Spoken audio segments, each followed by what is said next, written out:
that detailed project report is under process, and shortly we'll come out with the site, which is the best site, and that will be developed in Marine Ship Cluster. Lot of incentives are there. The main incentive is like 15% subsidy on the capital investment.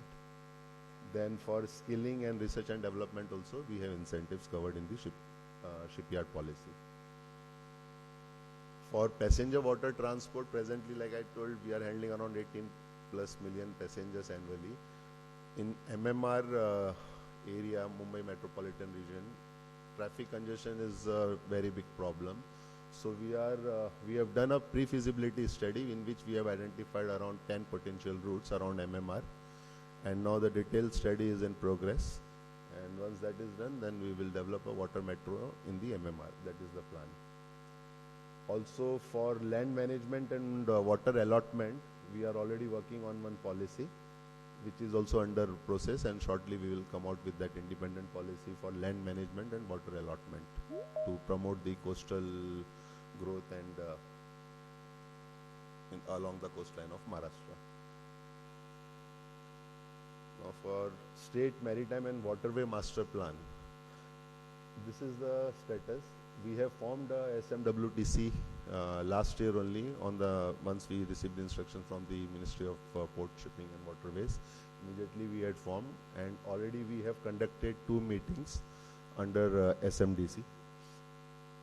Regarding master plan, like we already started with the formation last year, and we were almost on the readiness to submit the master plan.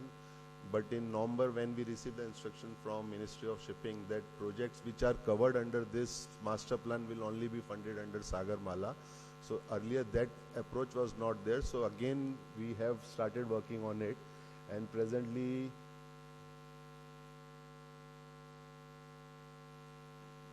around 400+ projects have been identified, and shortly we will also the other stakeholders, tourism department, fishing department, and from major ports, we will be taking their this thing also, and accordingly we will be submitting in upcoming SMWTC meeting, and once that approved, then we will send it to the ministry, our this thing.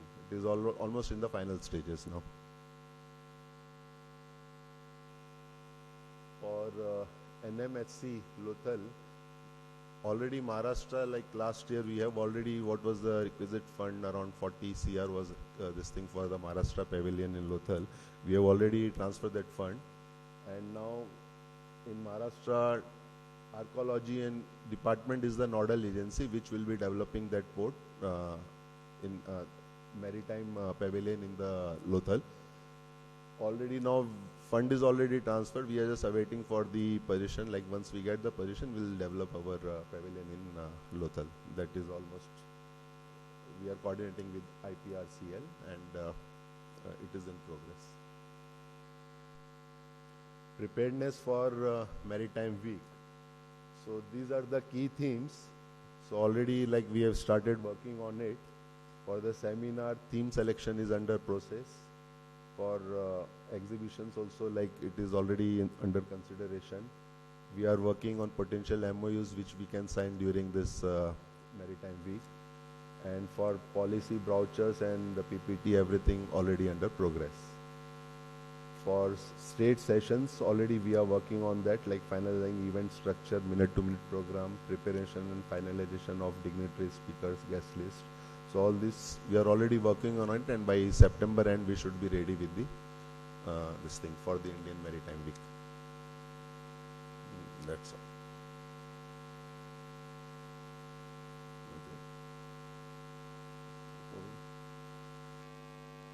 Thank you. That's all from Maharashtra. Thank you.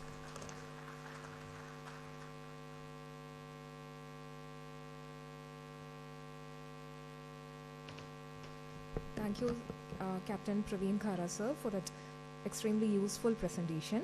Now we have Balachandra, sir, IFS. He is the CEO to Karnataka Maritime Board. He is expected to join online via VC for the session. Instead, he has nominated Sri Taranath S. Rathod, Executive Engineer, Karnataka Maritime Board. So, sir, kindly come to the stage to give the presentation.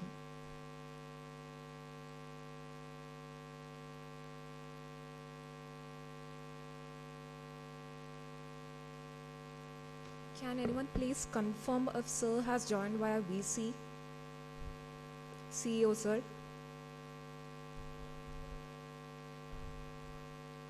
Okay, no issues, no issues.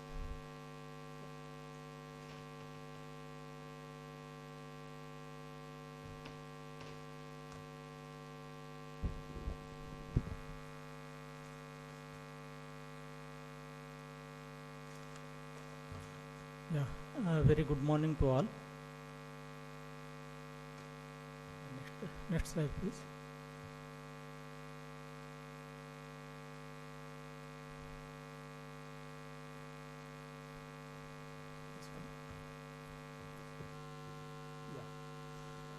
Yeah, my presentation contains three parts. One is introduction about the Karnataka Maritime Board. Second one is achievement of the Karnataka Maritime Board, and state center coordination and preparedness.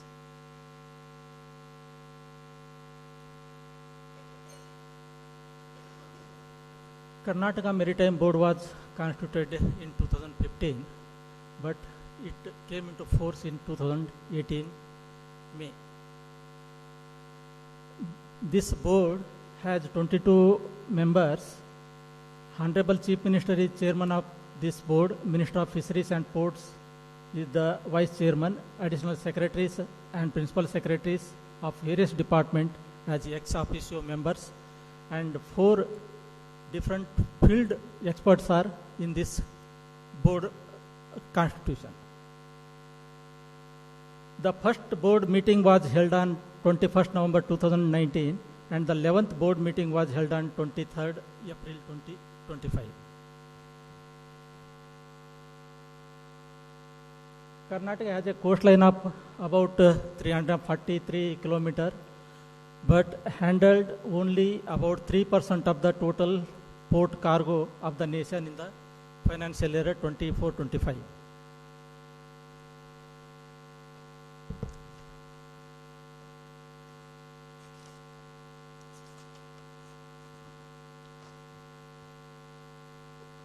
Length of Karnataka coast is about 343, including islands shoreline. Number of major ports are 1. Number of non-major ports are 13.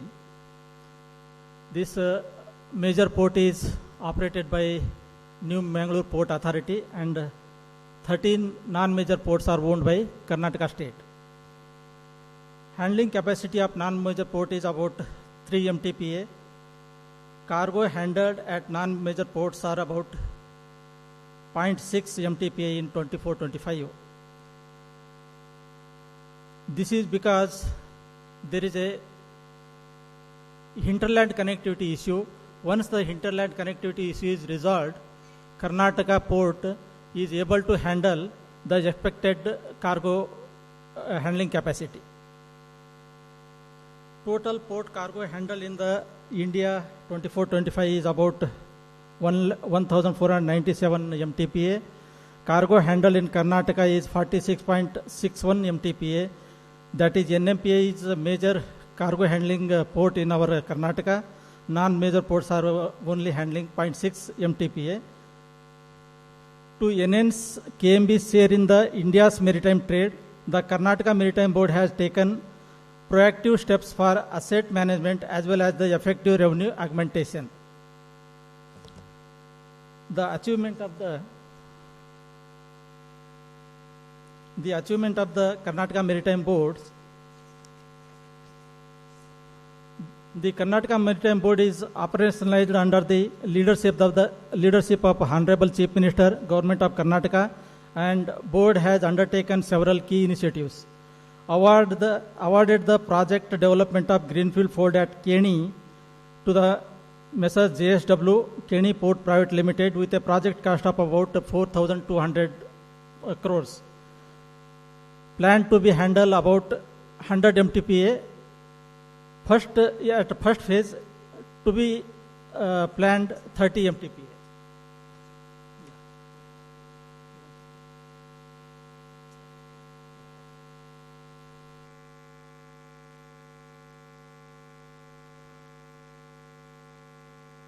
26 projects approved under Sagarmala scheme by MOPSW. Karnataka Maritime Development Policy 2024 aimed at holistic development of state maritime sector with impetus from public and private investment. Karnataka is the first state to finalize state maritime and waterways master plan, envisaging about a project worth about 23,000 plus crores. Prepared the Karnataka. KMB has achieved a milestone as the first state to complete the shoreline management plan, setting up benchmark.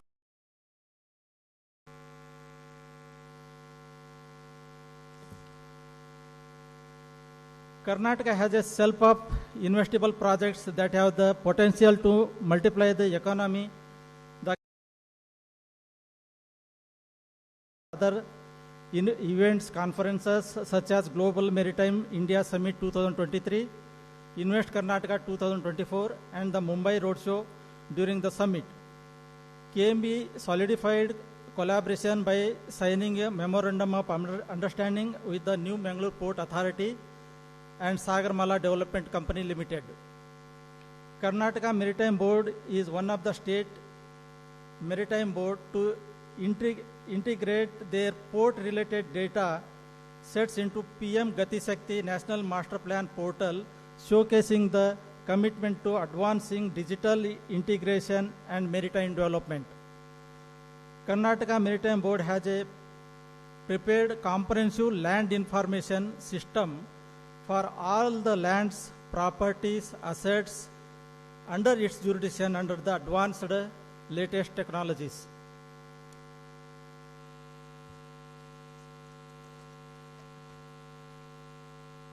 Now, the state center coordination and preparedness. Karnataka is the first Indian coastal state to publish State Master Maritime and Waterway Master Plan. The master plan features 128 projects with a total investment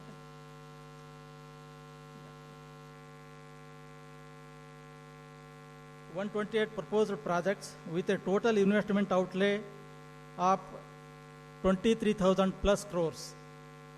113 projects worth rupees about 8,000 crores are to be developed under the EPC.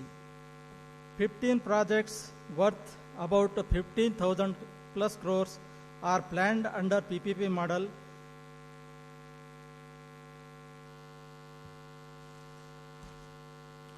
Development of Karnataka State Pavilion at the NMHC, Lothal, Gujarat. The National Maritime Heritage Complex is being developed at Lothal, Gujarat to showcase India's rich and diverse maritime heritage.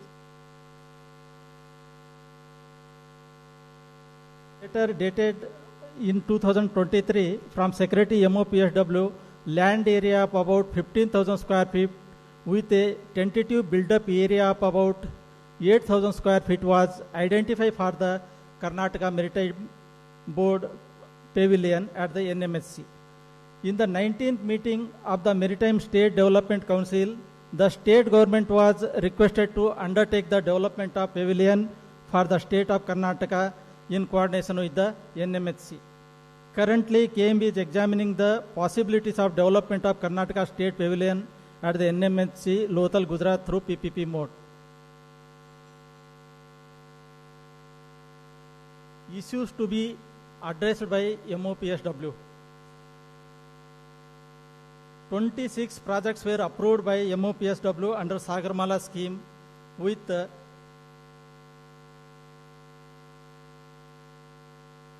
estimated cost of about 1,017 crores. 15 of these projects have been withdrawn due to slow progress by Sagarmala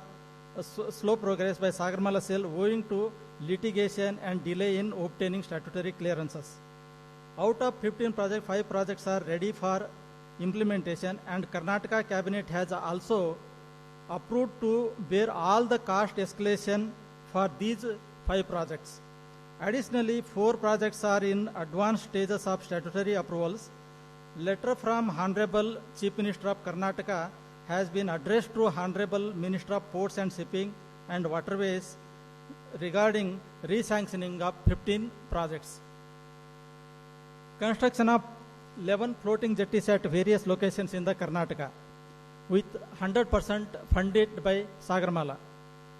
Sagarmala cell has approved the construction of 11 floating jetties at various locations in Karnataka with 100% funding support from Government of India. Lack of clarity regarding the need of CRZ clearances for installing floating jetties has hindered the execution of these projects. The matter was communicated to MOPSW in 2024. The matter was further discussed in the introductory State Maritime and Water Transport Committee meeting held on July 24 under the chairmanship of Secretary MOPSW, wherein it was informed that the matter is currently being pursued with the Ministry of Environment, Forest and Climate Change, and the clarification regarding the requirement of CRZ clearances for floating jetties project shall be shared with the relevant departments and agencies shortly.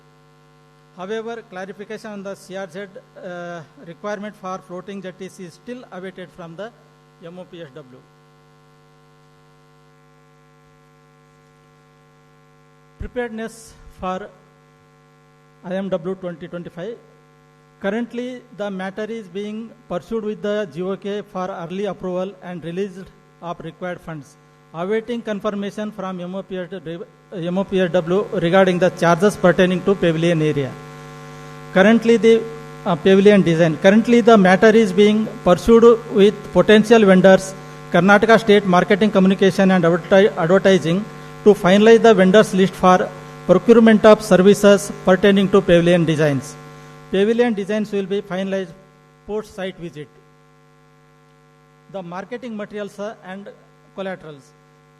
Karnataka Maritime Board brochures are ready. Interactive PPT is also ready. Projects booklets are ready.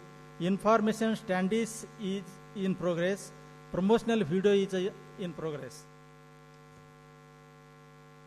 KMB session PPT. KMB session PPT is in progress. Speakers outreach underway. Awaiting confirmation from MOPSW regarding sessions, theme and topic of the presentation. Knowledge partner, our knowledge partner, Black Bricks. Yeah.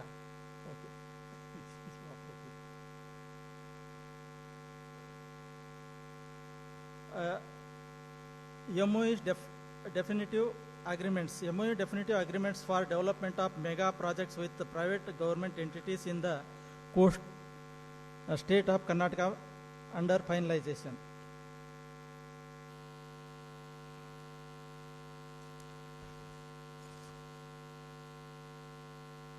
Expectation from the IMW 2025. Investor outreach and assistance. Forum for marketing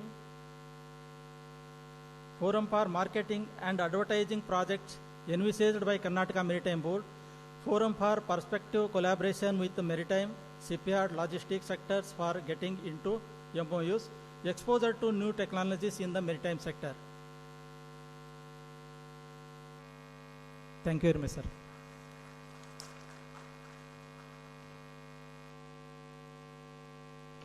Thank you so much, sir, for that presentation.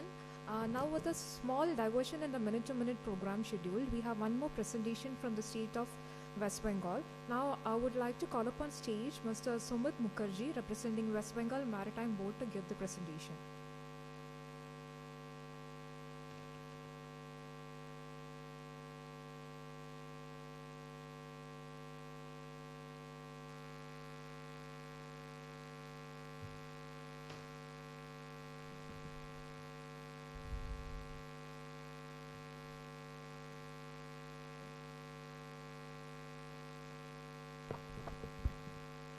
Hello. Good morning all. Respected dignitaries from the Ministry of Port, Shipping, Waterways, respected state maritime boards and other dignified officials. I am Sumit Mukherjee. I am representing West Bengal Maritime Board, and I'll not take much of your time. I'll just quickly run through the Indian waterways and coastal shipping prospects that we have in West Bengal.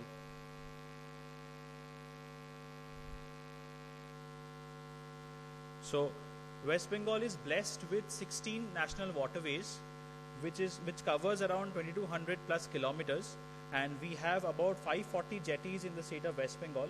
Mostly this is concentrated around the NW1, which is the Ganga Bhagirathi Hooghly river, and NW97, which is in the Sundarban regions. We have a vast hinterland that we can cater to using our Indian waterways, which you can see West Bengal acts as a gateway state to the entire northeast region and to states of Bihar and Jharkhand. So our primary hinterland is about 5.5 lakh square kilometers and 8.7 extra of the secondary hinterland. Currently in West Bengal, most of the cargo transmission is happening through roadways and railways, and waterways share is very limited. However, the government is taking proactive steps in order to increase the share of inland waterways for cargo movement. And the government is also forming a lot of synergies in this sector by integrating multimodal cargo movement. The government of West Bengal has also planned 3 economic corridors, which is Tajpur Raghunathpur corridor, Dankuni Kalyani corridor, and the Dankuni Jhargram corridor, which sits right parallel to the National Waterways 1, which will enable us to shift a lot of cargo from the roadways and railways to the waterways, and we can decongest Kolkata and its surroundings, and we can also reach the far-flung areas through the waterways. The government of West Bengal has also taken up an ambitious project which is funded by the World Bank, which is the Logistics and Spatial Development Plan, under which 44 jetties are to be constructed in phase 1 and 22 vessels have been sanctioned. And the government is also improving the efficiency and safety of the passenger and freight movement, and overall doing a spatial planning framework for the Kolkata metropolitan region. Regarding the strategies that we have in place currently for the coastal shipping and inland waterways development, we are looking for cooperation agreements between states, identifying hub ports and jetties for movement of cargo, dedicating berthing facilities, coastal economic corridors, RoPax jetties, particularly in the less connected areas of the Sundarban Delta. So we are looking for more number of jetties and RoPax terminals in that area to facilitate passenger and freight movements, and incentives-wise handling of coastal cargo. Now, as per the pointers shared by the dignitaries on the dais, regarding the West Bengal Maritime Board, the West Bengal Maritime Board Act was formulated in 2000, and there was a Maritime Board that was notified in 2015 along with the Sagarmala State Committee. However, that is currently under reconstitution, and we will soon see a positive movement in that regard. Regarding the SMWTC and the State Sagarmala Committee, again, they are being reconstituted and the files are under approval by the competent authorities. The SMWMP, the State Maritime Waterways Master Plan, is also being prepared by the consultants Blackbricks, and that will also be shared with the ministry in due course of time. And regarding preparedness and the NMHC portal, again, we are trying our best to get it done, and we will share an update with you shortly. Thank you.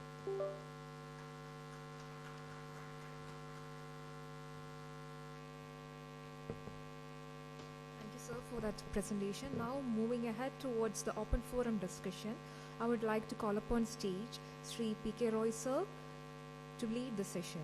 So out of the 13 states who have gathered here, we have listened to already 5 states, and we would like to hear from the other 8 states as well as regards to their SMWMB preparation, the status of NMHC Lothal Pavilion if it's a coastal state, as well as the preparedness of each state in regards to India Maritime Week 2025.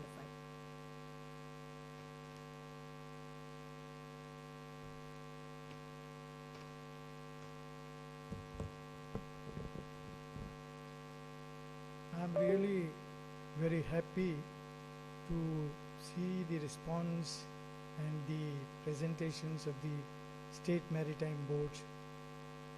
This Tamil Nadu has very nicely presented the action plan or the roadmap for the coming this India Maritime Week.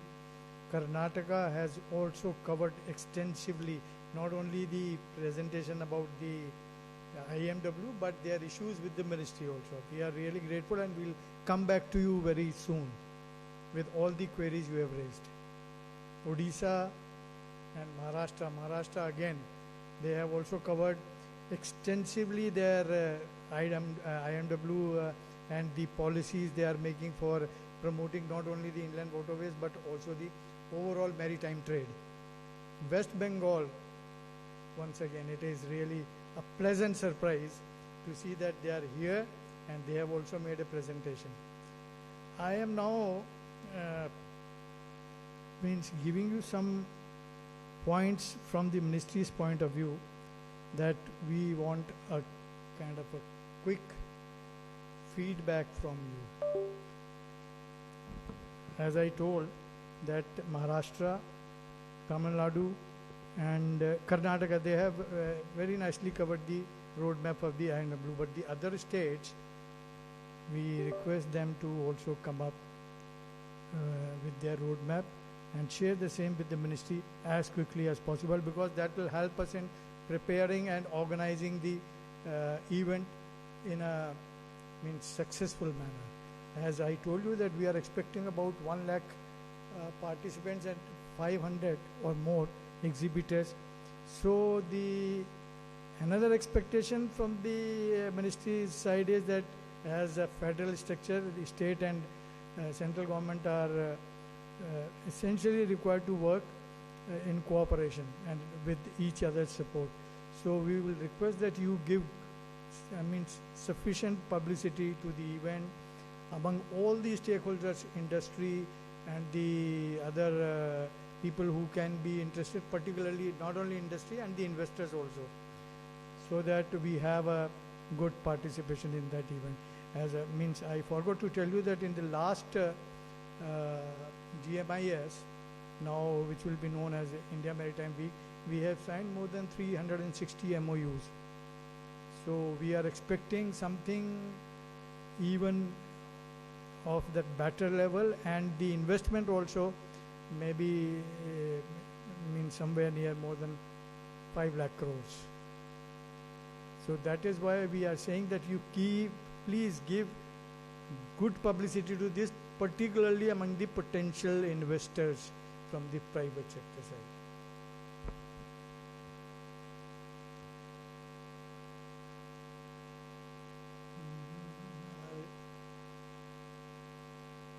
Then we will be welcoming the issues which the state feel then they can share with the central government. Sagarmala funding, as Karnataka was saying that there were some projects approved under Sagarmala and were not actually able to come up properly. But when they talk about the re-sanctioning of the projects, we would like to know what was the reason, why were they not able to implement. I think if I leave the forum open, if anybody has any questions, we will be trying and possibly giving answer to that. Anybody?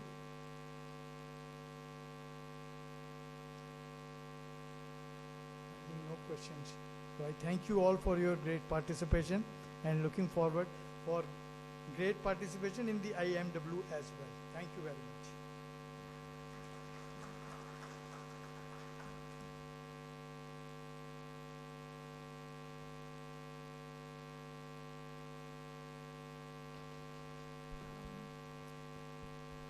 One of the officers from Goa, he wished to share the updates about the preparedness for IMW 2025. He has a small presentation. We will have a presentation, sir. So please come to the stage.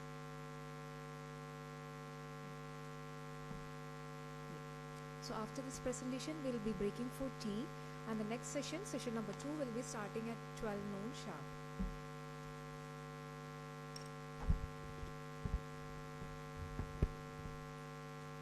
Yeah, respected officers of the maritime domain. First of all, I thank Mumbai Port authorities for inviting me for this forum. As you know, I originate from a very small state, Goa. So one small presentation I will do about the state so that you get an insight about our Goa state.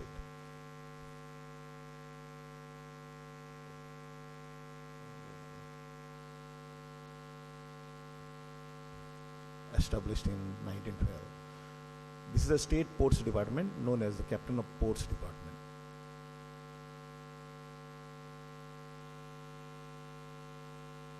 9 rivers, 6 are nationalized.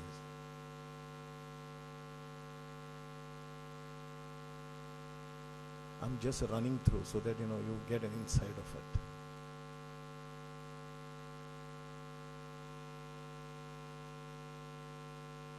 We have formed the State Maritime Waterways Transport Committee, and we had 2 meetings. The PMU consultant is being appointed. Already we have put it to the government, and they will be appointed very soon, shortly. Soon after that, we will be preparing the master plan, which by October we will be submitting to the MOPSD. Also, coastal shipping promotional cell has been established, but so far we don't have much coastal berths. So that through the SMWDC committee, we will be seeing how best we can promote the coastal shipping. At present, this has been developed now. Floating jetties. Actually, through IWAI, Inland Waterway Authorities of India, we have installed around 4 jetties, and 10 jetties already been getting installed now by December 25. This is 100% funding. We didn't know that in the Sagarmala we can get 100% funding. Because the Karnataka Maritime Board just mentioned that you have been funded 100% for the floating jetties. If that is an option, because we have another some 40 jetties we have to get, so we will be putting up through Sagarmala.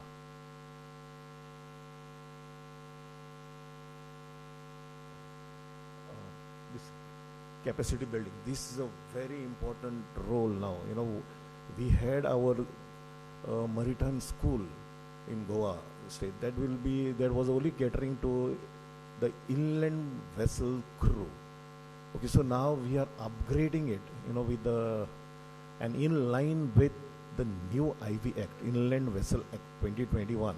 So everything will be, the syllabus will be through that. But we have, in collaboration with the Ganpat University from Gujarat, and now redeveloping it into JIME, Goa Institute of Maritime Excellence.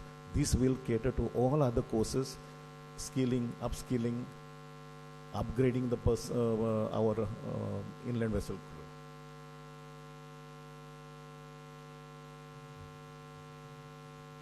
All these projects will be taken up through SMWTC. Okay, so they are all in the pipeline now. And we will be aggressively going for this electric vessels, green revolution.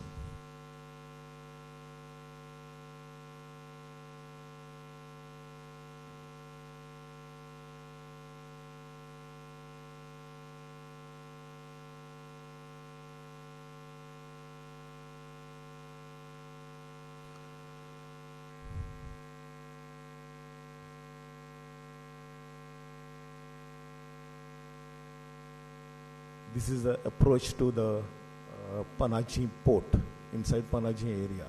I think most of you people know about Panjim. Everybody must have been to Goa. So this is one place where we want to develop this, putting a breakwater so that even the international cruise vessels can come over here. Concrete jetty is around 200-meter jetty that we will be putting next to our bridge, that Mandovi bridge, so to cater to many of the cruise vessels.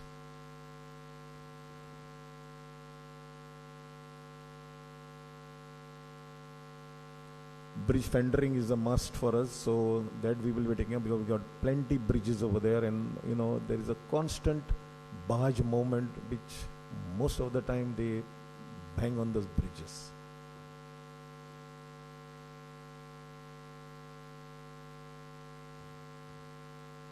For ship superstructure, because the bridge height is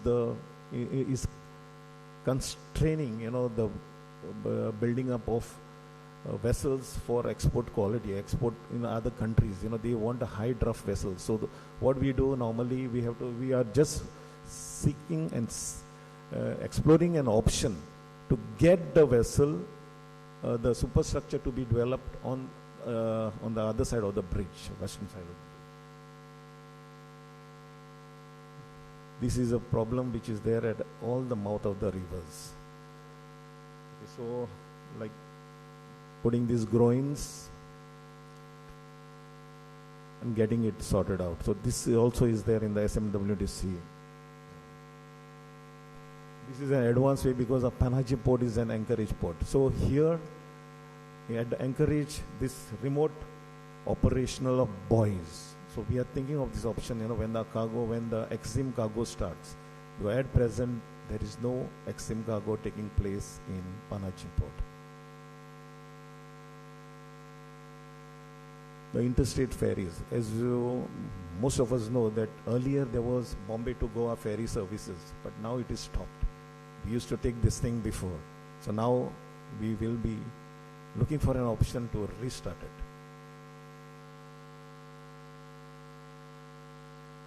Island development.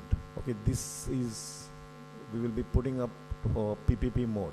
There is an island to be developed, same like you have it in Singapore, Sentosa. So similar type, it's a similar like that. So we are looking for an option in the PPP mode to develop the island. Also the submarine tourism. Okay, so this is also in the pipeline. We are closely associated with MDL, Mazagon Docks Limited.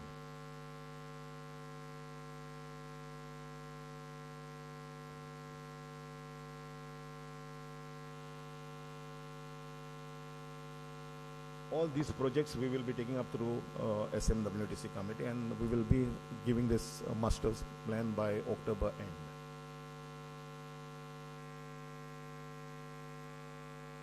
Now, I will just take another less than 5 minutes. See, Panaji port, most of the ports, we are aggressively trying to develop the ports. But here there is a problem.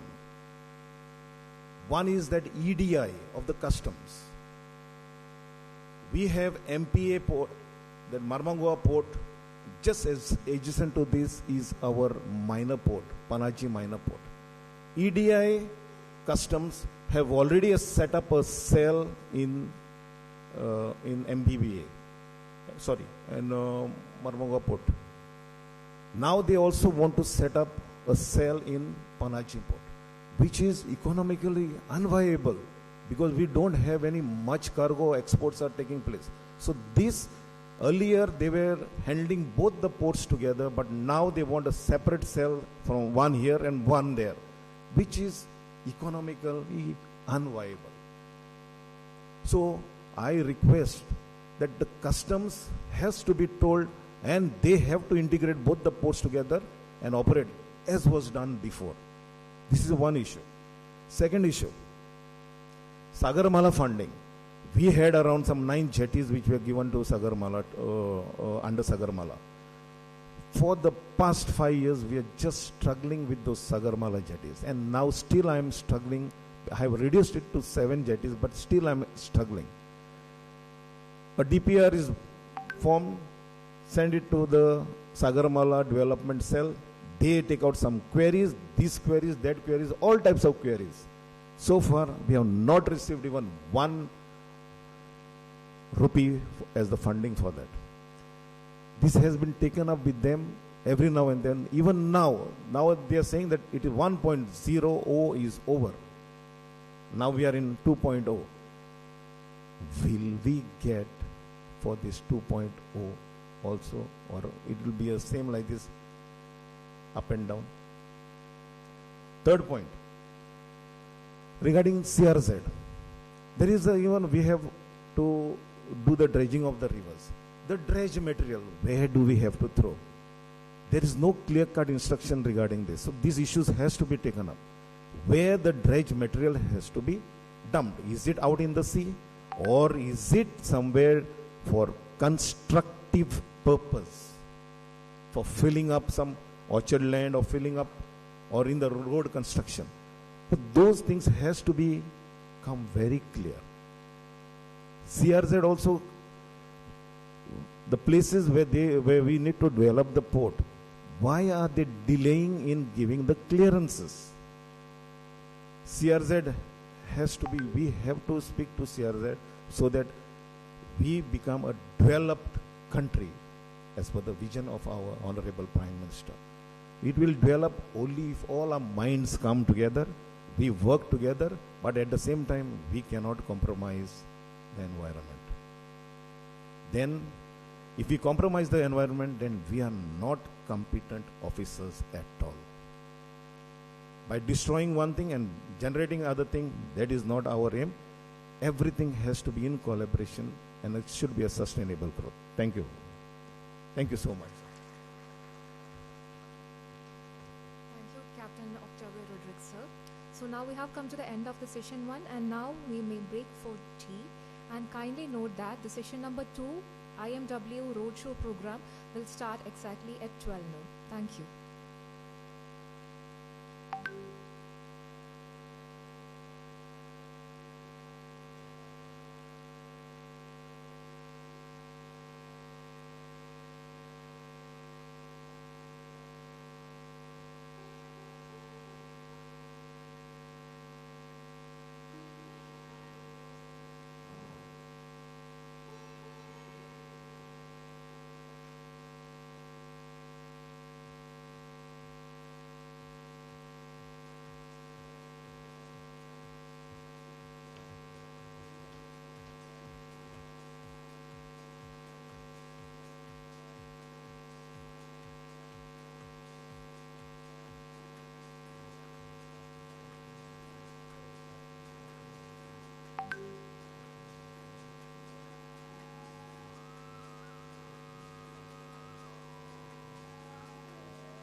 From the ancient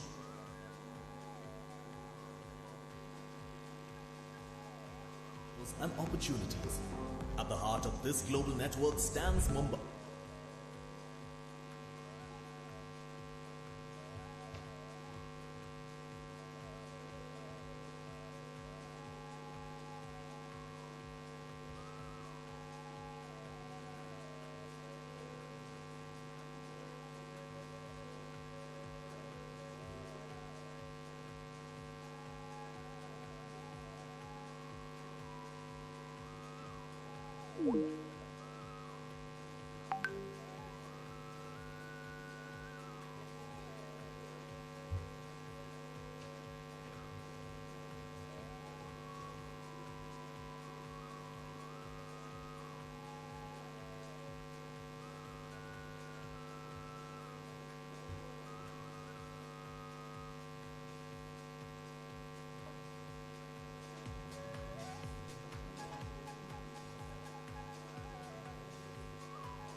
take that respect over love. I'll take this high now over funk. I'll take that.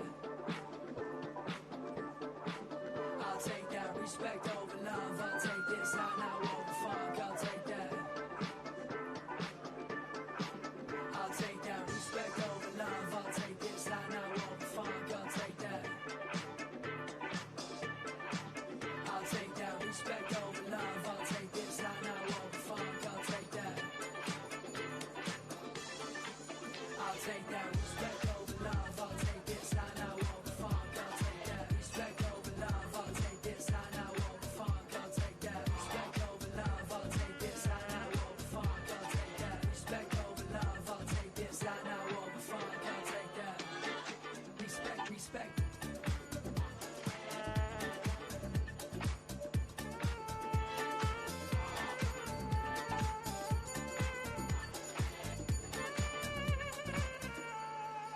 I'll take that respect over love. I'll take this high now over funk. I'll take that respect over love. I'll take this high now over funk. I'll take that respect over love. I'll take this high now over funk. I'll take that respect over love. I'll take this high.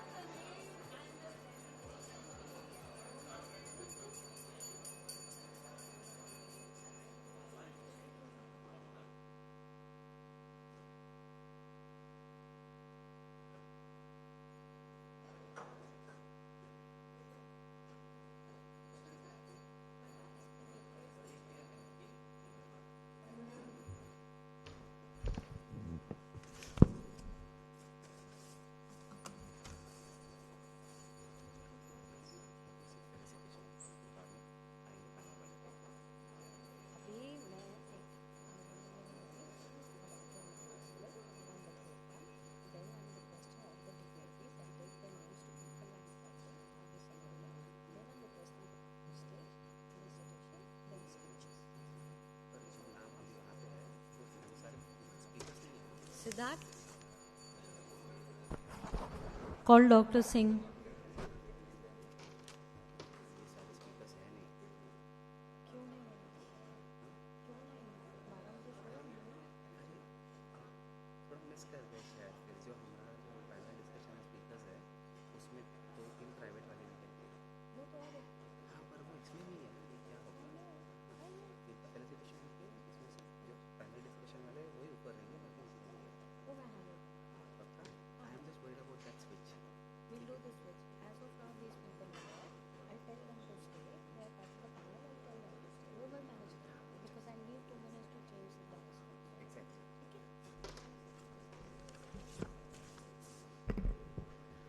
A very warm welcome to everybody. May I request all the delegates outside to kindly be seated. We're about to begin the road show for today. Thank you.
A very good morning and a very, very warm welcome to all of you for braving the rains and being here with us.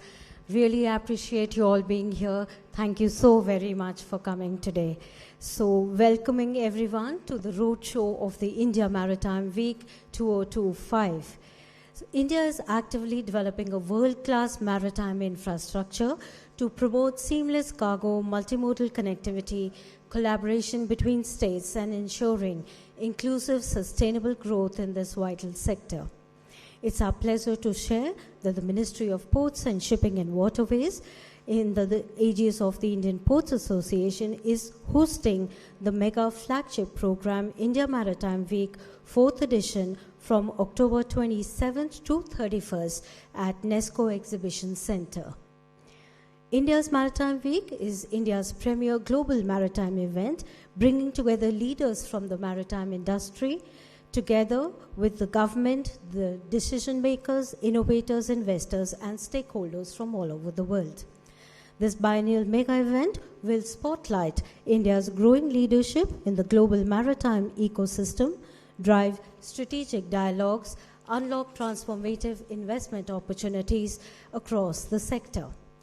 The program will also promote new business and collaboration opportunities while bringing together the key maritime stakeholders. As a prelude to the main event, Mumbai Port Association and Navikcel 20 is organizing today's roadshow to share details about the Maritime Week and also share recommendations from the industry experts for the future growth of this vital sector.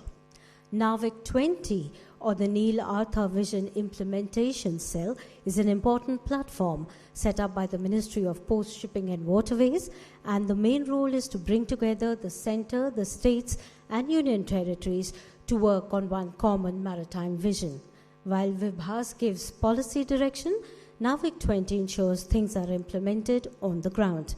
It helps states prepare their maritime and waterways master plans, support the formation of state maritime committees, and solve coordination issues between different agencies. NAVIC 20 also makes sure that schemes like Sagarmala are used effectively and the projects are completed on time. So today's roadshow will talk on the regional engines of maritime growth and shall talk about unlocking potential of states for national maritime progress through the India Maritime Week 2025. We have a small teaser.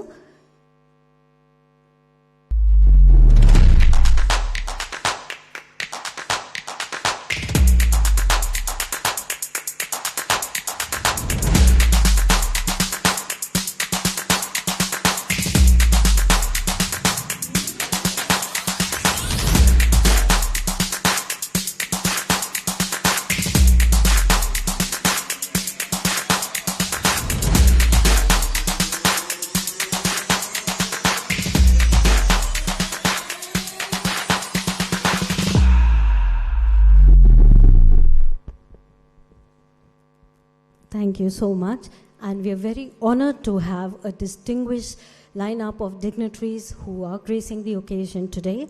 It's our pleasure to welcome Sri Sushil Man Singh Kopre, IPS, Additional Director General of Shipping, the Directorate of General of Shipping, Ministry of Port, Shipping and Waterways; Shri Padurang K. Pole, IAS Secretary, Urban Development Director of Local Bodies; Shri Adesh Tita Marisa, IAS Deputy Chairman, Mumbai Port Authority; Mr. P.K. Roy, JS, Mr. T.N. Venkatesh, Dr. Jitendra Singh, and Mr. Vikas Narwal, MD, IPA.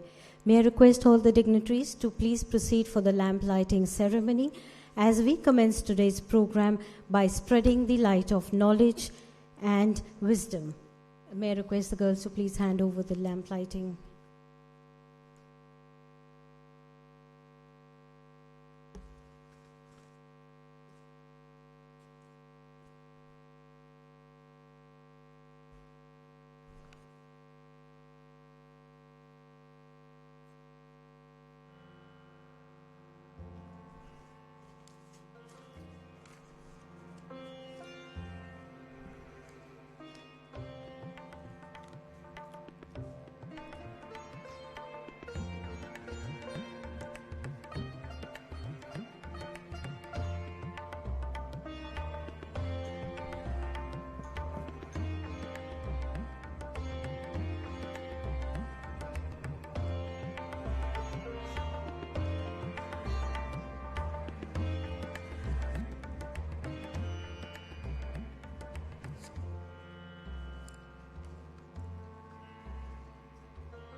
Thank you so much. Inviting our dignitaries to please join us on the stage. Our chief guest for today, Shri Sushil Man Singh Kopre Sir, IPS ADG Shipping; Shri Adesh Tita Mare Sir, IS Deputy Chairperson, Mumbai Port Authority; Shri Paduranga Sir, I think he's coming late; Mr. Vikas Narwal Sir, MD, IPA, to please join us on the stage; Mr. P.K. Roy, JS Coordination, Ministry of Ports, Shipping and Waterways; Dr. Jitendra Singh, DSG, PhD, CCI; and Shri T.N. Venkatesh, CEO, Tamil Nadu Maritime Board, to kindly join us on the dais, sir. Thank you.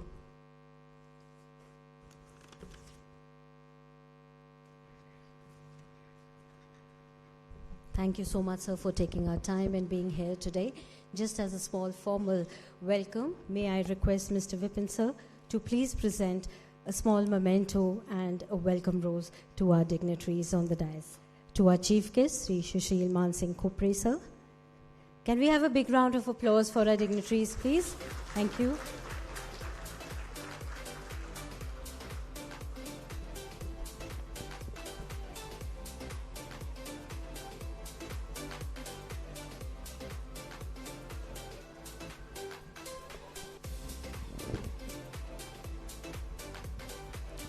welcoming Shri Paturanga K. Pole, sir.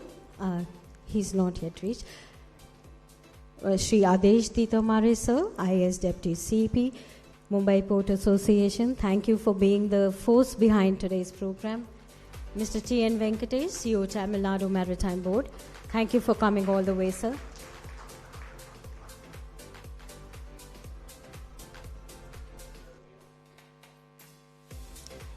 Welcoming Mr. Vikas Narwal, sir, Managing Director, Indian Port Association. Thank you for coming, sir, from Delhi, and he's the main person behind all the roadshows and the main program which will be held in October. Big round of applause for Mr. Narwal, sir, please.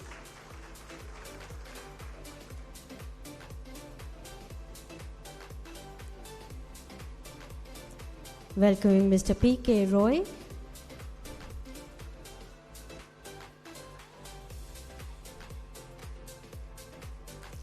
His JS Coordination, Ministry of Ports, Shipping and Waterways from New Delhi, from the center. Thank you so much for being here today, sir.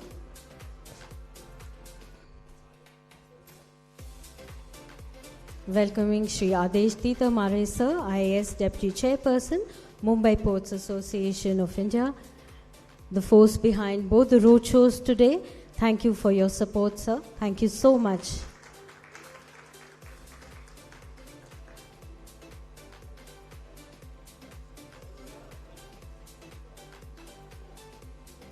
And welcoming Dr. Jitendra Singh, DSG, PhD CCI. PhD CCI is the industry partner for the roadshows today.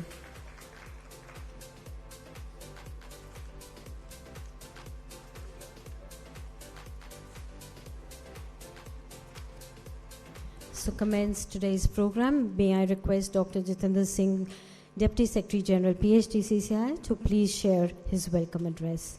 Thank you, sir.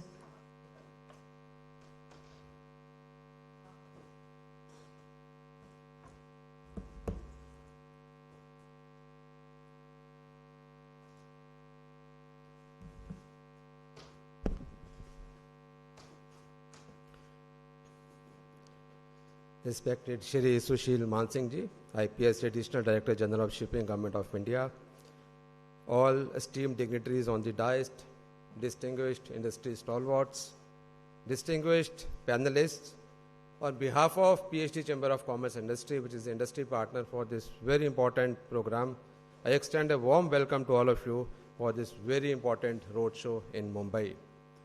So today's session, Regional Engines of Maritime Growth, Unlocking Potential of States for Nation Maritime Progress. This is a key step in our journey towards India Maritime Week 2025. And this gathering brings together the visionaries from government, from industry, from different states to discuss how we can, in fact, transform our ports into smart, digital, and globally competitive trade gateways. And as we know that India's 7,500 kilometer coastline and more than 200 ports, they are not just infrastructure. They are the strategic enablers. They are basically the engines of economic growth, connecting our hinterland to the global marketplace. Some of the states like Gujarat, Tamil Nadu, Maharashtra, and many other, they have shown that port-led industrialization, particularly the PPP models, and multimodal connectivity can boost both regional as well as national as well as international economies.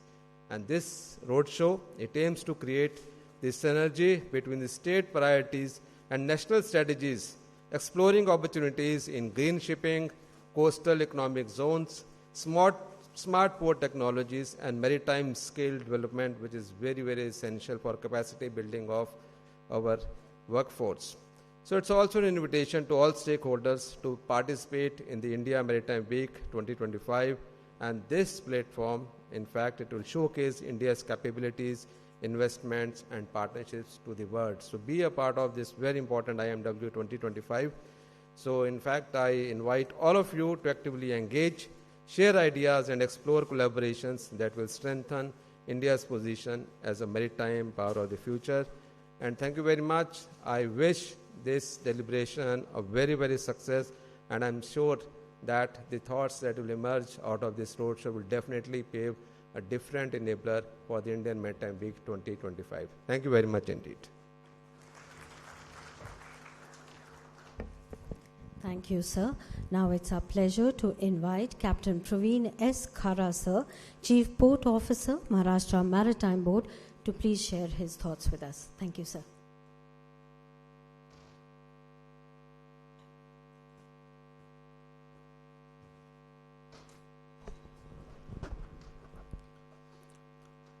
Honorable dignitaries on the dais, esteemed colleagues, industry leaders and stakeholders. Very good afternoon to all. It is my privilege to address this forum on the theme, Regional Engine for Maritime Growth, Unlocking the Potential of States for National Maritime Progress in the presence of key stakeholders shaping India's maritime future.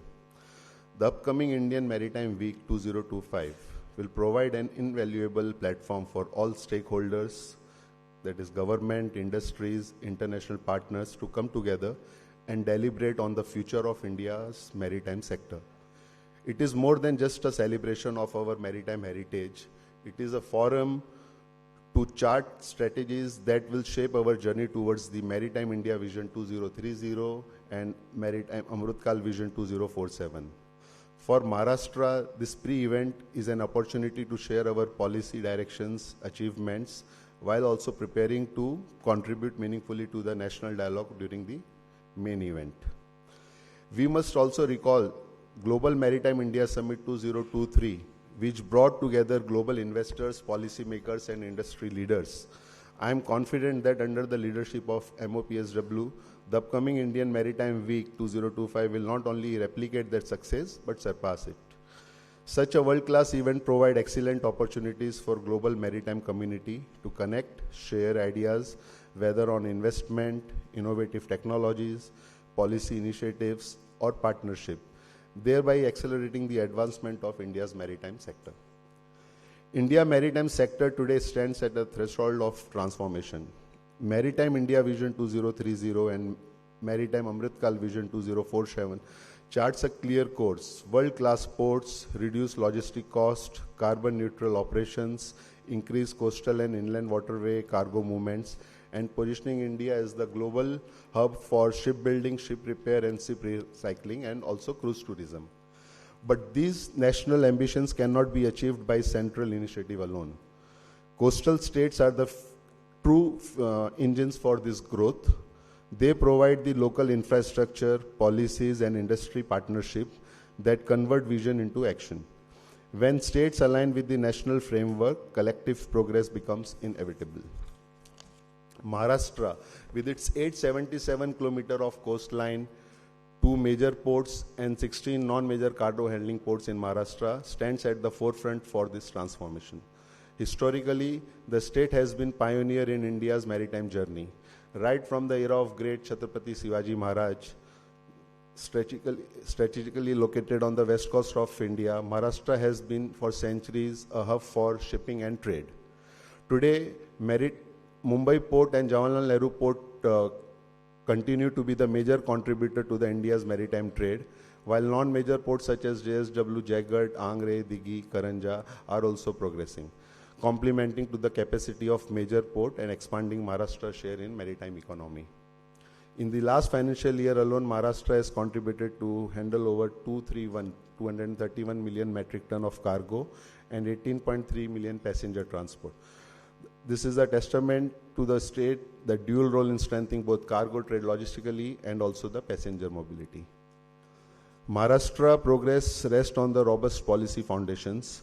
The Maharashtra Maritime Development Policy 2023 promotes private participation, offer globally competitive royalty rates, encourage port-led industrialization, and prioritize the passenger water transport as a sustainable urban mobility solution.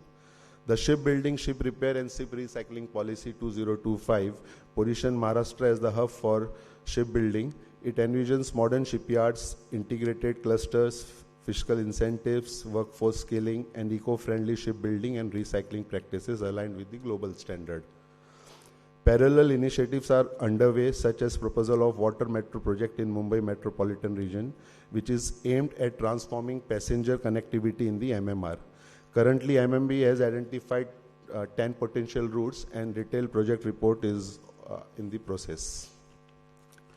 Parallelly, a land management and waterfront allotment policy is being prepared to ensure transparent and sustainable use of coastal land and strengthening the maritime development for this state. Together, these initiatives establish Maharashtra as the regional engine of maritime growth, leveraging local strength while aligning with the national priorities. By doing so, state contributes significantly to India's long-term maritime vision of 2030 and 2047. Before concluding, I extend my sincere appreciation to the organizers, Mumbai Port Authority, Indian Port Association, and industry partners for arranging this pre-event and choosing Mumbai, the financial capital of India and the maritime heart of Maharashtra, as the venue for this upcoming Indian Maritime Week 2025. Thank you. Jai Hind, Jai Maharashtra.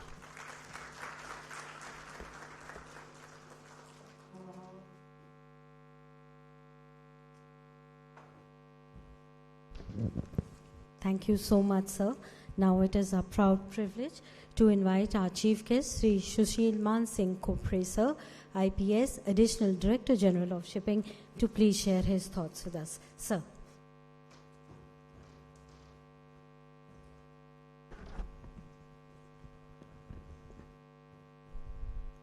The dignitaries on dais and in front of me. As I was told, there are 13 state representatives are here, so it is a very good forum to have center-state coordination in maritime sector. So I just wish to put forward what we are doing. First and foremost, I would just want to bring to your notice that we are planning workshops in most of the major states which are contributing in maritime mainly. In those states, we are planning workshop basically for training and after training, whatever happens to seafarers. This is from seafarers' point of view, because seafarers are equally important as ships are to us. To make them aware, because we need help of states also, or the cooperation of state in problems which they are facing, to solve the problems. Basically, one of the problems is getting shore leave and sign on, sign off when they are coming out of port. When the ship comes to port and when they want to come out, except for major ports wherein there are immigration. Apart from major ports, there are more than 200 non-major ports, wherein the state authorities, they see to it if it is possible for the seafarer to come or not. That's one of the issues that I thought, since the state representatives are here, I would just highlight it in the beginning itself so that it will be registered easily. The other thing what we are doing is, as far as shipbuilding is concerned, shipbuilding, I'd just like to make you aware that a new scheme is envisaged now, wherein center is going to provide almost 4,000 crores in that, and what the center is expecting from state is a land on the seashore. It's around in the range of 2,000 acres of land. There will be shipbuilding clusters will be developed in that particular land, and the maritime infrastructure in that land for the funding will be done by center, and then it will go on. So basically the focus is on shipbuilding, how we can increase our shipbuilding, and we are just this work has started. Shipbuilding portal, we are making shipbuilding portal for that, and it is at I think UOI stage now. So it will be done maybe another 2-3 months or maybe 6 months at the most. So that we are planning. So this is just to make you aware of these things. 4 states are already identified the land already. We are planning 4 clusters. 4 states are already, but we don't know. I mean, it's not finalized yet. So other states also can see if it's possible for them, because that will give employment for 20 to 25,000 people in that region, because this is a huge scheme. So this will be very useful for state governments as well, not only maritime, for state governments for development. So this is one thing. One more thing I'll like to bring to your notice is ship recycling. For ship recycling, right now almost 90 to 95% ship recycling is going out only at Alang. That's in Gujarat. No other place is having that big a facility now. But we have a fund, Ferrous, that fund is already there, available. So it can be used for ship recycling purpose in states as well. So you can make use of it. So it will be useful if you go in that as well. So ship recycling is again very important thing, which we want to go forward with the cooperation of state. Then finally, the crisis management, which we require a lot of cooperation from state. In case of any mishap or some incident on the ship, which falls in state's jurisdiction. Generally, then we require a lot of cooperation from state, not only on land but in the sea, because that's the jurisdiction of state. So that requires, it's like every day you have to be in touch, especially when salvage is there or maybe oil spill or such type of matters, wherein we require that. So in that, state's help is paramount to us. So that is again very important factor when state and center coordination is very much required. So this gathering, I must say, it's a journey towards, we are going towards India Maritime Week 2025. So that will be a very important event as far as international cooperation is concerned. See, international cooperation, generally our office, they deal with IMO, ILO and many other international forums wherein we need to put forward our policies and we get to know whatever they are thinking and we try to use it to our advantage.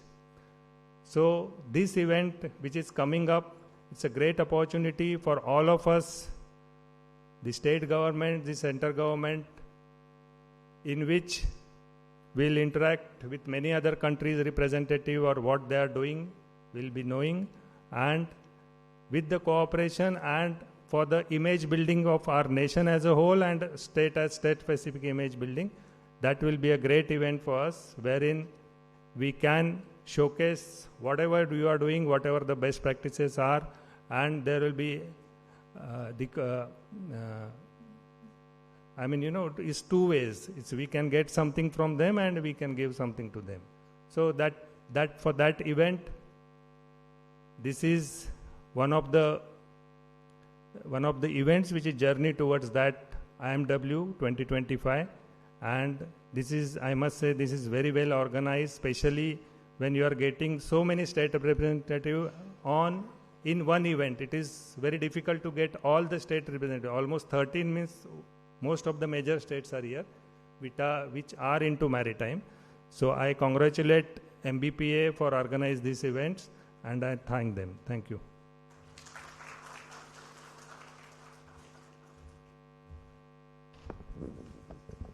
Thank you so much, sir, for your motivating words, and we look forward to more thoughts from you in our panel discussion. We'll be going into a short panel discussion where we have a mix of industry experts and the government to come up with sustainable recommendations. May I request all our dignitaries on the dais to kindly join us on the sofas in the front, and sir would remain here. Sir is part of our panel discussion, sir. If you can just give us 5 minutes to set the stage, and then we'll start the discussion. Inviting our panelists for the panel discussion on the topic of regional engines of maritime growth, unlocking potential of states for national maritime progress.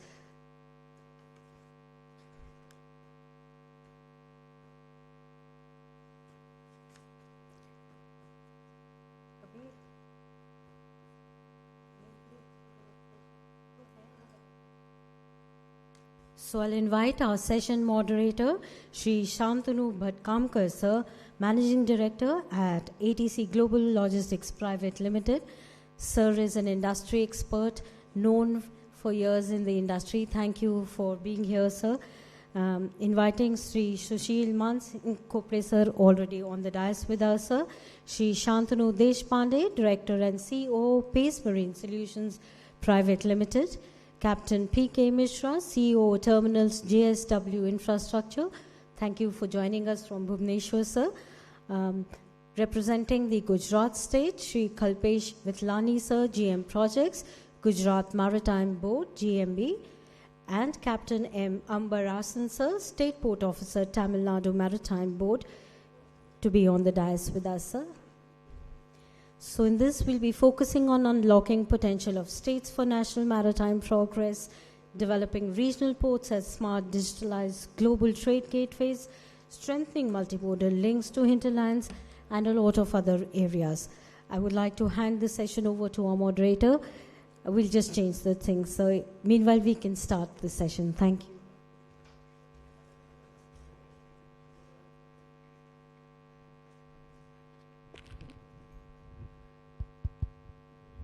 Namaskar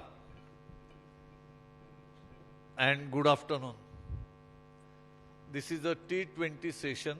What people can show in 5-day test match, our panelists will show in 20 overs. And that has become a popular format.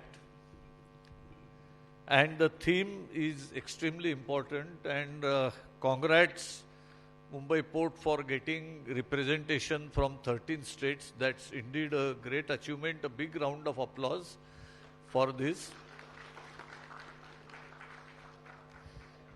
I think the best thing we as trade see happening in India, and outsiders are also watching, is Indian states are now competing with each other for progress. It's a very constructive competition for growth, progress, industrialization, infrastructure. So that's something incredibly commendable. Another thing what we observe is the states have now set targets for GDP and everyone wants to catch up with $1 trillion economy status. Now that is impossible unless we are strong in international trade. And one of the reasons is the formula for working out GDP. Export becomes a complete income for GDP. So growth in exports is critical, which is not possible without growth of all these states. So when we talk about unlocking potential of all the states, I just want to put one small appeal to the state government of Maharashtra and DG Shipping and Infrastructure over here. Now this is a unique place where we are sitting little away from us. We have 4 ports and we have 3 airports. We have junction of all railways and we are at confluence of several state and national highways. I travel all over the world, at least 60 countries I have traveled. There is no place in the world which matches this kind of infrastructure or potential with what is called golden quadrilateral supporting it. Now, once we have this high potential, why should our people go to Dubai? Why our people can go to Singapore? We should have a global scale logistics hub right here, and that can catalyze not only growth in Maharashtra but everywhere. Having these introductory remarks, I think we are ready to move for the real agenda. And let's start from right to left, and please have opening remarks of 3 minutes. And as I suggested, I'll keep timer to help you to catch up with time. And we start with Mr. Vitlani. It's Gujarat has been a leader all the time in logistics sector, starting from logistics policy. So we are eager to hear your thoughts. Thank you, sir. Go ahead.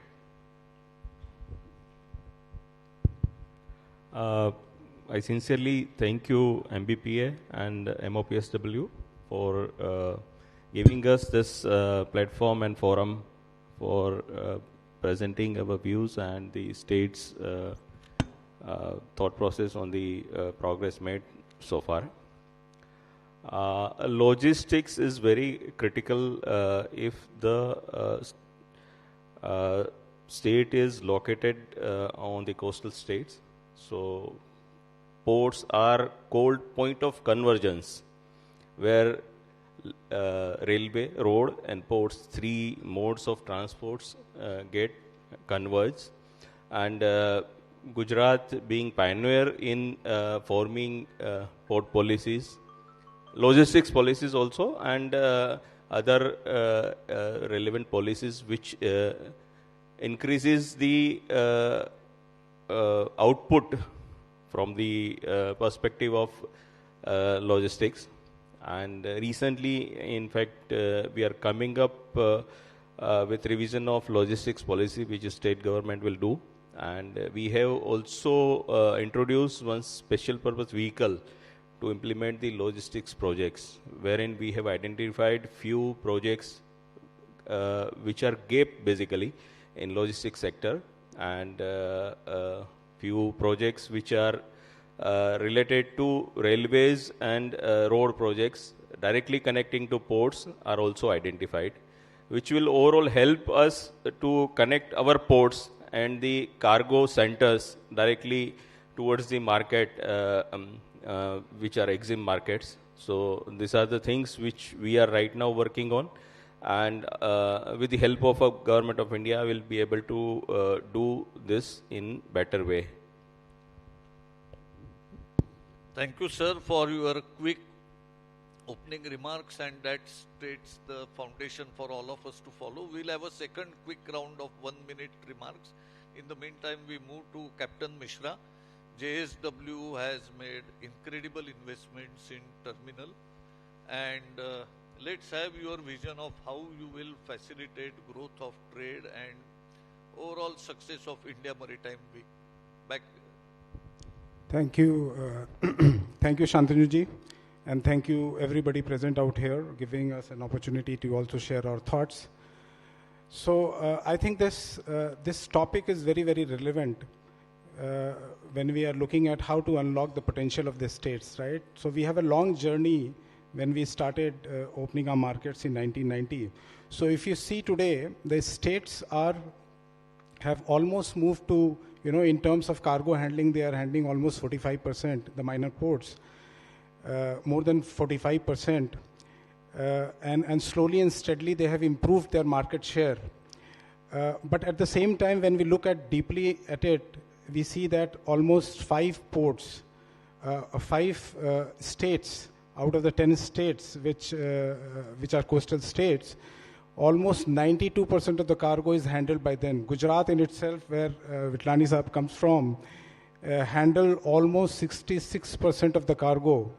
So what I would like to say is that there is, of course, some kind of a regional disparity, right? And if we look at developing the ports and also in terms of, unlocking the potential of the states, it is important that we have a comprehensive, development where we look at ports, we look at the ecosystem, the hinterland, the connectivity, the seamless connectivity. Today, I think if we look at the states, we will find that, states have different issues, right? Somewhere, you talked about JSW, we have a port in Maharashtra, Jaigarh. If you see, it's a very deep draft port having, the largest capacity in Maharashtra, but at the same time, it is constrained in terms of hinterland connectivity. We don't have good rail connectivity, of course, because of the topography, because of the physical barriers, we have not been able to develop. So unless we do that, we will certainly not unlock the potential of the states. But if you look at some of the strategic imperatives, so we are looking at sustainability, which is upcoming trend. In fact, we have our own targets in terms of nationally determined contributions. So that is something which we need to take into account. Second thing is, obviously, we have looked at supply chain disruptions which are happening. So all these, issues points to a point where the enablers, and one of the greatest enabler is the PPP model, which we have been following. But there are certain issues with the PPP models, which I would like to also state. I mean, we have seen a gradual development from, if you look at the landlord ports, right, at the center, we have seen a gradual development from a royalty-based perspective, from a revenue share perspective to a royalty-based perspective, from a regulated tariff to a tariff which is market-driven. But at the same time, if you see, there are a lot of other issues, right? At some point, we found that some of the projects make economic sense, right? But they may not be financially viable. Here, I think the state should have equal responsibility in terms of driving those growth poles, driving those, the locations of the ports which are able to spread the economic prosperity. So one is that, the other is we need to also structurally incorporate ESG as a fundamental driving point for the concession. I think my time is up. Yes, so you will get a chance in the closing round, 1 minute, to have your closing remarks. Thanks, Mishra ji. And JSW Jaigarh is incredibly wonderful port, and I'm sure the stakeholders will join to make it successful. It's always a generational growth for a port. So, Khopre Sahib, I think DG Shipping has played a great role, and if we see the profile of DG Shipping, it's massive, the agenda. So how do you connect with this for all state and center trying to develop and making our India Maritime Week so successful? I think I have, during my speech, I have enumerated the various schemes we are planning in next coming couple of months. But apart from that, we are, more focusing on crew part of it. That is the manpower part of it. Because all these states are equally, they are worried about their people also. So states are equally involved. And with center's initiative, we are trying to go into the whatever grievances they have, and based on the analysis, many of the grievances which requires states coordination or the states cooperation to handle it. So that's why for the population of the state, which is very important for state government as well. So if you see the Maritime India Vision 2030, wherein we have envisaged the central government, the government of India has envisaged that the percentage of crew, which is now around 12.5% in overall world, which should go up to 20%. That is our target. So to reach that target, we require state cooperation also, that the crew or the officers which are coming into maritime field, they should feel that this field is better for us as far as facilities are concerned, as far as the welfare is concerned, as far as the grievance management is concerned. So these are very important areas, because as I spoke about it in my speech also, this basic main problem we are facing right now is a sign in and sign off from the ship. So for a person who wants to go to meet his family maybe, or maybe have some medical problems, or he wants to come on land, so except for major ports wherein we have the immigration available there, the state controls whether he can go out or not. Or from non-major ports he has to travel to major port, his documents should go there, and there they will permit him. So that is one of the major problems the crew they are facing here. So if we really want to achieve that target of 20% in the world, we need to look into it, and we need the cooperation from state as well in this. That's all. Thanks, sir. And we'll of course be in touch with DG Shipping's office for all this coordination, because you are the apex body. Deshpande ji, we belong to the private sector, and we also have to participate in everything that government does, and the actual ultimate customer, which is importer and exporter. Please share your thoughts. Namaskar. Good afternoon. Thanks for giving this opportunity to share our thoughts. Basically, as everybody is saying, that infrastructure is required for ports, facilities required, he was saying that internet facility is not getting properly in Jaigarh and in these days particularly. But we are just thinking on some different line. I am looking for new potential of the business in the industry, that is LNG sector. Unfortunately, India, we don't have any port where the facilities available, where we can do the LNG bunkering. It's a huge potential business in India. There are 12 ports, they are importing LNG. But only on one port in Kochi port, they are working on that to start a LNG bunkering. LNG bunkering, energy sector, it's a clean fuel. So it's very important for India to have this facility and start this LNG bunkering facility over here. 2 ports we have identified. One is Vizhinjam and second one is Kochi, where we are working on that. Almost LNG fuel vessels in across the globe right now are around 640, and by end of 2028, the number will go up to 1150. So 550 more ships will be there. And if you see the South China to and from Singapore to Middle East side, almost 7,000 ships are going every year. Means you can calculate that 200 ships every day, and if we can catch only 3 to 4% also, it would be a great help for the business and the port side of India. So we are pushing, and this is the requirement from government side also, and some mandates are also there that we should invest in LNG sector and LPG sector. So it requires a huge investment. Second, though the energy investment is huge, but from government side also we are expecting that the GST part and some soft loan and FDI should be there. Apart from that, the day before yesterday, Honorable Prime Minister has declared that they are going to reduce GST portion, and they are working on that, and around Diwali they will announce the official announcement on that, the reduction on the GST portion.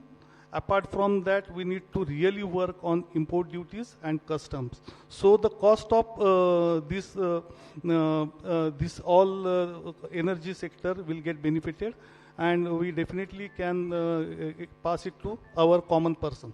Thank you very much. Thank you.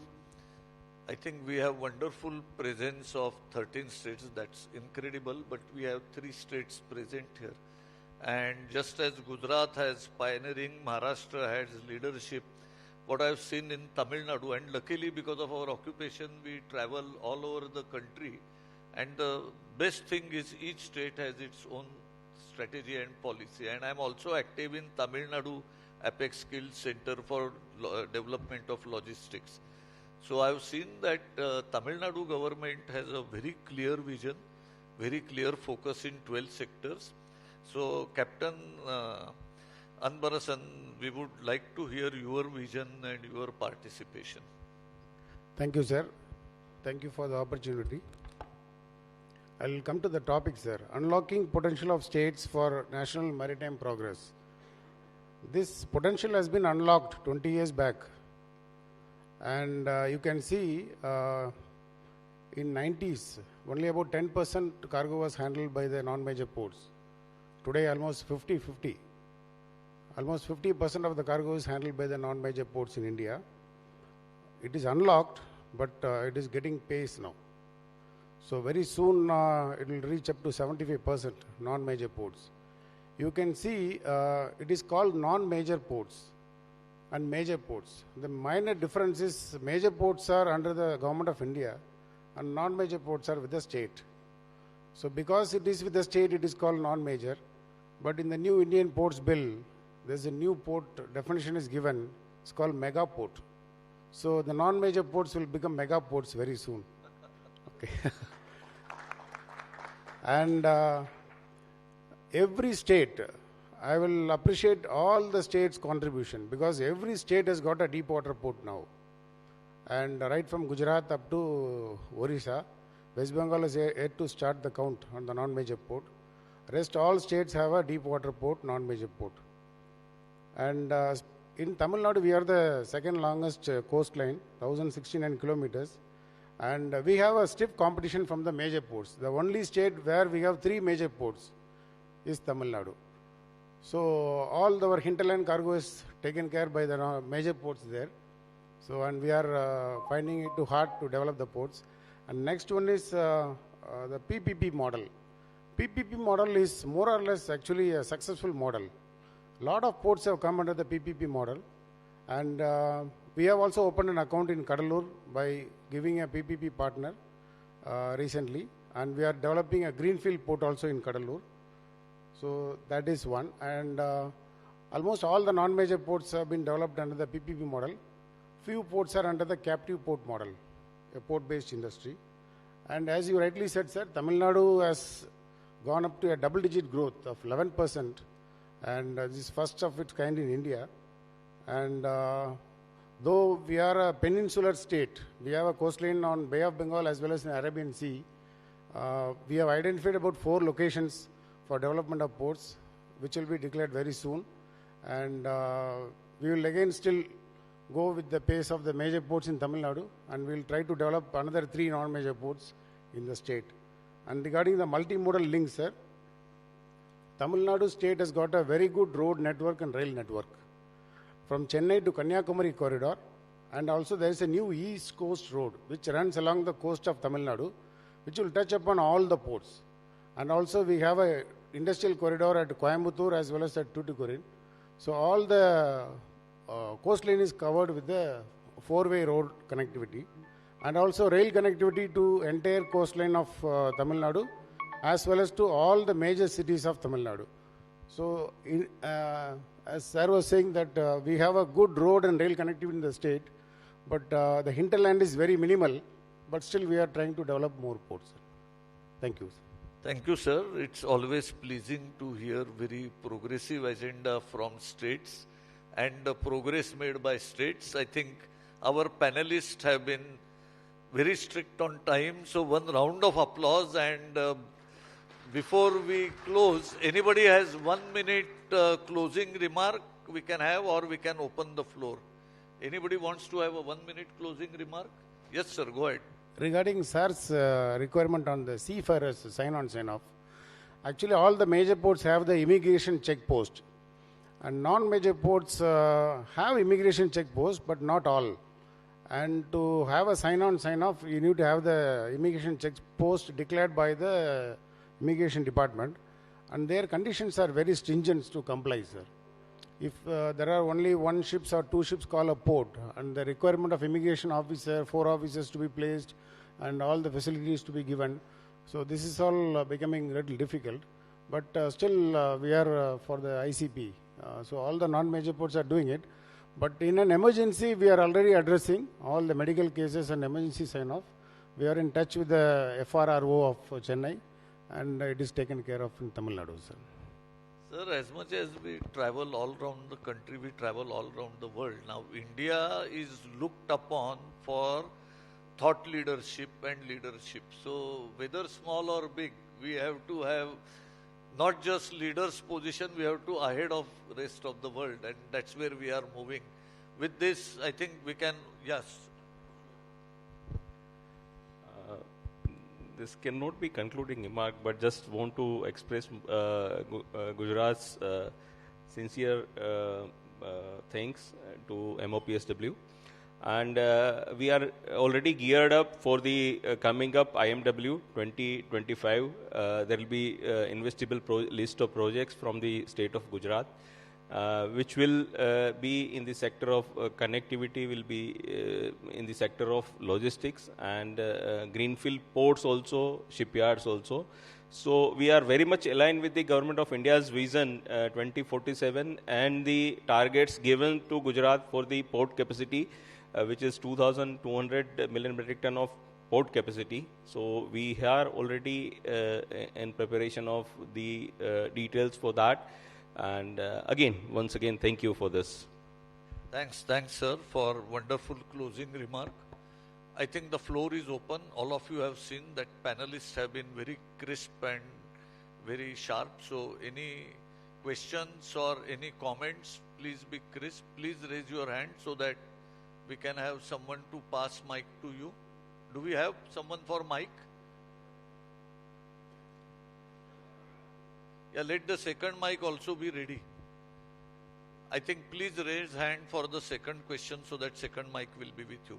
Yes, sir, please identify yourself and make your remark.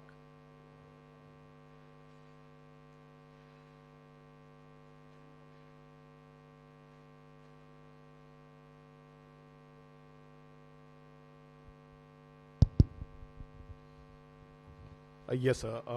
Captain of Ports, Goa. Now, one question here. Okay, now these non-major ports, once they start developing, once the cargo capacity also increases, will the central government take over? This is a fear because non-major ports boost up the state economy.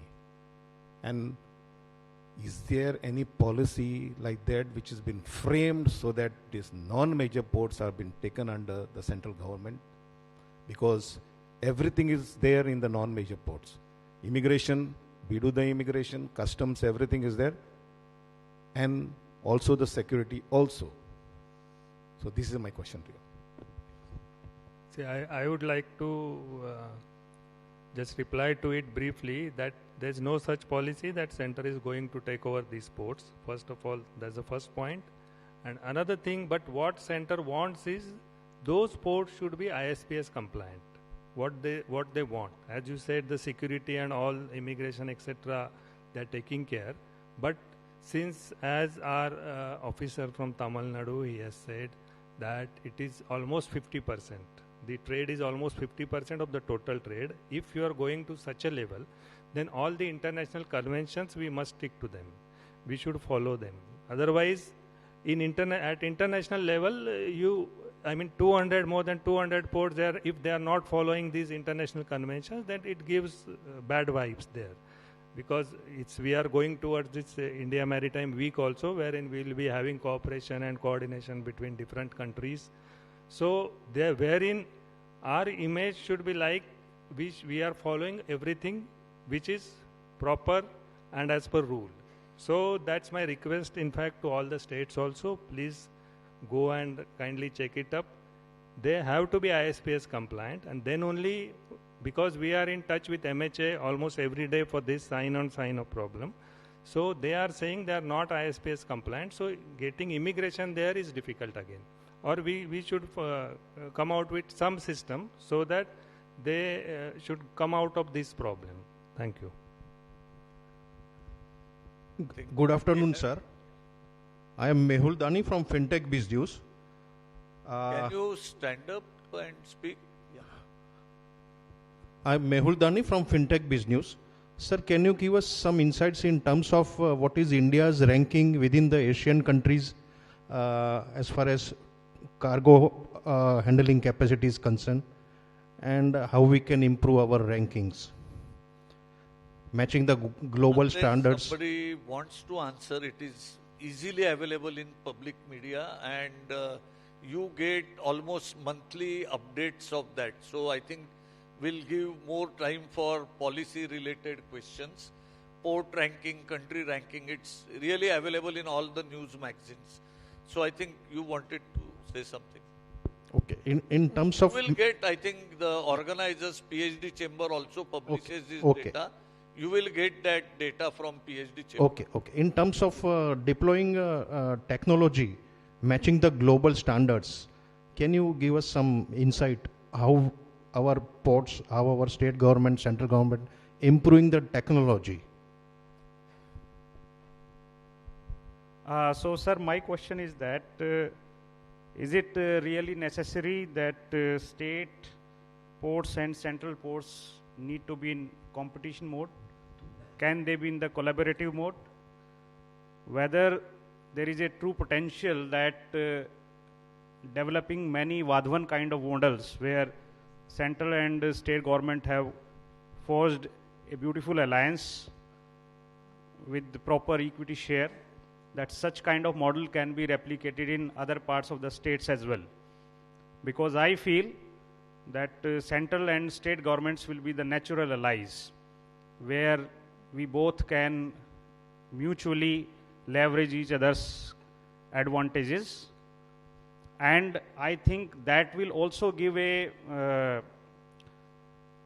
mirror outlook to the private sector also, because I believe that the way we are going for the PPP operations, there has to be a check and balance to understand the true value of these non-major ports, so that there should be a good mix of mega ports where state governments and private sector are also participants. But there is also a possibility, strong possibility, that some mega ports can be developed through the central and state cooperation as well. Thank you.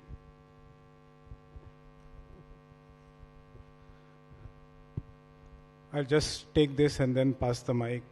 I think this is a very pertinent point and dot on. So competition is one thing, right? And it cannot be,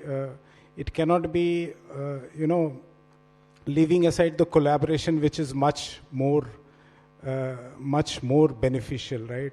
So in terms of, if you see how the ports are developed, it has a history, right?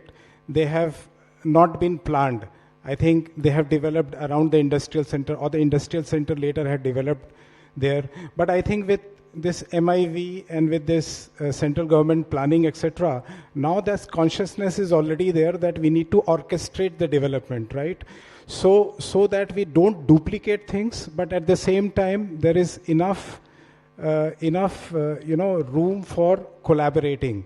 And I think in some of those documents also they have talked about development of a cluster. They are talking about Mundra cluster, they are talking about Eastern cluster around Paradeep, they are talking about the Tamil Nadu cluster, and they have gone to say that it could be a complementary thing. Of course, in some cases they are saying that it could be a feeder port, which I don't agree to, but I think a cluster of port supporting a region, a hinterland, which would much be beneficial. Mega ports, of course, there is a lot of potential. And one thing also I would like to say, that as you rightly said, I think there is ample opportunity for the state and the center and even the private parties to come together and see that the development is orchestrated in a way where we have these mega ports. Having a smart port, as we are talking, a digital port, needs a lot of investment. And it is just not possible for a private partner creating another port and then the state has to play a role in that. They have changed their role, right? So earlier they were operator, then they became regulator come operator. And now it is not only the physical goods which are changing place in the port. It is also the data which is very, very important. And for a smart port, this is very, very essential. I also talked in my opening remark that, there could be area where a port, you would like to have a mega port, right? So that an industry develops and you can orchestrate the industrial activity there. But at the same time, it may not make financial sense. It has an economic externality in terms of social values, economic values, but not necessarily it would be on the financial parameter be viable. At that place, I think the state and the private party can come together and see that a growth pole is developed or a developer port is developed, right? We are seeing in Andhra Pradesh, they have, announced 3 ports where the state is developing that, and then the private party can also participate, which I think is a very, very encouraging model to look at. Thanks. I think maybe we can have last question and close. Yeah. Namaskar, everybody. Can I go ahead, sir? Yeah. Yes. Actually, for his question, competition between the ports is required actually. I will give you a classical example. In 60-kilometer stretch, there are 4 deep water ports: Krishnapatnam, Kattupalli, Kamarajar Port and Chennai Port. All 4 are different models. Chennai Port is an authority, Ennur Port, Kamarajar Port is a limited company with a lot of concessions inside. Kattupalli has got a different model of tariff. Krishnapatnam has got a different tariff of model. All 4 are doing good. So this type of competition is required because wants what type of model they can take it. This is one. And second one is regarding that Vadhavan type. Now to develop such a port with the government of India, state government and a private partner, you need large chunk of land actually. The land acquisition to identify such a location is very challenging nowadays because we are dealing with the coastal communities. And in India, we are very much aware that every kilometer there is a fishing hamlet.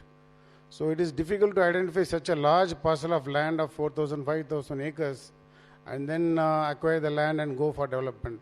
So as sir rightly said, it developed as and when the industry developed.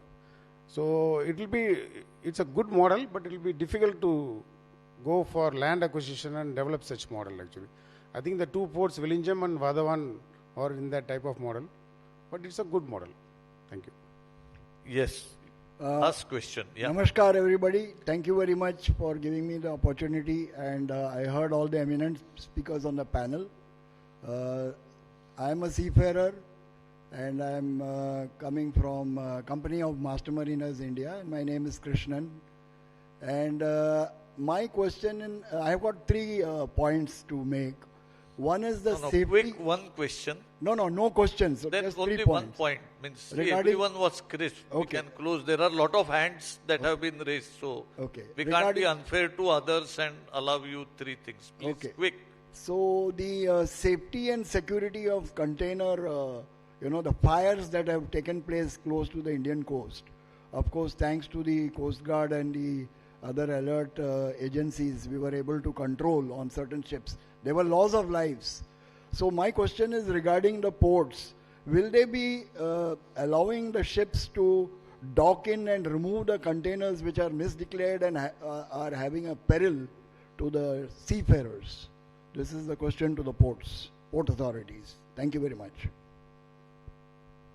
I think it's an operational question, whereas this is a very strategic issue. I think we are closing. We can have you can have during break.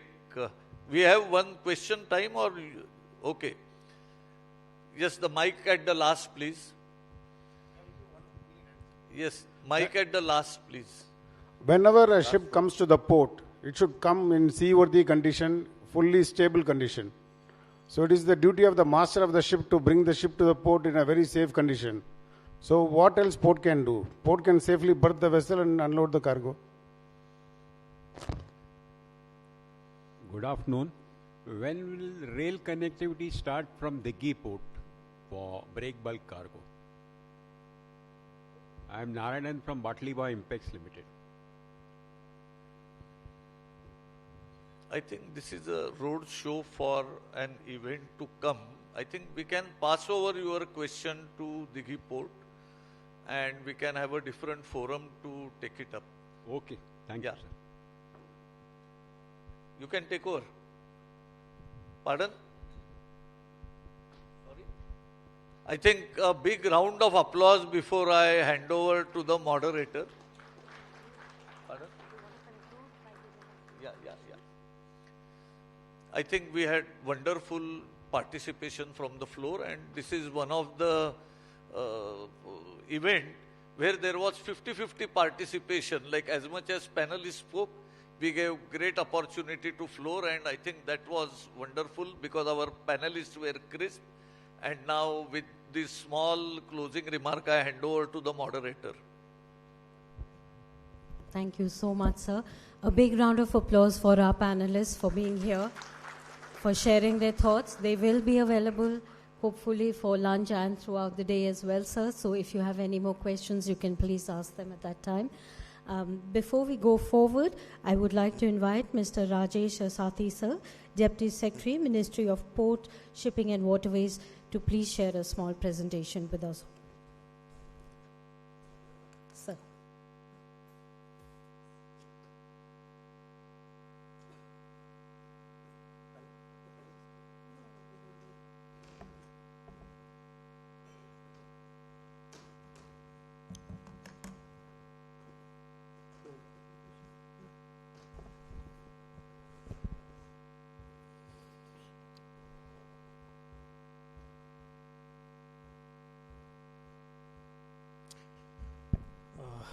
Good afternoon, everyone. Respected officials at the dais, my seniors, colleagues, friends, and the fraternity from the industry. As we are, going to have this India Maritime Week, and all these road shows have been planned to lead up to that event. I think it's appropriate to at least inform you something about India Maritime Week, so that all those who are attending here may have an idea what we have planned to do. So, may I have the next slide? So first, I'll like to start with the overview of India maritime sector, as someone has already asked about few stats. So let me start with some stats about what we have already achieved. Next. So we have these 12 major ports, more than 200, something around 217 non-major ports. We have already achieved a capacity of something around 2,762 MTPA, which you can say it is something around second highest in the world, somewhere around that. And we are handling something around 1,600 million tons of traffic. It is also quite competitive as compared to other countries of the world. We have got something around 62 shipbuilding yards. We have 60 million GRT of ship carrying capacity, more than 3.2 lakh seafarers, and we are also doing something around 33% of the global ship recycling, and with around 111 national waterways, of which around 29 are already operational. We have achieved a tremendous growth of almost 5 times in last few years, in this decade. Next.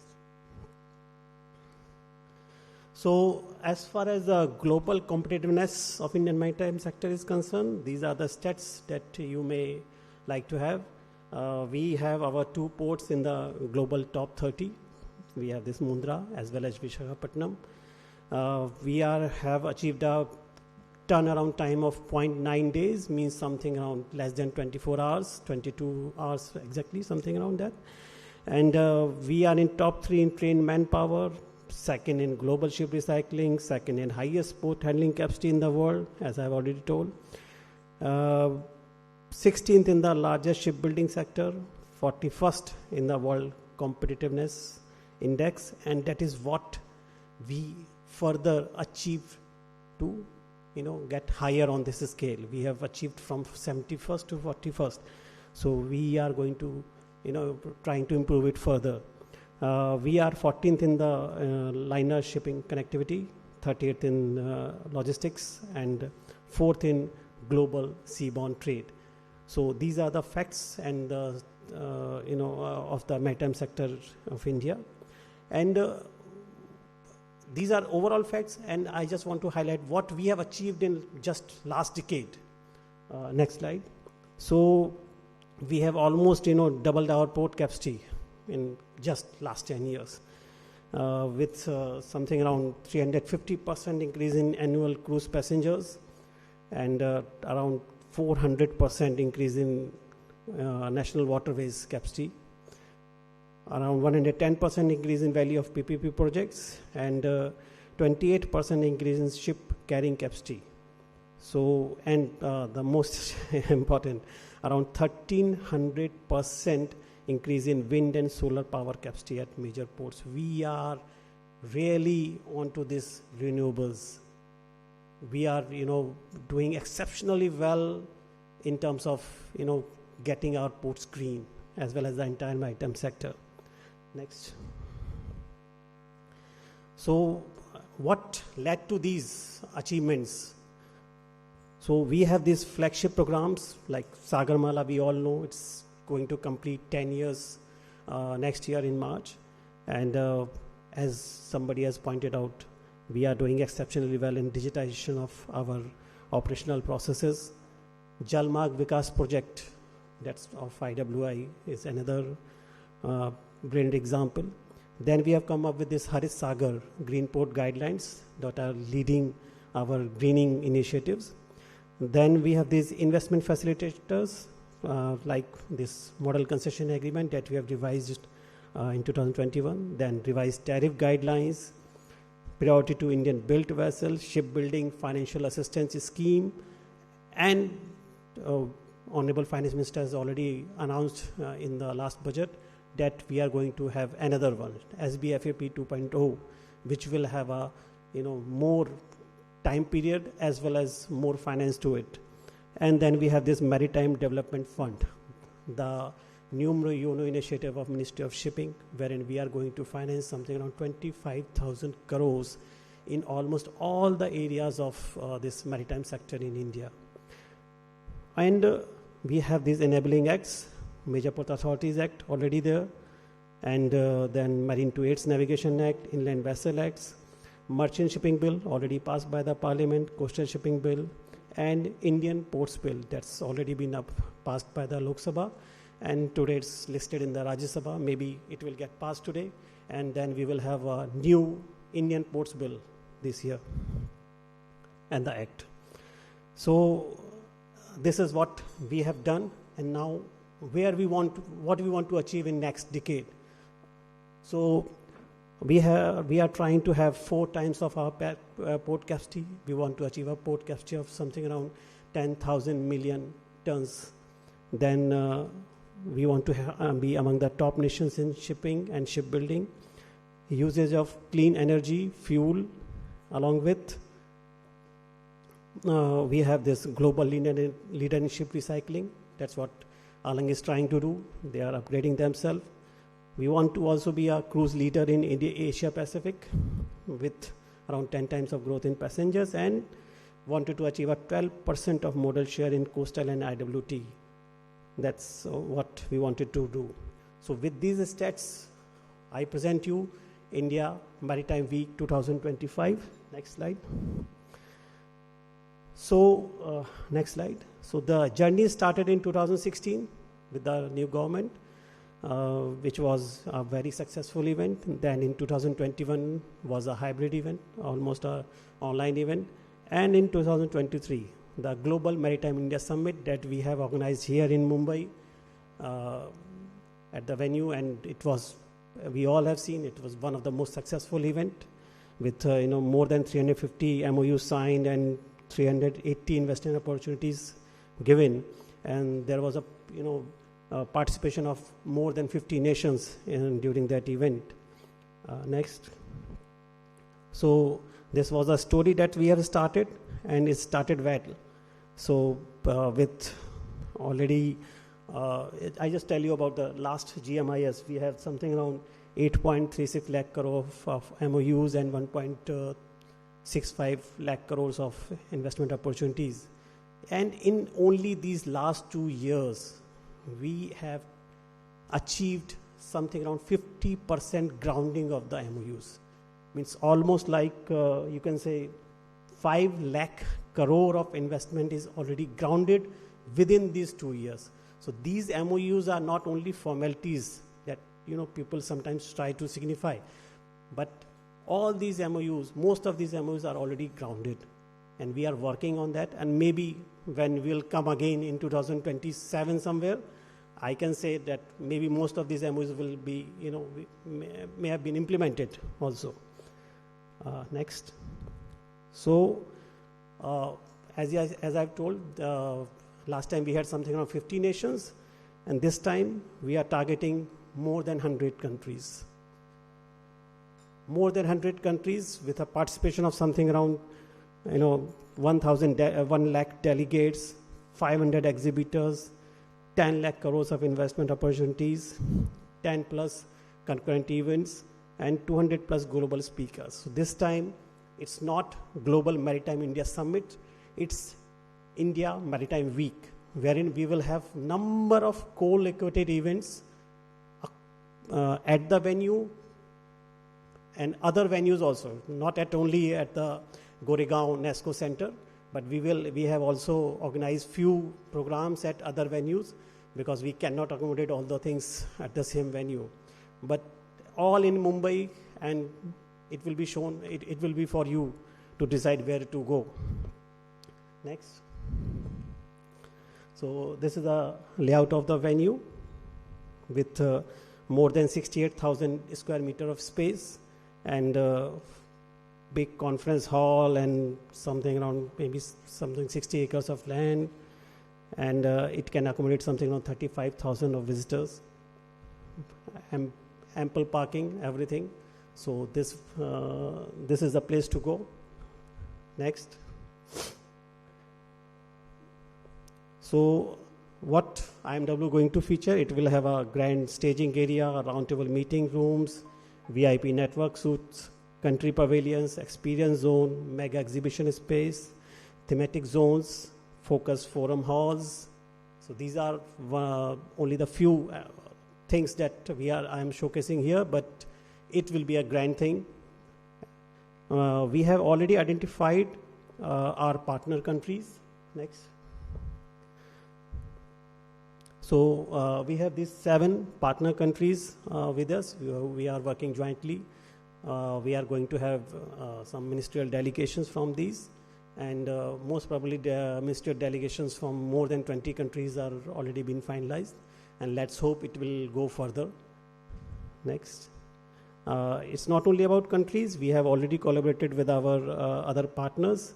So along with industry partners, we have institutional partners, we have media partners, we have knowledge partner, and these are only few. We have partners for not only for the IMW, we have partners for all the thematic events, even sessions for each of the events.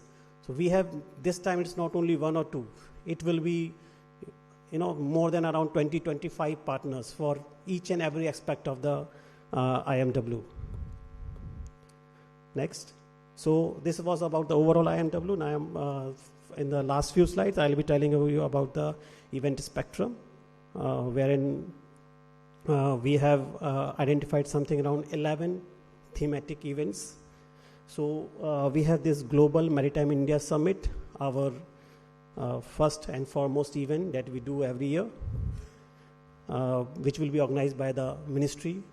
Second is the Sagar Manthan, the Great Oceans Dialogue, which is organized by ORF. As we all know, they do this Raisena Dialogue. So they are also doing this Sagar Manthan, the Great Oceans Dialogue, at this Geo Center. Third is the Global Maritime CEO Forum. It will be chaired by the Honorable Prime Minister, and it will be attended by the selected few international global CEOs of some selected 20-25 industries and companies. So that process is already on. So as per the approval, it will be undertaken.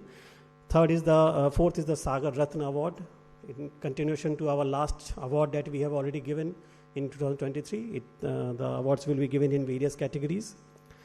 Then we have this UNESCAP. They are partnered with us. So UNESCAP will have their own event. Then we have this competitive financing for blue economy. It is another event on financing. We have another partner for that. Then we have this Green Maritime Day. Rocky Mountain Institute is doing that. Then we have the Sports of the Future. It is a part of the Quads program. Quad, we all know, US, Japan, India, and Australia. This is a Quad group, and that is going to organize this event. And then we have this India Maritime Heritage, our Lothal project that we have. Along with that, we want to promote our maritime heritage, maritime digitization, and future tech. Another event that is being coordinated by the BCG group. They are doing that. And for the gender equality and to promote the gender equality, we have this Maritime CEO conference. They are our another partner who are undertaking that. So with this, I just want to present you our global opportunity at this stage. Last slide. So with this, I just want to present you India Maritime Week, wherein we have all this opportunity for G2B, B2B meetings, tapping international workforce, international exhibition, international collaboration and investment opportunities, policy and thematic sessions, innovation, technology and showcase. So save the date for 27th to 31st of October, and see you at NESCO ground. And for anything else, we have Indian Port Association, and our MD sir is already here. If you want to have anything, any queries, any questions, sir is always there, and his team. Thank you. Thank you very much.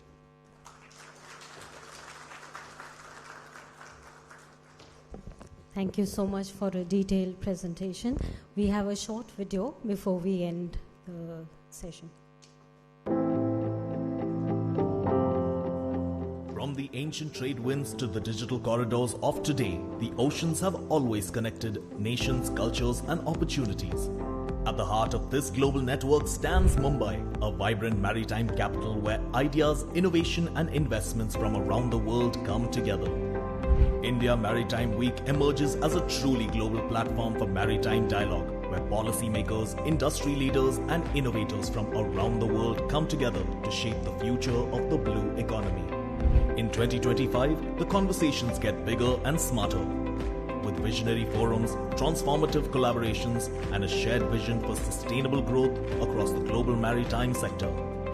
From the Global Maritime India Summit to the Green Maritime Day, Sagar Manthan, the Great Ocean Dialogue to Ports of the Future, the Global Maritime CEO Forum, the Women in Maritime CEO Conference, the Sagar Ratna Awards, India Maritime Heritage, the UNESCAP Conference, and the Maritime Digitalization and Future Tech Summit, to the Competitive Financing for Blue Economy Dialogue. India Maritime Week 2025 brings together 11 concurrent events shaping the entire spectrum of the maritime world. India Maritime Week 2025, uniting oceans, one maritime vision.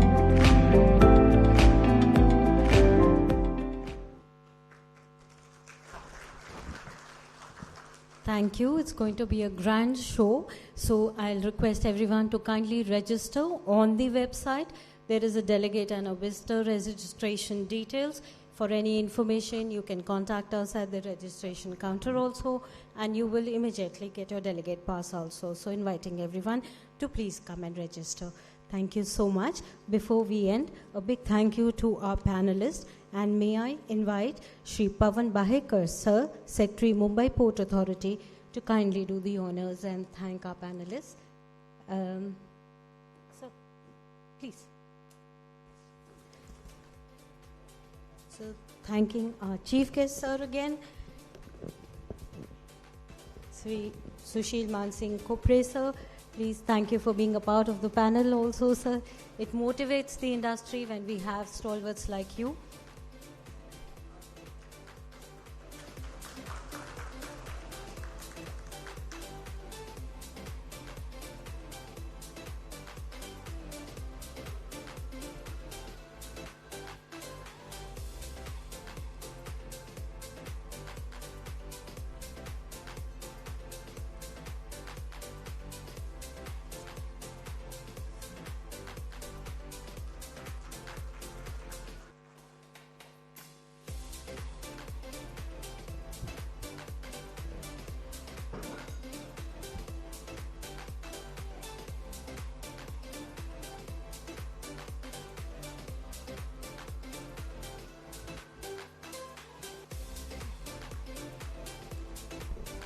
Can we have the applause coming? We are going to shortly have lunch, so big applause for everybody. Thank you very, very much.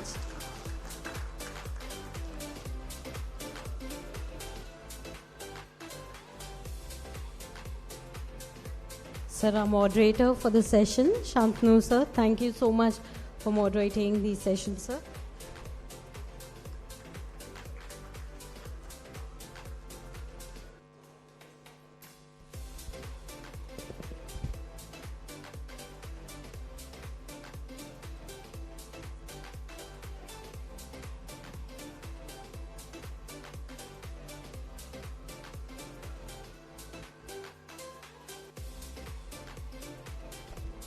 Mr. Captain P.K. Mishra, sir, from JSW Infrastructure.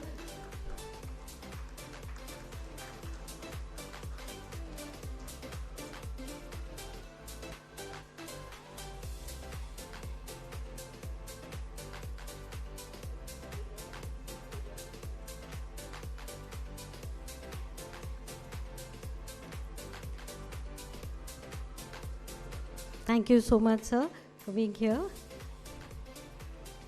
Mr. Kalpesh Vitlani from Gujarat, thank you for your presence, sir. May I request Mr. Rajesh Asati, sir, to please come on the stage, and Captain Praveen Khara, sir, to please join us also.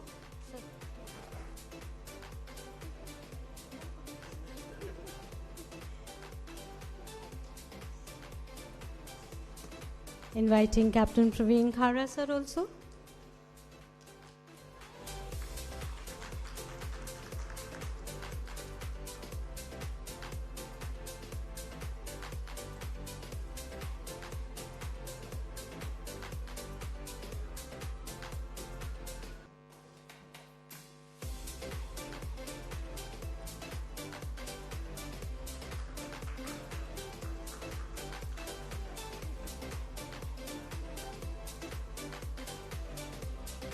Thank you so much, everybody. Before we conclude, I'll request all the panelists to please stand for a group photograph, and then we'll have the concluding remarks from Ms. Madhuri Varades, ma'am, FA and CAO, Mumbai Port Authority. Can I invite all our dignitaries for the morning for the group photograph? Sir, please. Narwal, sir. Sir. Dr. Chatanda.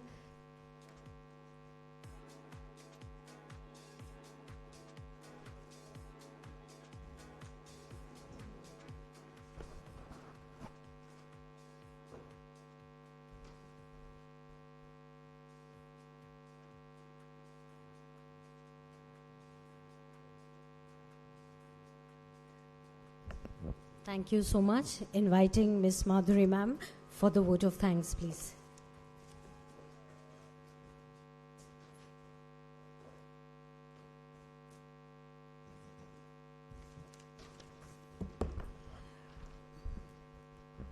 Good afternoon.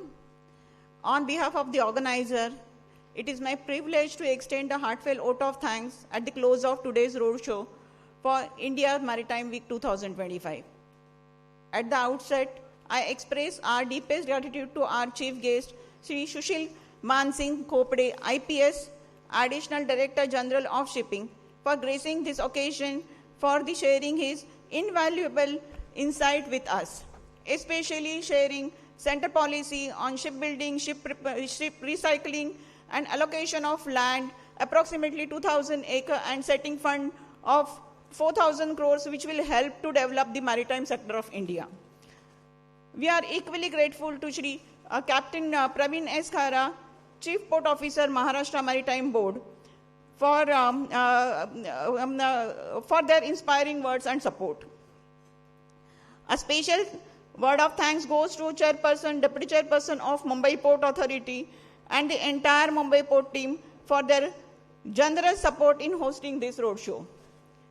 Our sincere appreciation also goes to the eminent panelists, especially Shri Sushil Mansingh Khopde, IPS Additional Director General of Shipping, Shri Shantanu Deshpande, Director CEO, Pace Marine Solution Private Limited, Captain P.K. Mishra, CEO Terminal JSW Infrastructure, Shri Kalpesh Viklani, GM Project Gujarat Maritime Board, Captain M.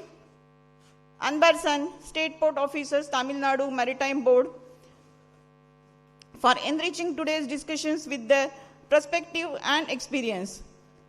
Our special thanks also goes to Rajesh Asathi, Deputy Secretary Mumbai Port, for sharing informative presentation and overall progress and future development of maritime.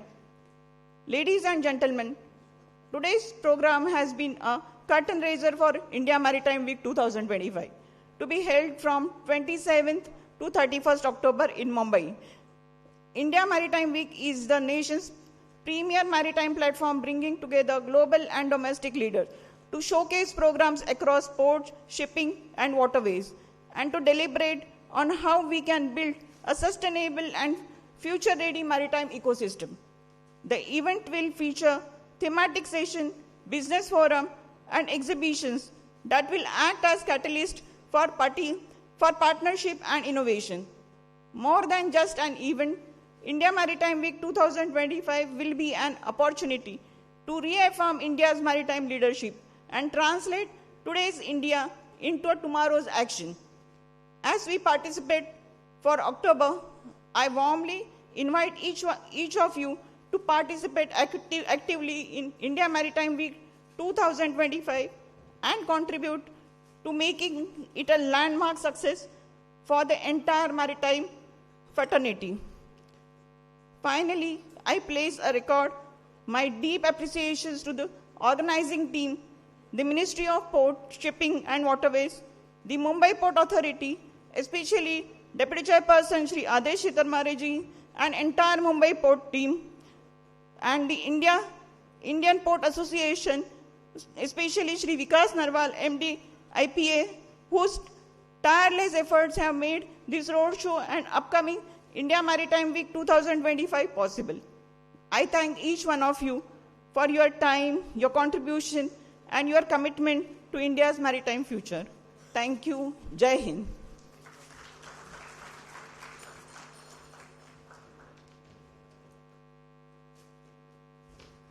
For the kind attention of Session 1 attendees, officials from states, especially the 13 states who have gathered here, will be having a site visit exactly at 2:30 p.m. So I request all the attendees only from the states to come for the same. The buses will be starting from the main entrance, so you all are requested to assemble at the main entrance sharp at 2:30.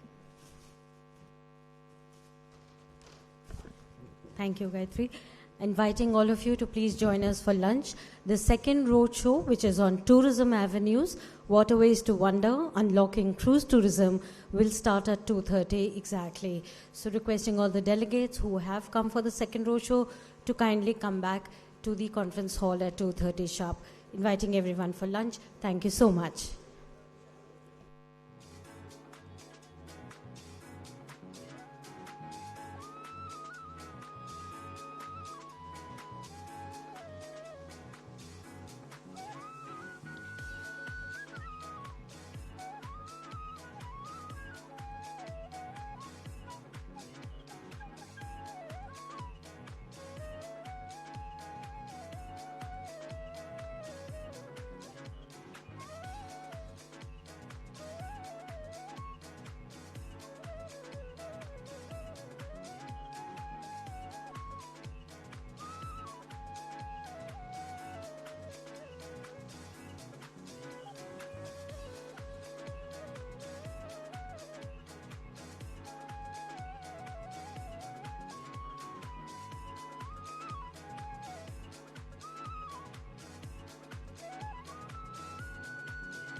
exponential growth, largely due to the dedicated efforts of the Inland Waterways Authority of India, IW.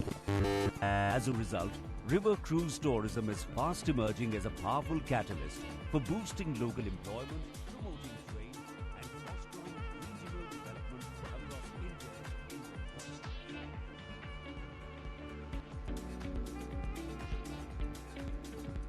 River cruise tourism in India is an emerging and vibrant trend that has witnessed remarkable.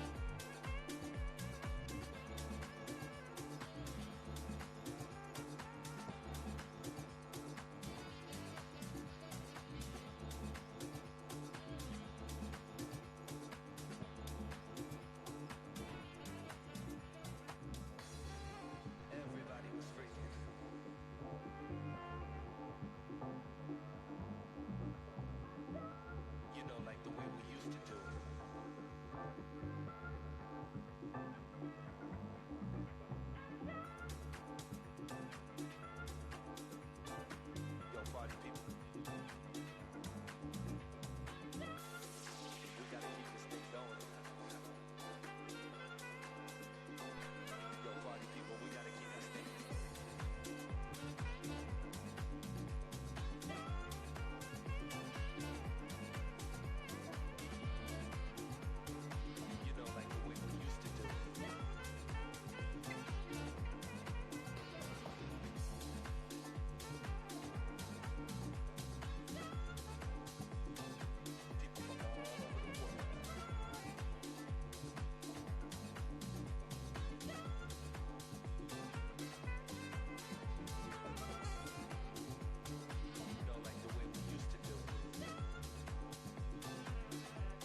Welcoming everyone back to the second roadshow for today for the India Maritime Week.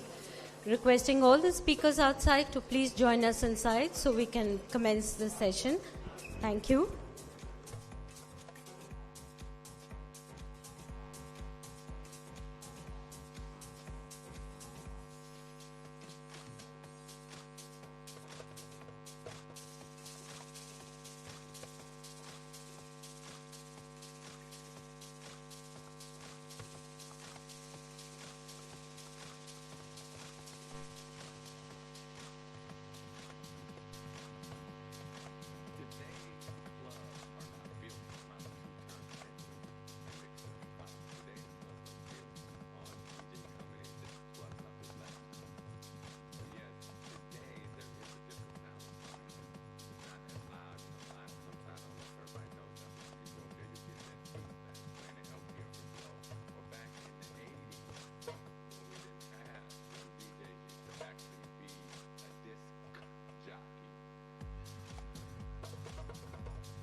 Today's clubs are not built around two turntables, a mixer, and vinyl. Today's clubs are built on a DJ coming in just plugging up his laptop.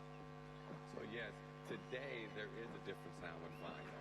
It's not as loud, vinyl sometimes, I don't know if everybody knows that, but you can go up there, you get that feedback, playing an LP or if it's low.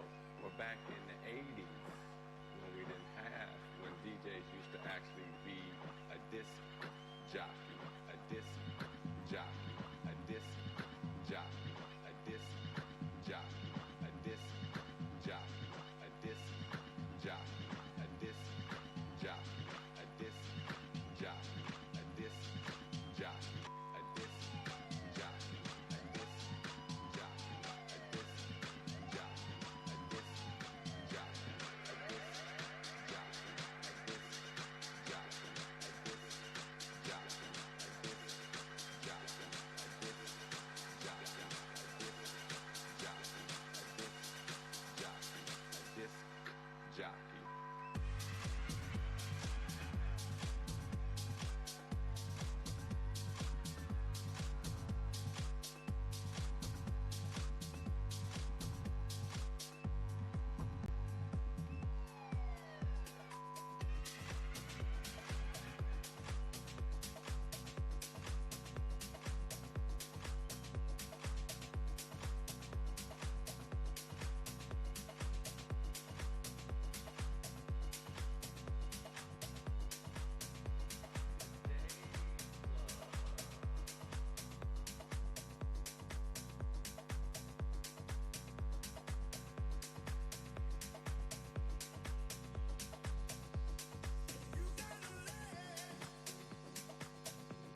So again, welcoming everyone back for the second roadshow of today. Again, requesting all the delegates outside who are still networking to please join us for this roadshow, and then we can take the networking forward. And a very good afternoon to everybody. So India is actively developing a world-class maritime infrastructure to promote connectivity and collaborations. It is our pleasure to again share with you that the Ministry of Ports, Shipping and Waterways is hosting its mega flagship program, the India Maritime Week, the 4th edition, on October 27th to the 31st at Nesco Exhibition Centre in Mumbai. The program is being organized by the Indian Ports Association and shall be graced by the Honorable Prime Minister of India. India Maritime Week is India's premier global maritime event and a successful flagship initiative of the Ministry of Ports, Shipping and Waterways, aimed at showcasing India's maritime excellence, innovation, policy initiatives and international collaborations towards accelerating advancement and growth in the maritime sector. The program will also promote new businesses and collaboration opportunities while bringing together the key maritime stakeholders from across the globe. As a prelude to the main event, Mumbai Port Association and IWAI is organizing today's roadshow to share details about the Indian Maritime Week and also share recommendations from the industry experts who shall be part of our future panel discussions. Today's roadshow is on Tourism Avenues, themed Waterways to Wonder, Unlocking the Cruise Tourism for India. It's being organized jointly by Mumbai Port Authority and Indian Waterways Authority of India. India is actively developing tourism infrastructure to enhance seamless travel experiences, promote cultural and natural destinations, ensure inclusive growth, and foster responsible regulatory involvement. The ocean cruise sector has witnessed significant growth recently and has since had a very growing demand in this sector. Passenger numbers have substantially increased in cruise and river cruises demand. Efforts in ferry services, including the Ro-Ro and the Ro-Pax, are progressing through greenfield and brownfield projects led by DPA, COPA and MBPA. Marina development is also underway with MBPA and MPA spearheading greenfield projects to boost nautical tourism. Furthermore, integrated destination development is being pursued in collaboration with state tourism boards. This will strengthen tourism circuits and enhance the visitor experiences. We have with us some eminent panelists who shall be talking about the opportunities in the subsequent panels, and we have dignitaries from the government who are gracing this session. NAVIC Cell 4 is structured to ensure effective coordination and decision-making within the maritime sector with a focus on river and cruise tourism.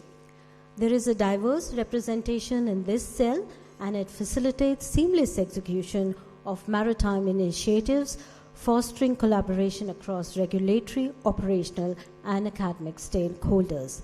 We shall be discussing about the sea and river cruises, the regulatory landscapes, and navigating the challenges, the government's push, initiatives taken by MOPSW, and the tourism perspective, expectations of trade in today's panel discussion and roadshow.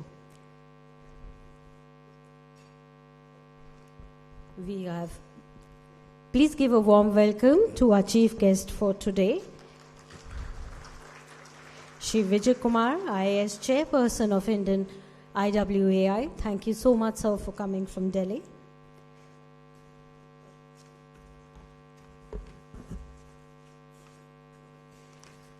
So, as we always commence something which is very important, traditionally by lighting the lamp, I will request our dignitaries to please join us for the lamp lighting ceremony. Inviting our chief guest, sir, Shri Vijay Kumar, sir, our Shri Adesh Titamara, sir, IAS Deputy Chairperson, Mr. Vikas Narwal, sir, Shri Nilesh Gatne, sir, Shri Pradeep P, sir,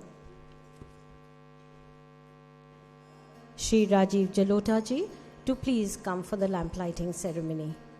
Dr. Jitendra sir to also join us.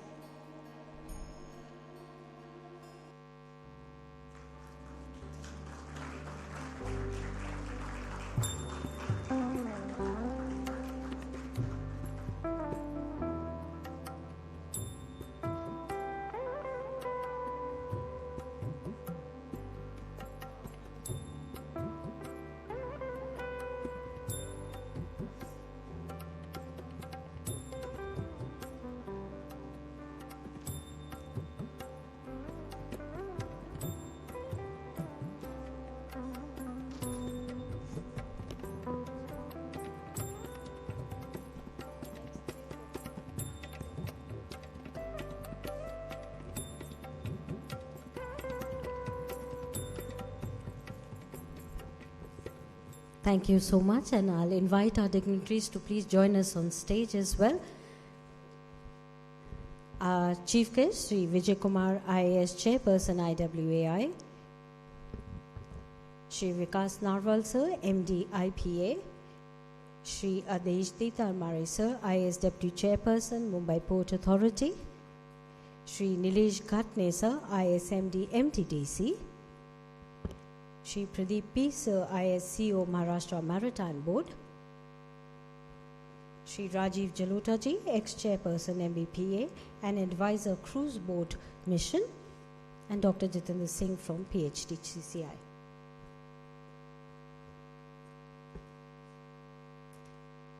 As a formal welcome and thank you for being here, may I request Captain Praveen Singh, Deputy Conservator, Mumbai Port Authority, to please present mementos and welcome our dignitaries. Sir.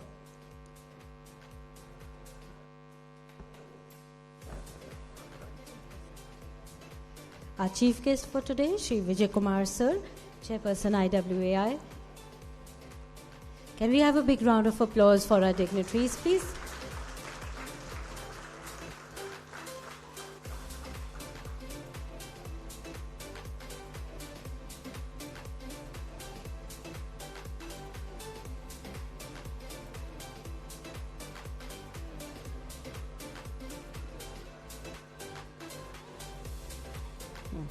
Shri Nilesh Ghatne Sir, IAS MD, MTDC.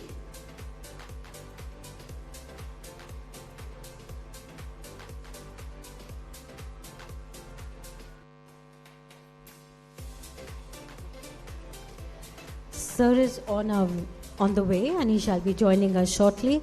Meanwhile, I'll request Sir to please welcome Vikas Narwal Sir, MD, IPA.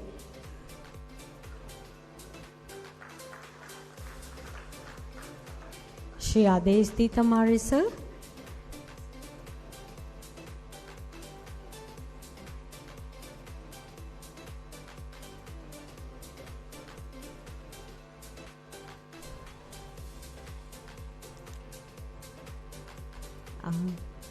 Shri Pradeep P, ISCO Maharashtra Maritime Board.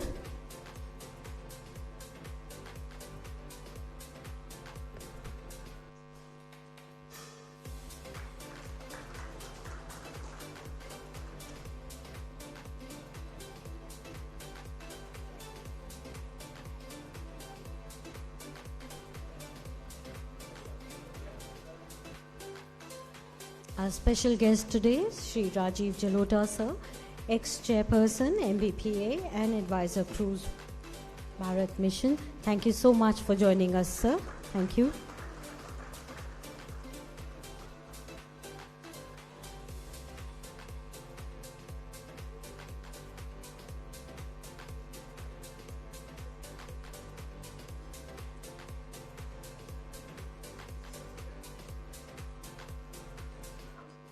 Shri Adesh Titamare Sir, the force behind the two road shows.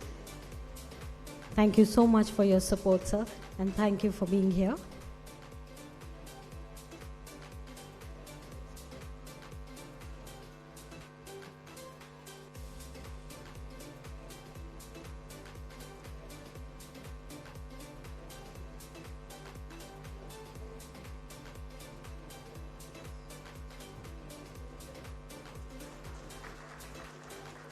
And Dr. Jitendra Sir, Deputy Secretary General, PhD CCI. industry partner. Thank you so much, sir.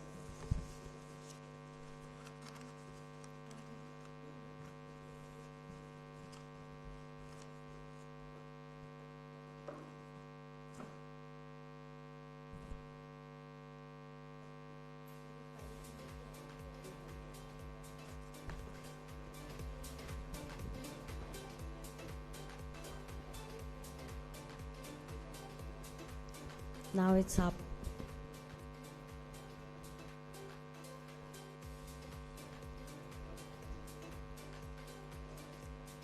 Thank you so much, sir. Now it's my pleasure to invite Shri Adesh Titamare, sir, IS Deputy Chairperson, Mumbai Port Authority, to please give his opening remarks. Sir.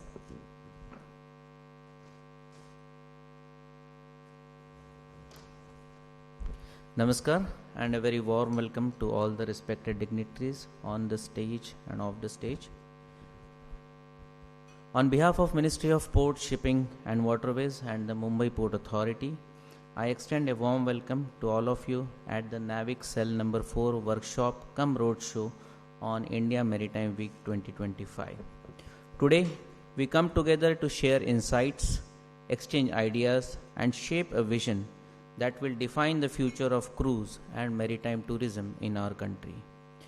As we look to the future, a significant milestone awaits us, the India Maritime Week 2025, which is scheduled from 27th till 31st of October in Mumbai. IMW 2025 is not just a conference, but a convergence of global maritime stakeholders, industry pioneers, policymakers and investors. It will serve as a platform for dialogue, collaboration, and innovation, enabling all of us to exchange ideas, discuss emerging trends, and explore opportunities in the evolving maritime landscape. Among the many sectors driving this change, cruise tourism deserves special attention and mention. It is one of the fastest growing and most dynamic segments of the global leisure industry. India, with a vast coastline and network of navigable rivers, pristine island chains, and a maritime heritage, is uniquely positioned to lead this transformation. Our natural beauty, coupled with an unmatched diversity of experiences, makes India an ideal cruising destination, not just for international travelers, but also for the rapidly growing Indian middle class. The dedicated NAVIC cell, which is numbered as cell number 4, and the collective vision of our stakeholders focuses on tourism and ferries, which includes ocean, river, lighthouse and ro-ro-ro-pax ferries, both domestic as well as international. Since 2014, Government of India has introduced a series of measures to enhance the cruise experience of travelers, which includes issuing uniform standard operating procedures and rationalization of cruise tariffs, guaranteed berths for cruise ships, cabotage relaxation, streamlined immigration and custom processes, and digital innovations such as QR code-based clearances, ensuring international passengers are cleared within 30 seconds, enabling tourists to spend more time onshore and contributing to the local economy through shore excursions. Infrastructure development remains a cornerstone of this vision. Today, modern cruise terminals are already operational at Mumbai, New Mangalore, Cochin, Chennai and Visakhapatnam. Soon, an upgraded terminal at Mormugao Port will also be operational. These terminals are gateways offering seamless immigration, security, baggage scanning and tourist facilitation to make India a real world-class cruise destination. Mumbai Port takes pride in developing Mumbai International Cruise Terminal, the largest and most technically advanced cruise terminal in India. MICT is a state-of-the-art ground plus 3-story structure with an iconic design inspired by the cruise concept.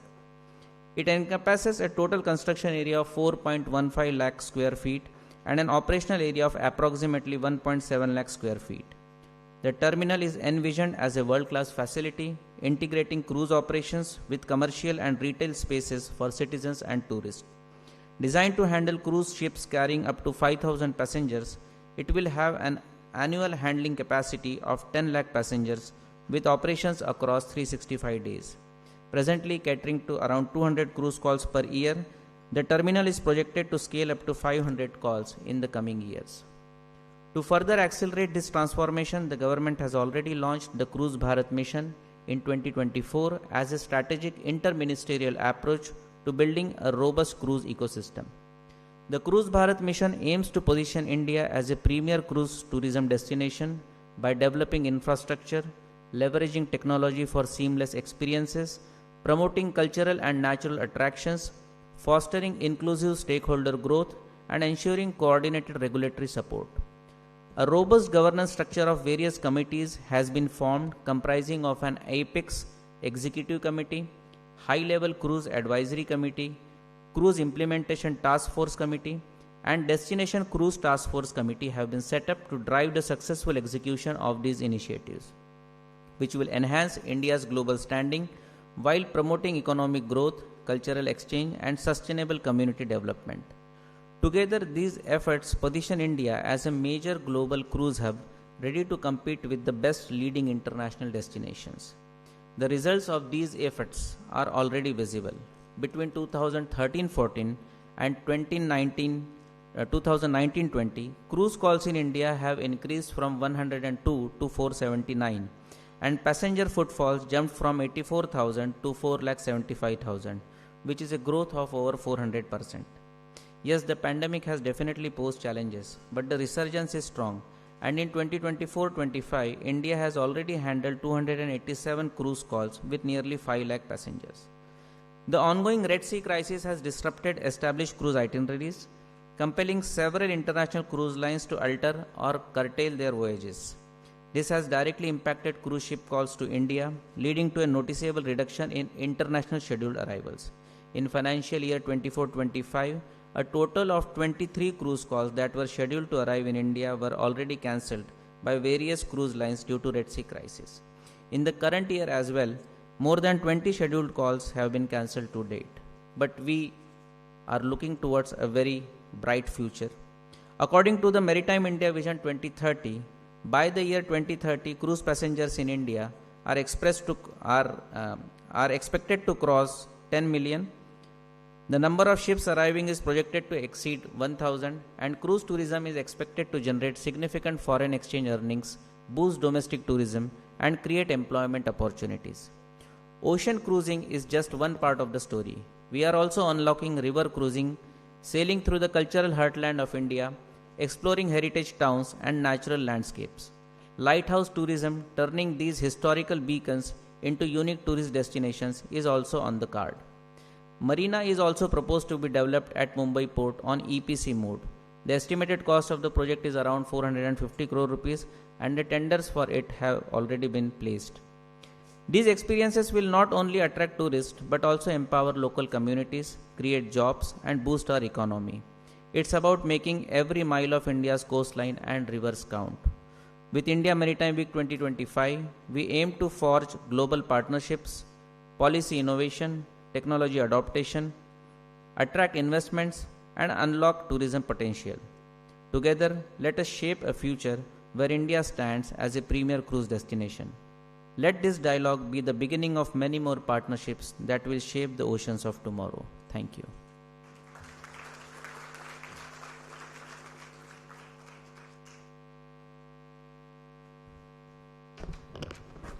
Thank you, sir, for your motivating words, and requesting all the delegates to please take up his initiative and be a part. So now we will have a taxation, regulatory concerns, feasibility studies, and a feedback and discussions on regulatory changes on the NAVIC cell by the MD of IPA, Mr. Vikas Narwal, sir. But before we start, there is a small video which we'd like to play.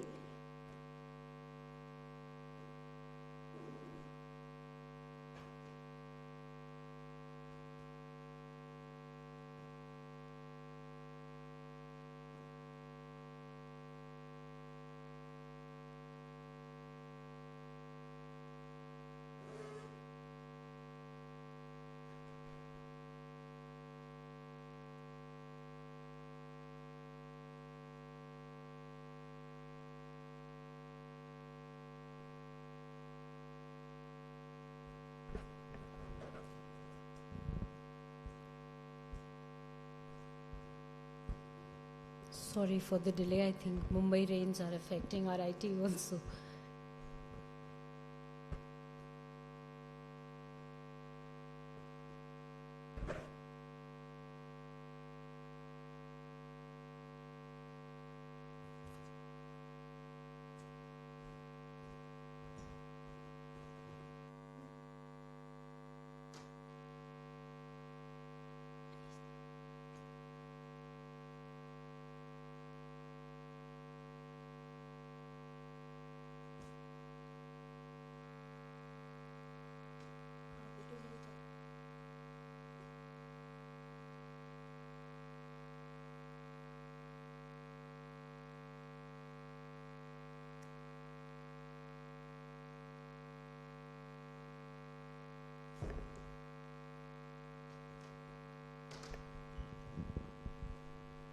You can upload the presentation, please.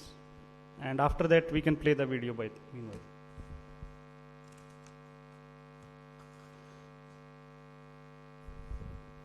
A very good afternoon to all of you. Respected Chairman IWI, respected Jalota sir, respected Adesh sir, and all other respected dignitaries sitting on the dais, ladies and gentlemen. Cruise Bharat Mission is an initiative of the Ministry of Port Shipping and Waterways, where the need was felt that there should be a single consolidating body to assess the demand of the various cruise stakeholders, have a dialogue with them, remove their difficulties, and provide a necessary direction to sail ahead. Keeping this in mind, Honorable Minister MOPSW launched Cruise Bharat Mission on 30th September 2024. After that, the mission has made steady progress. We have started working on various initiatives, initiated dialogues with all the stakeholders, had multiple meetings, and now we are trying to put the right roadmap for this sector. When we say the right roadmap, it is very essential that the existing concerns and the bottlenecks of the industry need to be addressed as soon as possible. One of the foremost and long echoed concern of the cruise industry has been towards taxation and regulatory regime prevalent in India. We have been working on this for quite a few months now. Accordingly, we have drafted some key recommendations for the government, which if are taken in a positive manner, we believe that some of the issues of the cruise industries shall be addressed. The basic principle which we have adopted to draft these recommendations is that there should be a parity between the domestic cruise operator and international cruise operator, with a little advantage to the domestic operators if they want to bring in the new vessels before a particular date. There has to be complete level playing field for the sea cruise operators as well as river cruise operators. That is the second principle we have taken. Still,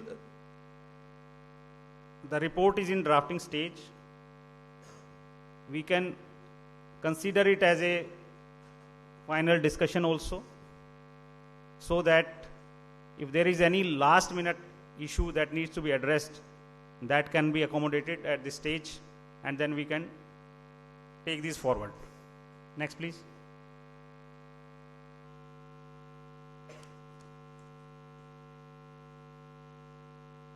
So, The first issue that was related to the remittance for the lease rentals.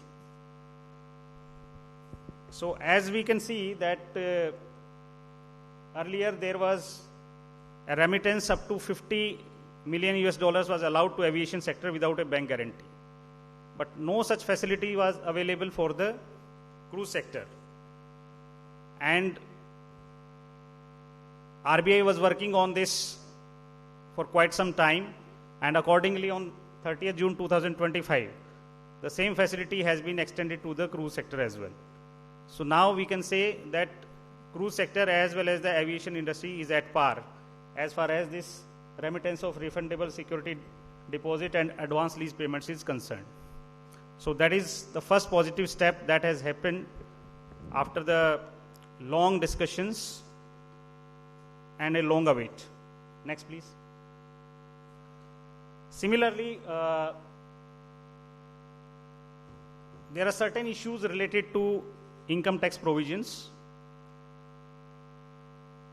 These exemptions have been given by the income tax department in a selective manner, which we have tried to broaden the scope.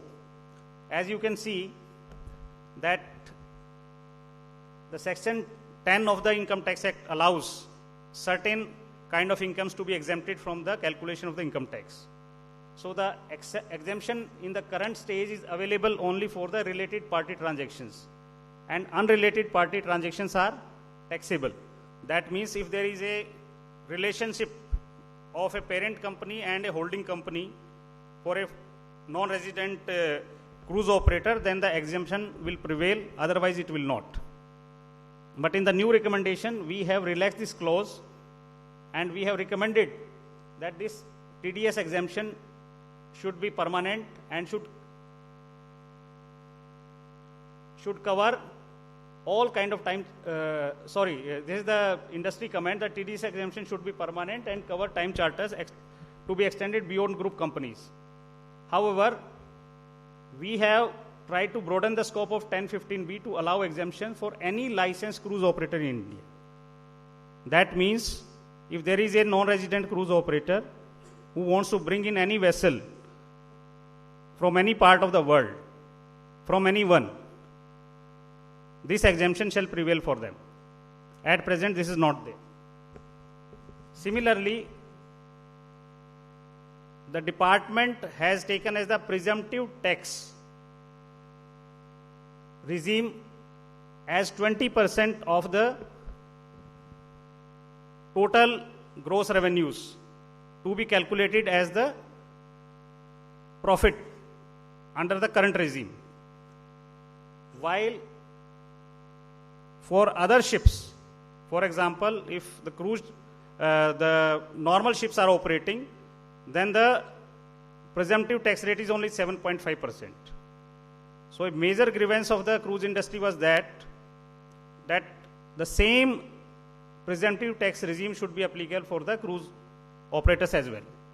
So section 44 BBC was introduced by Government of India about a year back, where they have taken it as 20% of the gross revenue as the profit.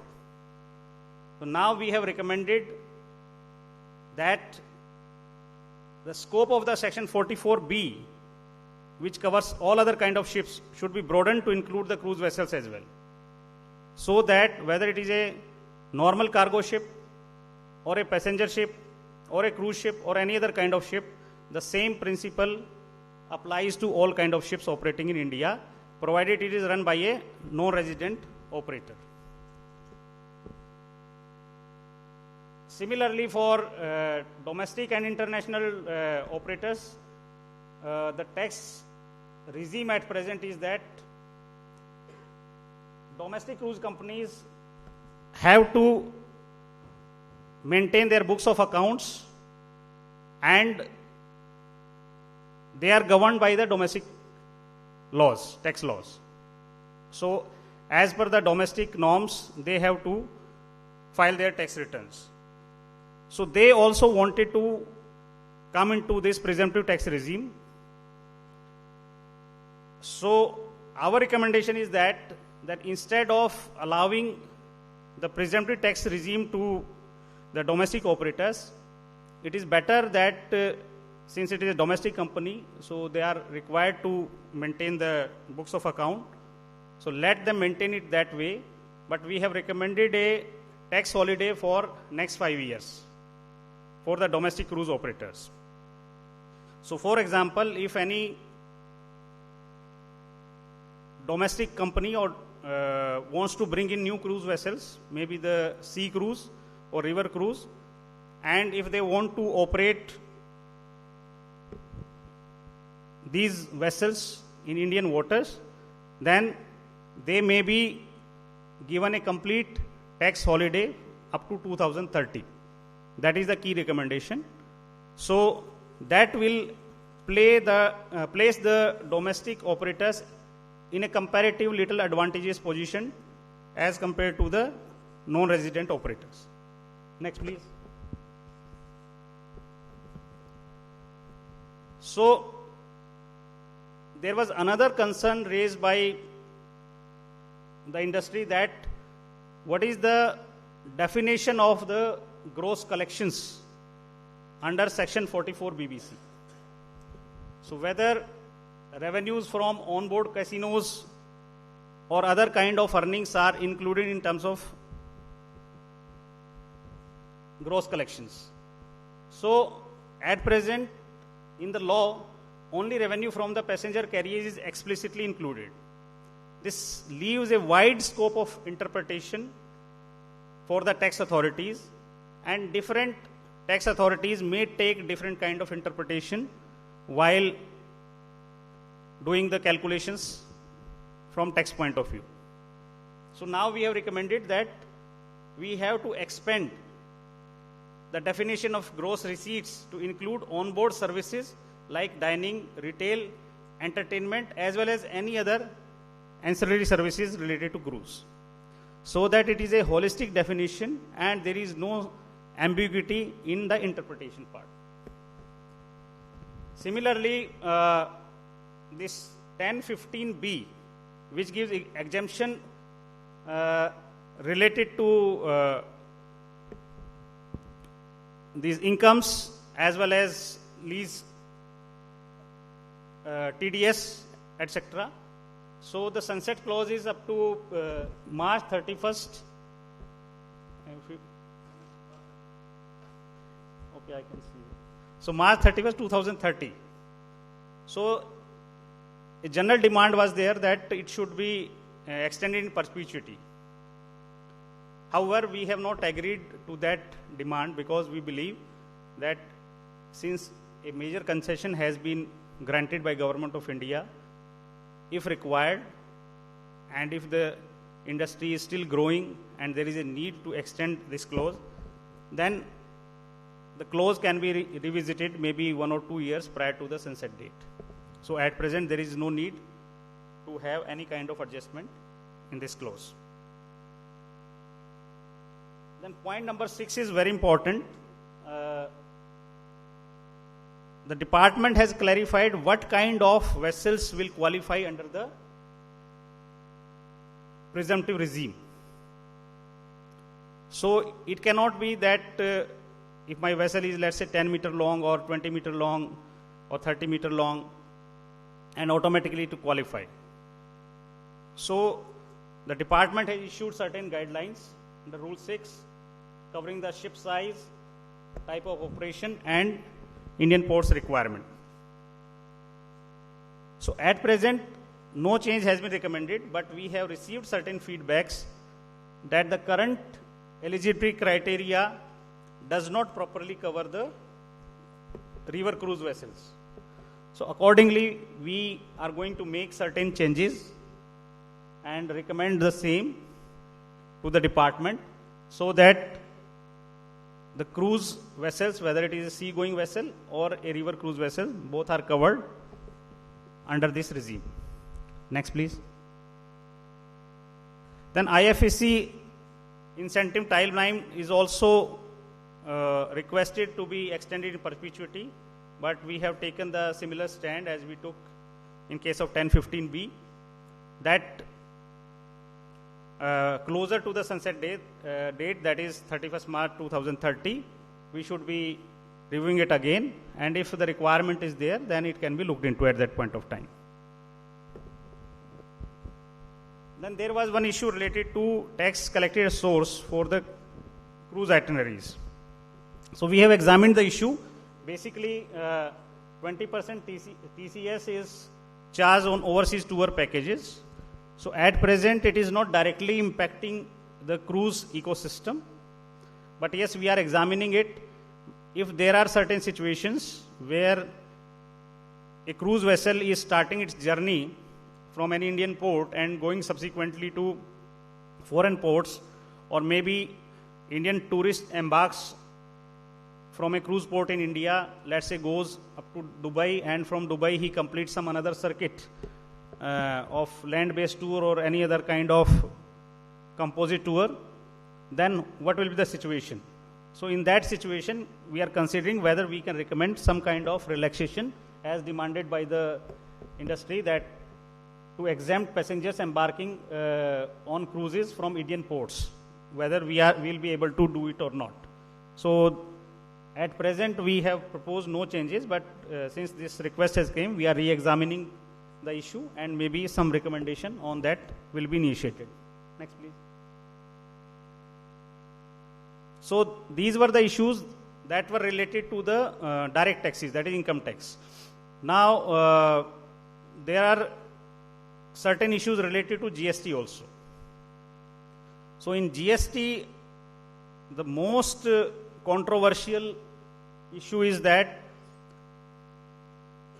by certain tax authorities, there has been assessment at 28%, considering that because of the placement of the onboard casino in cruise ship. So that is why entire revenue is subjected to 28% GST. So we have examined the issue, and there is a concept called bundled services. So in case of bundled services, wherever there is a composite supply, whatever is the principal commodity, that tax slab need to be used. So accordingly, we have recommended that since the ticketing revenue or the accommodation itself is the principal commodity, so that should be taxed at 18% of the GST, not at 28%. So that is our recommendation. However, one comment, more industry comment and feedback has come that why we can't reduce it to further lower slab. So since 2 days back only, Honorable Prime Minister has announced some GST reforms, maybe we will look into the matter that whether it is possible to recommend for a lower tax slab for this entire revenue to 5% slab. Second was the GST rate on ship leasing. So ship leasing, the GST slab is currently at 18%. So that we believe that it is not very business friendly for the operators who want to run these cruise ships in Indian waters, because there is no domestic shipbuilding activity currently happening properly in India. So if we want to have these kind of cruise ships into our waters, these either have to be purchased or have to be leased out from foreign owners. So accordingly, we have recommended that the GST rate on leasing of cruise ships should be reduced from 18% to 5%. Then another issue related to excise and VAT is the liquor taxation.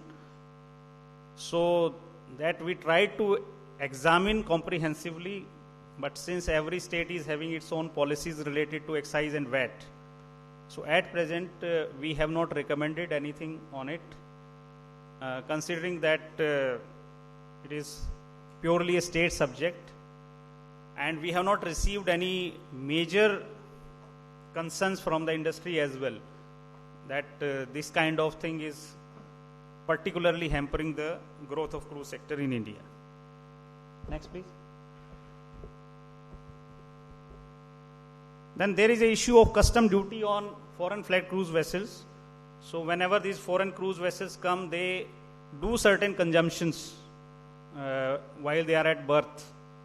It may be in the form of the stores, that is liquor or tobacco products, even diesel and other type of fuels are also consumed. So there is a concept of imposing the custom duty on the consumption that take place in the Indian waters. So this was a concern of the industry about 6 to 7 months back. Meanwhile, Customs Department has rationalized their portal, and now you can file your return in a very convenient manner. So it has more or less addressed the issue, but still if there is any concern, we are ready to look at again whether some kind of exemption can be provided in this regard. Then there is one more issue that will require examination, will be examining, that has come, is that the 6-month limit for reconverting foreign going vessels back to coastal runs should be extended to 12 months for greater operational flexibility. So that also issue has just come up that we are going to examine, and it is going to be part of this report. So in a nutshell, next please. So in a nutshell, the regulatory concerns and the taxation concern. The demand of the industry is, of course, maybe little more. We have tried to accommodate as much as possible. This is not the end of the road. This is just a beginning. The report is still in drafting stage. We have repeatedly asked the comments from the industry 2-3 times. Here again, we stand today that if there is any last minute concern which can be raised, that is most welcome. We are ready to accommodate. The main idea is that we should create an enabling environment so that the cruise sector in India can flourish. Apart from taxation and regulatory thing, one more thing that Cruise Bharat Mission is doing is the coastal OD development. That means at present there are only 7 to 8 locations where the cruise ships are operating. If I talk about mainland, it is Mumbai, Goa, New Mangalore, Cochin, then Chennai and Visakhapatnam. Recently, Puducherry has also been added. Cordelia has started its operations over there. And then Lakshadweep is also covered through Cordelia, and few cruise ships keep on coming on and off basis in Andaman and Nicobar Islands.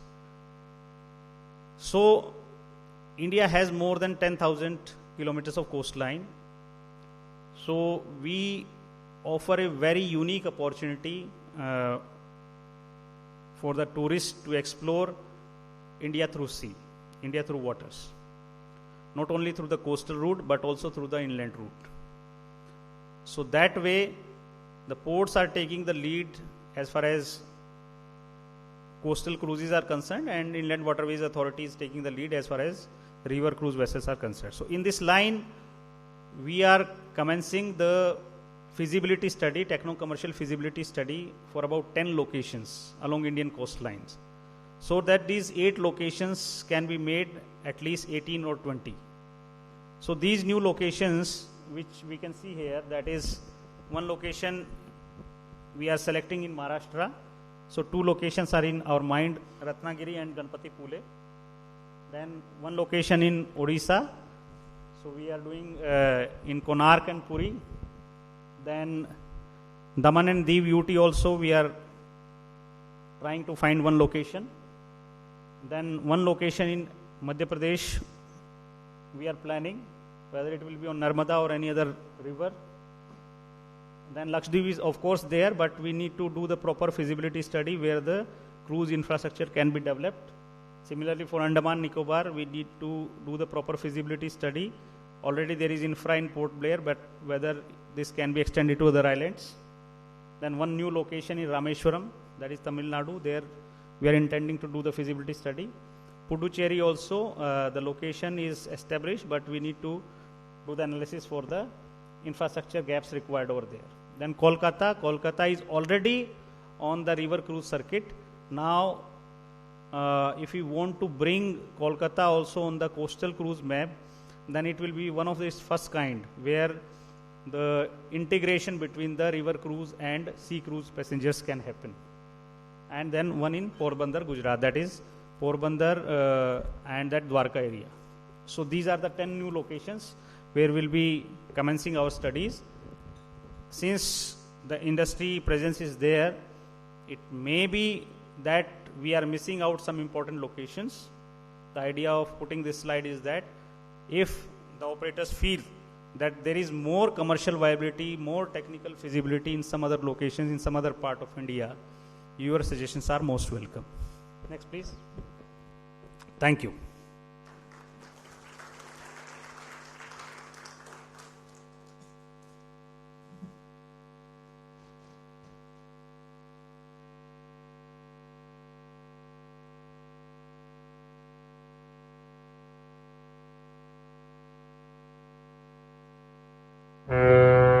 Cruise tourism in India has truly come a long way. Back in 2013 to 14, we saw only 102 cruise calls and about 84,705 passengers.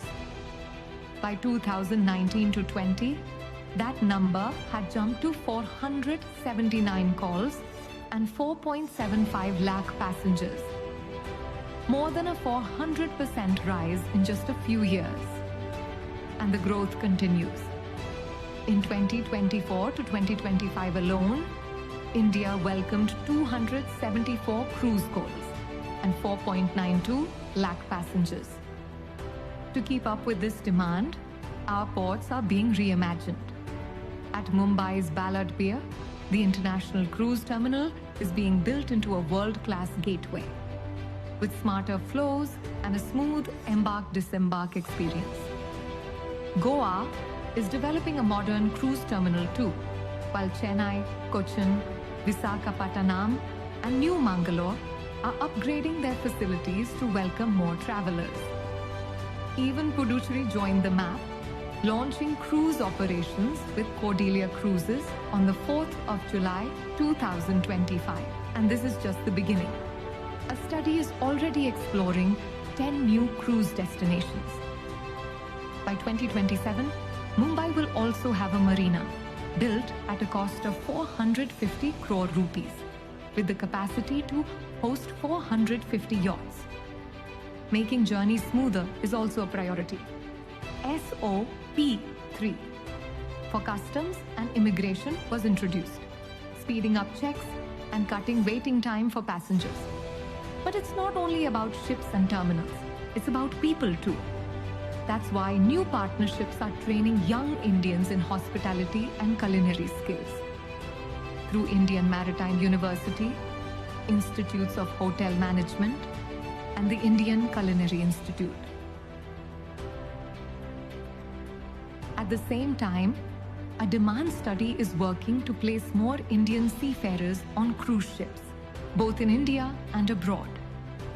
Clear taxation and regulatory policies are giving confidence to the industry.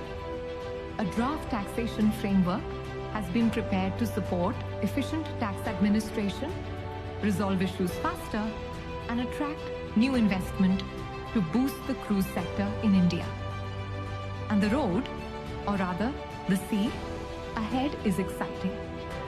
According to Maritime India Vision 2030, India is expected to welcome more than 10 million cruise passengers by 2030.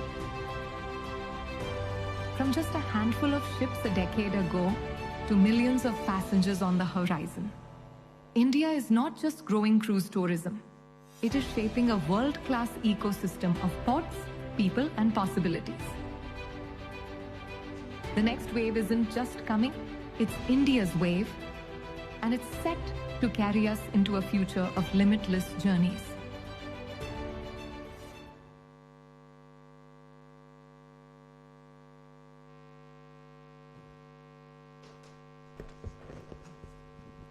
Thank you. Can we have a big round of applause for Naral sir for taking this Navik cell forward? Thank you so much for your motivation, sir, and I think the cell has done a very, very great job. It's our pleasure now to invite Srimati Kanchan Rizvi, ma'am, President and Terminal Head, Ballard Pier Private Limited, talking on the operational excellence and passenger experience, the Mumbai International Cruise Tourism. So, can I request ma'am to join us? Is she...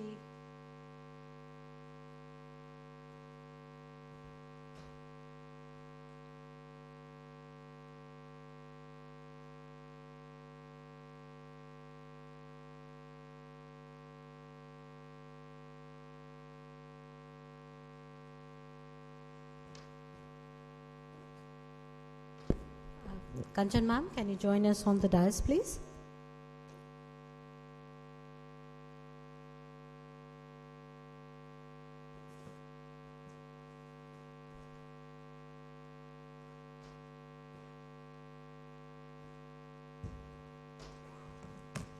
Good afternoon, everyone. Good afternoon, everyone here on the dais.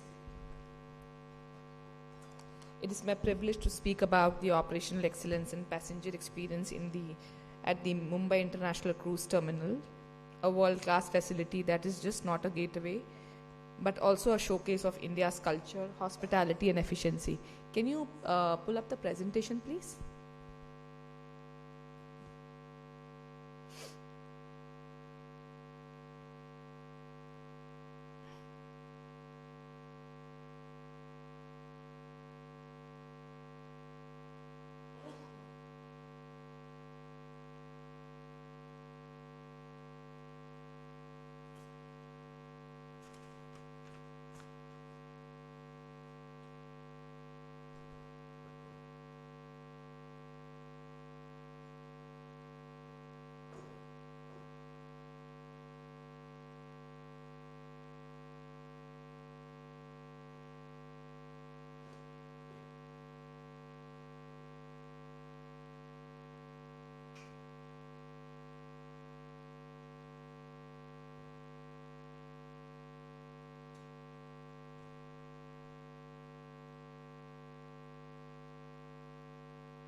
Okay, I think I can speak about the presentation. So, Mumbai International Cruise Terminal, also known as the Ballard Pier Downtown Experience Center. It's a newborn baby, I would say, just launched in March this year in Ballard Estate, and it's also called the Ballard Pier. The vision, I think, started from that people are going on a holiday where they are going to mountains, to trekking, to driving. Why not cruising? And that's why the tagline for our project is, I would rather be cruising. Like Mr. Tita Mare just mentioned, that it's a beautiful complex with 4.1 lakh square feet, and operational is 1.70. It's overall 4 floors with a terrace, and it has a cruise terminal and a commercial complex on the higher floors, which will cater to retail space and world-class food and beverage facility, which is still work in progress. The overall, yeah, you can move ahead 4-5 slides now. I'll tell you where to stop. We all spoken about it is located in Ballard Pier, and sorry, I can't see. There's no remote. No. Okay, can move ahead. Yeah, this is how the look and feel is of the entrance of the Mumbai Cruise Terminal. Right now, I think the entrance is still work in progress, but we're expecting this to be 100% ready by October. You can keep skipping. So this is the cruise terminal building, and the ground floor is basically a domestic cruise terminal with world-class facilities. This has been designed very carefully, looking at the other cruise terminals across the world, from Miami to Abu Dhabi to Dubai, and we have got feedback from international people also that it has got one of the best services in India. Can move ahead. So ground floor is a domestic terminal. You can move ahead. Okay. Just to speak about the cruise terminal, Overall, to make the facilities world class, there are 44 check-in counters for a smooth boarding process and disembarkation. There is 4 gates to enter the terminal to have convenient in transfers. We have waiting lounges for passengers' comfort level and also a children's play area. We have special porter service to ensure that the luggage is handled carefully. To ensure that all the safety measures are taken in place, we have also catered to our first aid service along with the screening process with most high-tech technology available right now. Ensuring that parking is not a concern, we are also coming up with a multi-level car parking which will cater to around 350 plus vehicles. And of course, there are 2 sets of washroom, both in arrival and departure area, which takes care of which can very easily take care of 4,000 to 5,000 passengers in a day. On the 4th floor is our international terminal. You can move ahead. Yeah, so this is the 1st floor, which is our international cruise terminal, having a similar kind of infrastructure, which is 44 check-in counters for check-in passengers, flow, guest amenities. Oh, thank you. Sorry. Okay. Apart from all the facilities I have just spoken about, which is 4 lanes entrance, the 44 check-in counters, the passenger flow, the luggage service, with the international terminal, we have 72 immigration counters to achieve the 30 seconds immigration process for the passengers, which Mr. Titamari just spoke about, because that was one of the concern for the international passengers, that we take a lot of time for the immigration. Apart from the QR code process, we are also going to have a duty-free shopping available at the international cruise terminal.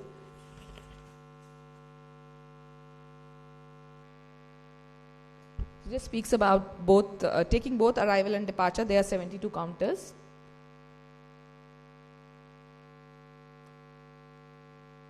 This is also going to actually bring a lot of business for tourism, and hence a lot of tours and excursions has been planned, keeping in mind both domestic and international cruise passengers.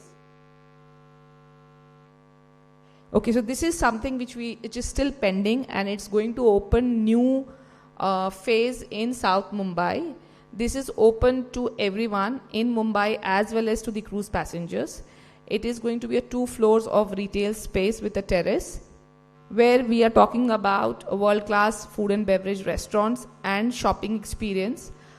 So I think this is going to be one of the only cruise terminal in Asia which will have both cruise terminal and a shopping experience together in one complex.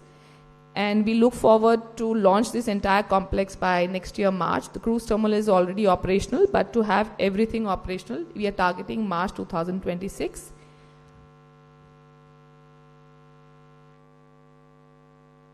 This is the parking which we just spoke about. We also have a 24 hours help desk available at the cruise terminal to help the passengers anytime they want. This is how the look and feel is, and is eventually going to be by March. This is a seaside park we are just creating as an experience for the cruise passengers who walk in.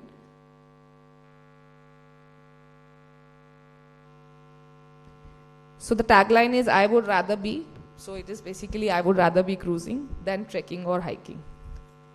Thank you so much. If there is any question, please feel free to ask.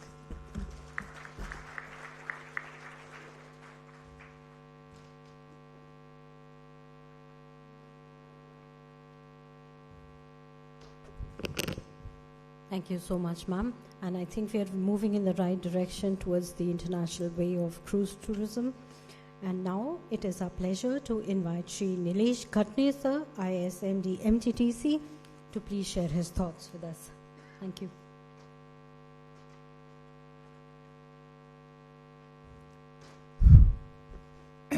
Honorable Jalota sir, Vijay Kumar sir, Peter Mareji, Pradeep Saab, and other dignitaries. On behalf of MTDC, I express my best wishes for this cruise terminal related activities. We are happy to curate all the tours and excursions in connections with your cruise activity. I will remind you that in 2015, when first cruise was landed, MTDC was very happy to organize tour programs for all the foreign tourists, and hence after we will be committed to do all those activities. In the morning only we discussed some of the routes on the way to Goa, like Ganpatipule. One Tarkarli location is there which can be added, and in inlands we can add the location of Shirdi. From there, Shirdi, Ellora, Jayakwadi Dam, those type of itineraries can be prepared. MTDC will be participating wholeheartedly in all these endeavors. Thanks a lot.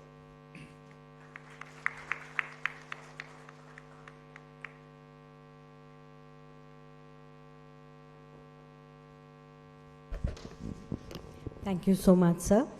Now I would like to invite Shri Pradeep P, ISCO Maharashtra Maritime Board, to please share his thoughts with us. Sir.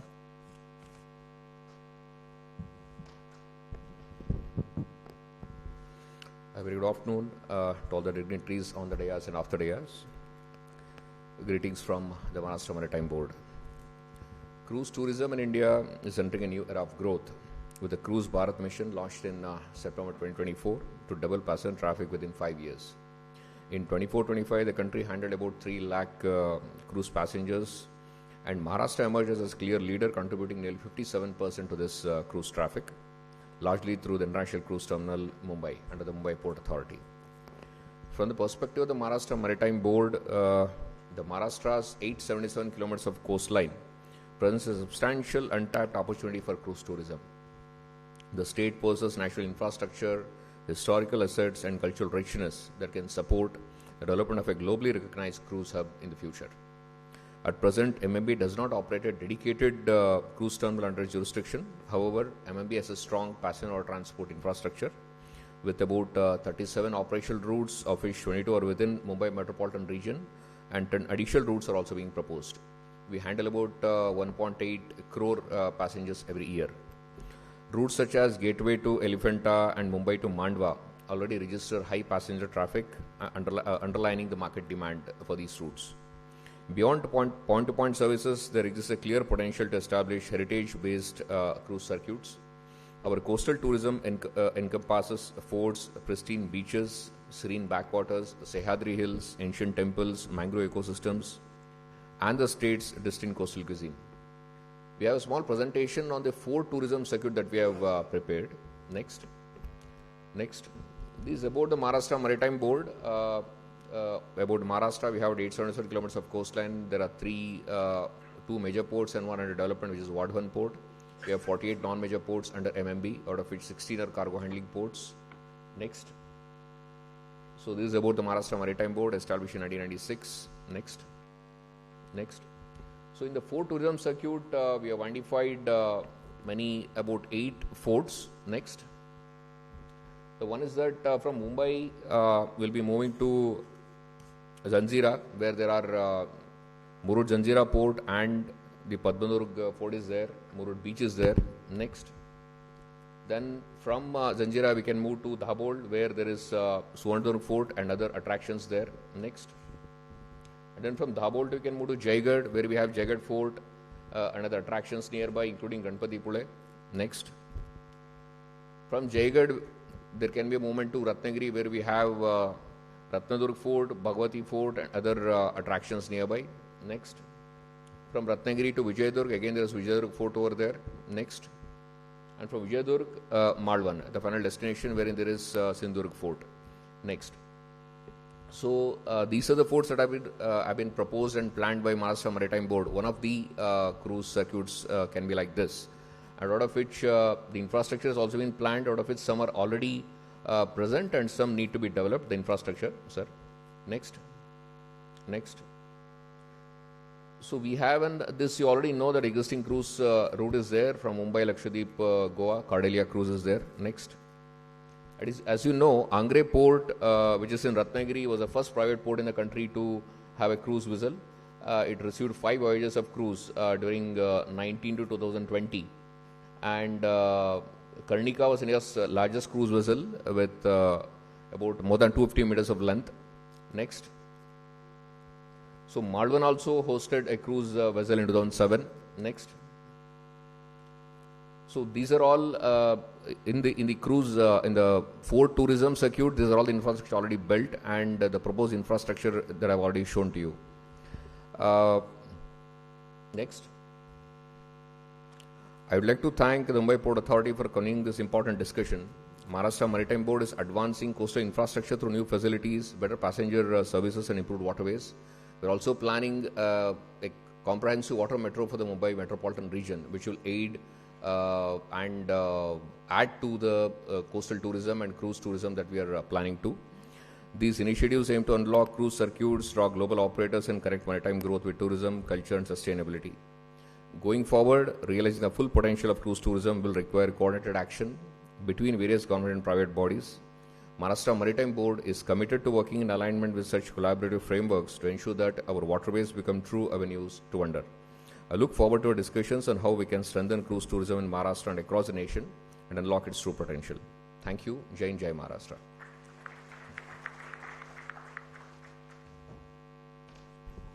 Thank you so much, sir. Now it's a proud privilege to invite our special guest, Sri Rajiv Jalota, sir, ex-chairperson, MEPA, and advisor, Cruise Bharat Mission, to please share his thoughts with us. Thank you, sir.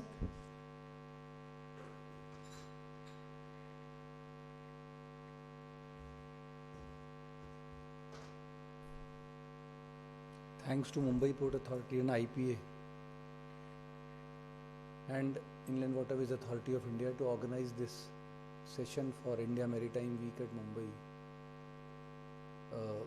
Mr. Vijay Kumar is heading this NAVIC cell, and I keep coming to know the progress that is being achieved in terms of planning for cruise tourism, which is a big employment multiplier as far as our country is concerned. And there are very big plans for river cruise tourism in this Cruise Bharat mission, and more than 100 cruise terminals are planned for operation by 2029 on various rivers of our country, and which is going to add up to 1.5 million river cruise passengers. Similarly, there are plans for having 10 new international cruise terminals for coastal cruises, which will add about 1 million cruise passengers. The numbers are not that big as far as India is concerned, because if we see, only one Cordelia cruise ship which is plying adds up to more than 3.5 to 4 lakh passengers a year. There is a very big hunger for cruise tourism, especially on waters, and we need to do a lot as far as the states, center, port authorities and private investors are concerned. We believe that in this India Maritime Week, we should be in a position to project India as something which has now arrived in cruise tourism. In the last 2 consecutive years, 24 and 25, India has shown its presence at the Miami cruise event and also participated in Europe cruise event. So Cruise Bharat mission is now, the name is traveling. Lot of efforts have also been taken by Immigration and Customs Authority in improving the, you can say, the experience part of it for the cruise ship as well as passengers. Mr. Vikas Narwal just showed you the glimpse of various taxation related regulations that are so-called an impediment to hassle-free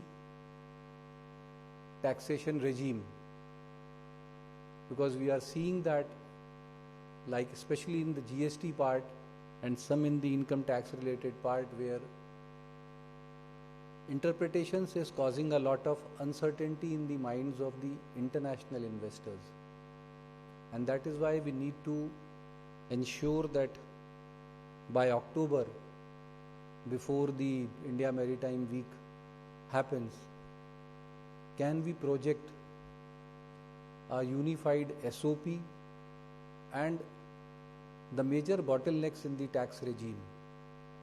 GST is going to be more liberalized in the next couple of months, but still one sees that there are very, very small areas where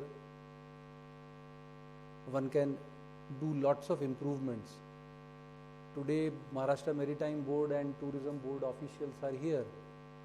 I would like to impress upon them that if Maharashtra takes the lead and takes a decision that we will not levy VAT on liquor served on any cruise ship in Maharashtra, it will give a big message. And if Maharashtra takes the decision, most probably other states will also take the decision. If Maharashtra will figure out the amount that they would be getting from this VAT levy on service of liquor on cruise ships, it may be 1 lakh or 2 lakh of rupees a year.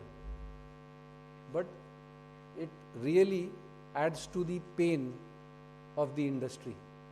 This is one small example. Similarly, customs authorities going aboard a cruise ship like they go on a cargo ship has its own hassles. So though Mr. Vikas Narwal is not recommending cruise ships, the international cruise ships, flagged cruise ships which are plying on Indian waters, not to be subjected to any customs duty for any consumption that happens of stores, including fuel, which is boarded not in India but outside India. But the international best practice for cruises is that nowhere in the world this type of levy takes place. So these are a couple of examples when we are actually going to project ourselves as a country which has arrived and wants to do big for cruise, and especially it is for our selfish interest that we want more employment to happen in our country. We should take very big calls, and cruise is actually low-hanging fruit that doesn't need very big investments in infrastructure, and it is very easy to kick off. Similarly, I will also like to impress upon Maharashtra government that recently with Gujarat government we had one dialogue 2 months back of making a detailed cruise tourism plan, and that unveiled it during the India Maritime Week. Similarly, the presentation that was given by Maharashtra Maritime Board shows that they have some plans, but very concrete plans with timelines, and tourism department showing its destinations properly developed those timelines, then it will impress upon the industry to take good calls, early calls on investment. Similarly, Maharashtra can take a call that from Mumbai to Jaigarh or Mumbai to Kashid, you can have a green shipping corridor. What needs to be done for that? We should plan that and project it. If we are going to do that and compete with what is happening in Europe.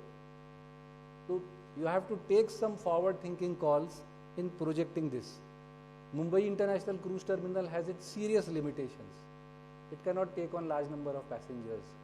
Considering the hunger that is available here in Mumbai, you should think at how in Navi Mumbai area you can establish one very big cruise terminal.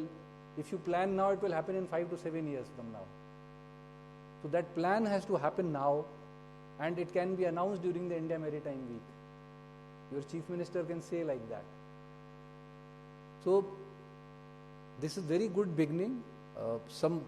I am seeing that some of the big stakeholders of cruise industry are also here.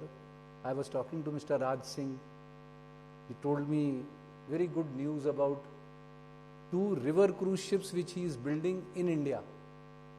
and will be putting on waters in 2027. That's I was not aware of that. And there are almost 80 passenger ships. So each ship having 80 passengers, 40 cabins. It's a very, very good news, and it should be highlighted.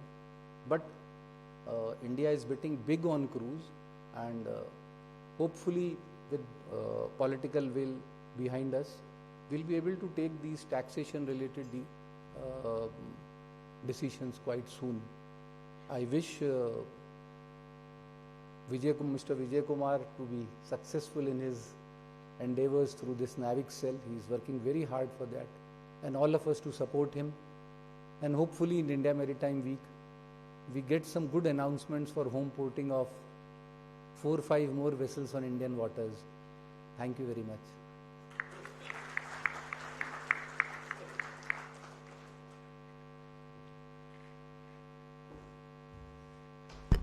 Thank you so much, sir.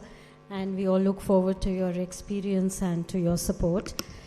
Before we ask our Honorable Chief Guest to share his thoughts with us, we have a small video from IWAI. Can we have that video, please?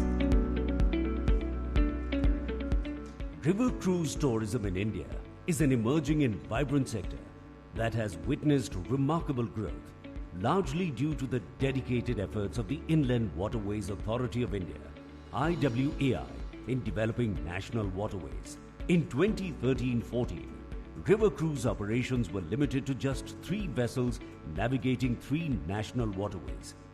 Today, with the concentrated efforts of IWAI and its continuous commitment towards strategic development, 25 river cruise vessels operate across 13 national waterways, making a significant expansion in both reach and scale. From the tranquil backwaters of Kerala to the majestic rivers like the Ganga and Brahmaputra, these waterways spread across diverse states, offering travelers a unique opportunity to explore India's rich cultural and historical heritage, as well as the scenic natural beauty of its riverbanks. To facilitate smooth and luxurious cruise experiences, IWAI has developed essential infrastructure such as navigational locks, fairways, terminals, and navigational aids. Modern terminals and jetties equipped with shoreside amenities have been established for the comfortable boarding and deboarding of passengers. Additionally, navigation aids and pilotage services ensure safe and seamless travel. The appeal of these modern, luxurious, well-appointed river cruise vessels is drawing tourists from across India and around the globe. A shining example is the Ganga Vilas, the world's longest river cruise, flagged off by Honorable Prime Minister Shri Narendra Modi on the 13th of January 2023. This extraordinary journey starts in Varanasi and spans 3,200 kilometers over 50 days, traveling through Bangladesh to reach Dibrugarh while traversing 27 river systems. Other popular cruise circuits such as the Sundarbans in West Bengal, the Brahmaputra in Assam, and Alappuzha in Kerala are also gaining momentum, with a growing number of cruise operators investing in these promising routes.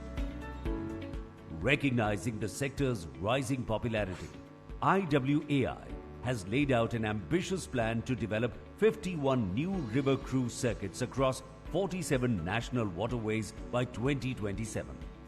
These circuits will encompass 14 states and 3 union territories, further expanding the scope of river-based tourism. As a result, river cruise tourism is fast emerging as a powerful catalyst for boosting local employment, promoting trade, and fostering regional development across India's inland waterways.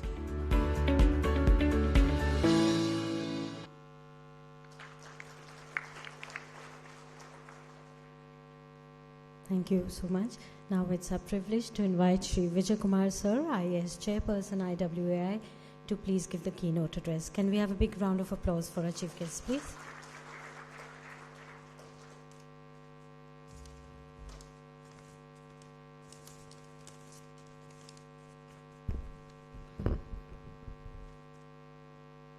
A very, very good evening to all of you. Especially all the dignitaries on the dais, my colleagues from Government of India, Ministry of Ports, Shipping and Waterways, Ministry of Tourism, Mumbai Port, Maharashtra Government, stakeholders from cruise, hospitality and tourism sector, friends from media, ladies and gentlemen. It's a pleasure to be here today to discuss a sector that's gaining unprecedented momentum worldwide and in India. Cruise tourism is capturing the imagination of travelers globally, and India is poised to tap into this growing trend. Talking about Navik, last year, March, the ministry set up Viksit Bharat Sankalp cells and Neel Earth Vision implementation cells called Navik to drive the implementation of MIB 2030 and MAKB 2047 for maritime sector growth.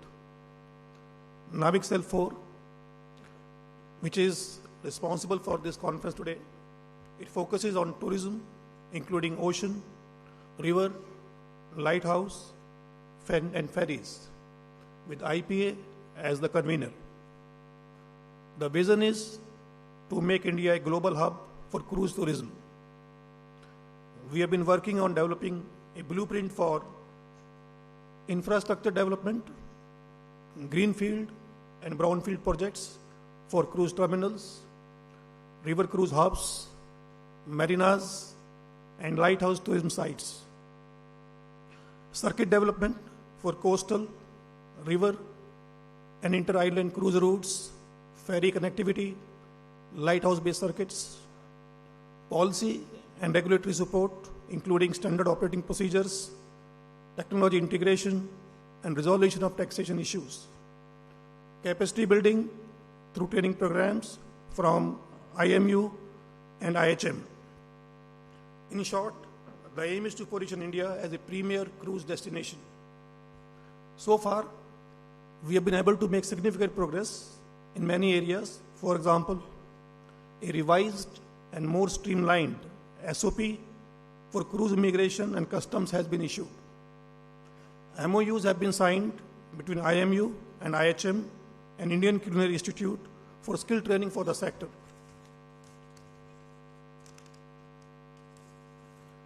Destination cruise task forces have been set up at 10 cruise ports for coordination with local bodies and stakeholders for seamless cruise operations. New cruise terminals have been commissioned at Mumbai and Chennai port.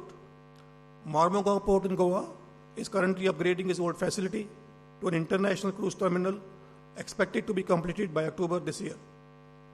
Feasibility studies for new cruise terminals as well as coastal cruise circuits are being conducted.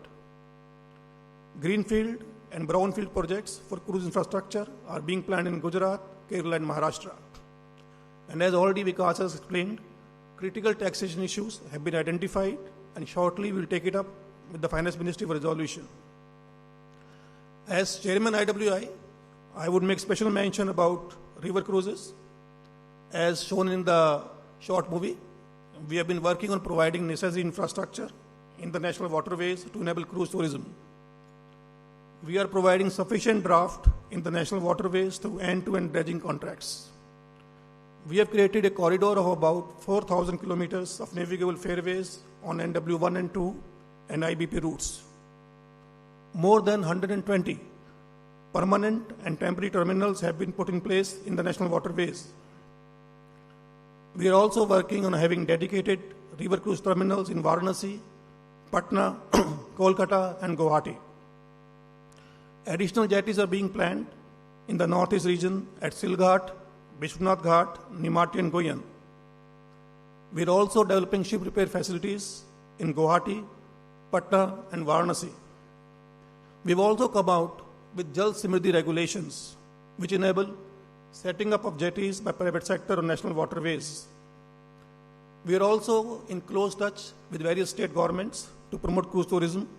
We are working with the governments of Gujarat, Madhya Pradesh, Delhi, Karnataka and Jammu and Kashmir to develop sustainable tourism initiatives. Today morning only we had a meeting with MMB, we had a meeting with the Maharashtra Tourism Department also to develop cruise circuits on rivers in Maharashtra.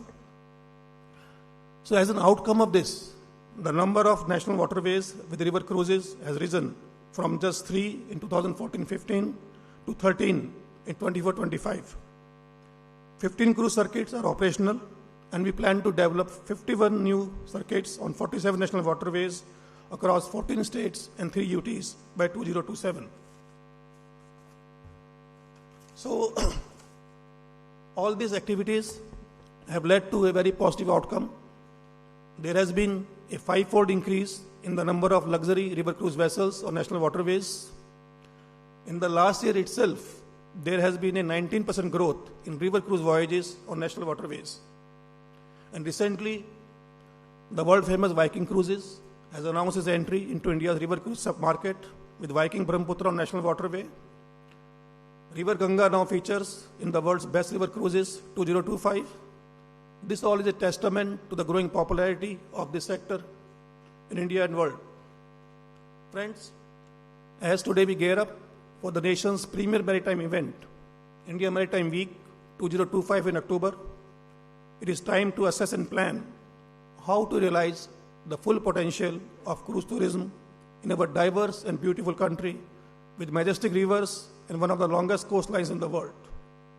I am confident that today's conference will serve that very purpose and will act as a pivotal movement in uniting stakeholders, industry leaders, and government agencies to collectively explore innovative ideas and strategies for the development of cruise tourism sector. Before I conclude, my special thanks to Mumbai Port Authorities, Adesh and his team for a very successful organization of the event. Jai Hind, thank you.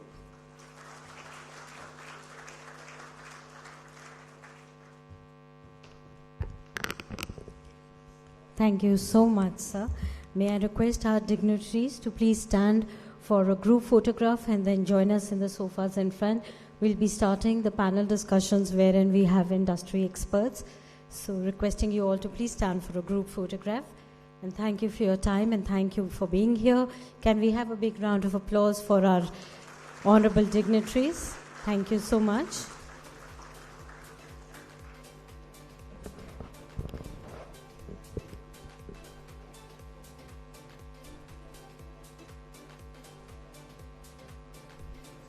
Requesting our dignitaries to please join us on the sofas in the front.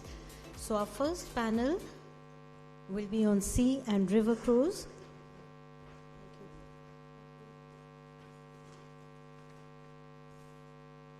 So just give us 2 minutes to set the dais.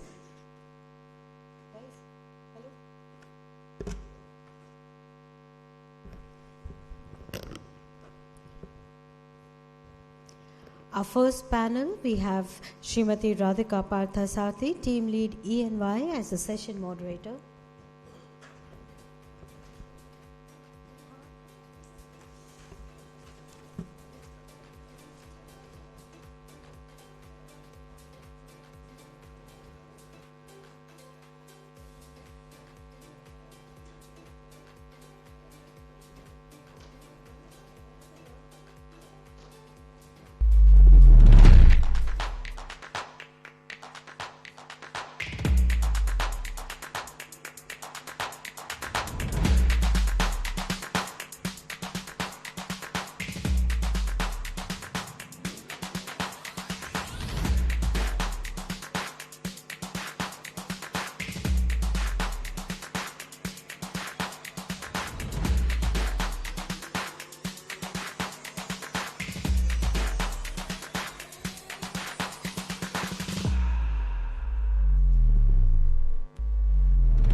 So we'll be talking about the regulatory landscapes, navigating the challenges. From the sea cruise side, may I invite Shri Saket Sahai, Assistant General Manager Operation, All Ports, MS J.M. Bakshi Marine Services Private Limited, to please join us on the dais. Thank you so much, sir. On the river cruise side, we are very grateful to Shri Raj Singh, Chairman, Heritage River Journeys, for coming all the way. Thank you so much, sir. Requesting you to please join us on the dais. Sir had to cut short his holiday to be here, but thank you so much, sir. Really grateful. And on the government push initiatives taken by MOPSW, we have Srimati S. Shanti, Deputy Chairperson, New Mangalore Port Authority. Ma'am, if you could join us. And may I request Sri A.K. Bansal, sir, Chief Engineer, IWAI, and also the push behind this program today. Thank you so much, sir, for your guidance. Requesting you to join us. Awaiting Radhika from EY to please join us, please. So I'll hand over the session to our moderator. Can we have a cordless mic for her?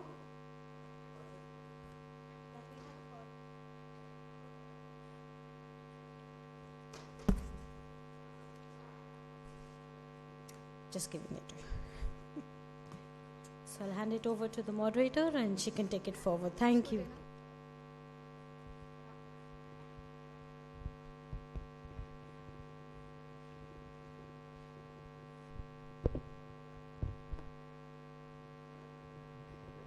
Good afternoon, everyone.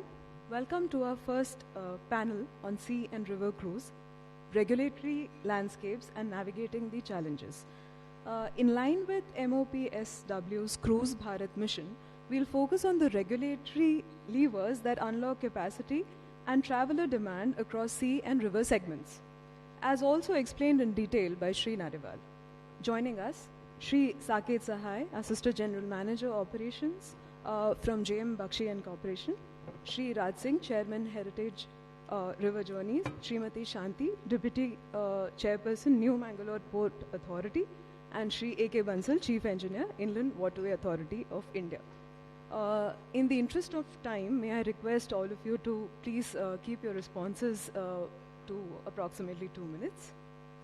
So my first question on sea cruise is to Sri Saket Sahai. How would you describe the current regulatory framework for sea cruises in India, and what are the expectations versus global best practices? One specific change you would want to prioritize in the next 12 months? Sure. First of all, good afternoon, everyone. Thank you for giving us an opportunity to be part of IMW Week 2025. So now bringing on to the regulatory changes which has come across and now in line with the international requirements. The first and foremost is about the en route clearances and the immigration requirements. What used to be a major challenges or a roadblock for the cruise lines when planning the itineraries to come through India as compared to international destinations was the immigration used to take longer time. But now with the push from the industry and from the stalwarts like Rajiv Jalota sir, wherein we had several discussions and recommendations which was put forward to the ministry, and with the initiatives taken by them, they allowed the en route clearances to come, wherein now the e-visa, the first and foremost just a brief about e-visa, wherein the people could apply e-visa without giving their biometrics or having their facial recognition taken into the system. So those people had to come on land and then provide all those required documentation and details in order to gain the access to India. The regulatory changes now allows immigration officials to go on board on a previous foreign port, capture the offline biometric. While sailing from the ship itself, they upload the data into their secured network, so that the passenger, when they come to India, their detail is already been uploaded. So immigration now takes around 10 to 30 seconds clearances, because now the data has already been captured. So immigration, which used to take 5 or 6 hours for around 3,000 guests, now in 1 hour to a maximum of 2 hours time, all the passengers are able to go ashore. So that is a positive move, and this has been highly appreciated by the majority of the cruise lines, and the feedback has been very positive from the ships, because it does, if we talk about the importance of this, the ship calls ideally for 9 hours, and if we take 6 or say 4 hours also immigration clearances, they get hardly 2 hours time to spend money. So that was a loss of revenue to the country itself, because one guest spends almost around $80. So if we have 2,000, we can just multiply the number of amount into that. So that's a positive. A couple of things that we see or the industry is still looking after it is the best practices about when the ship are calling for more. When the ships are calling for more than one ports, the requirement of immigration clearance now, instead of doing at all ports, should be first and last port.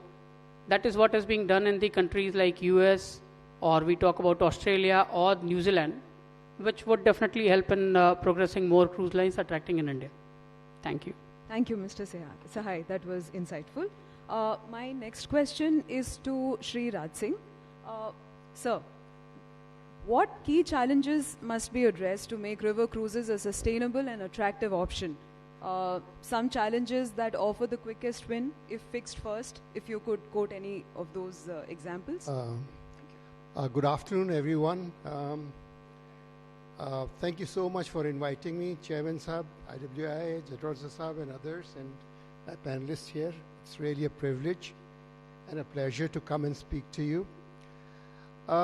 When you say of sustainable river cruise tourism, I mean, it's a very wide question.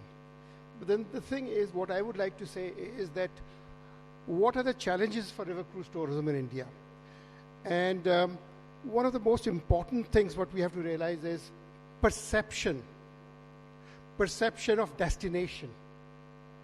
Now, the thing is that what is happening is that our people, we as Indians, many of us, say from Mumbai, they would rather go to Danube or the Seine or the Rhine in Europe for a river cruise.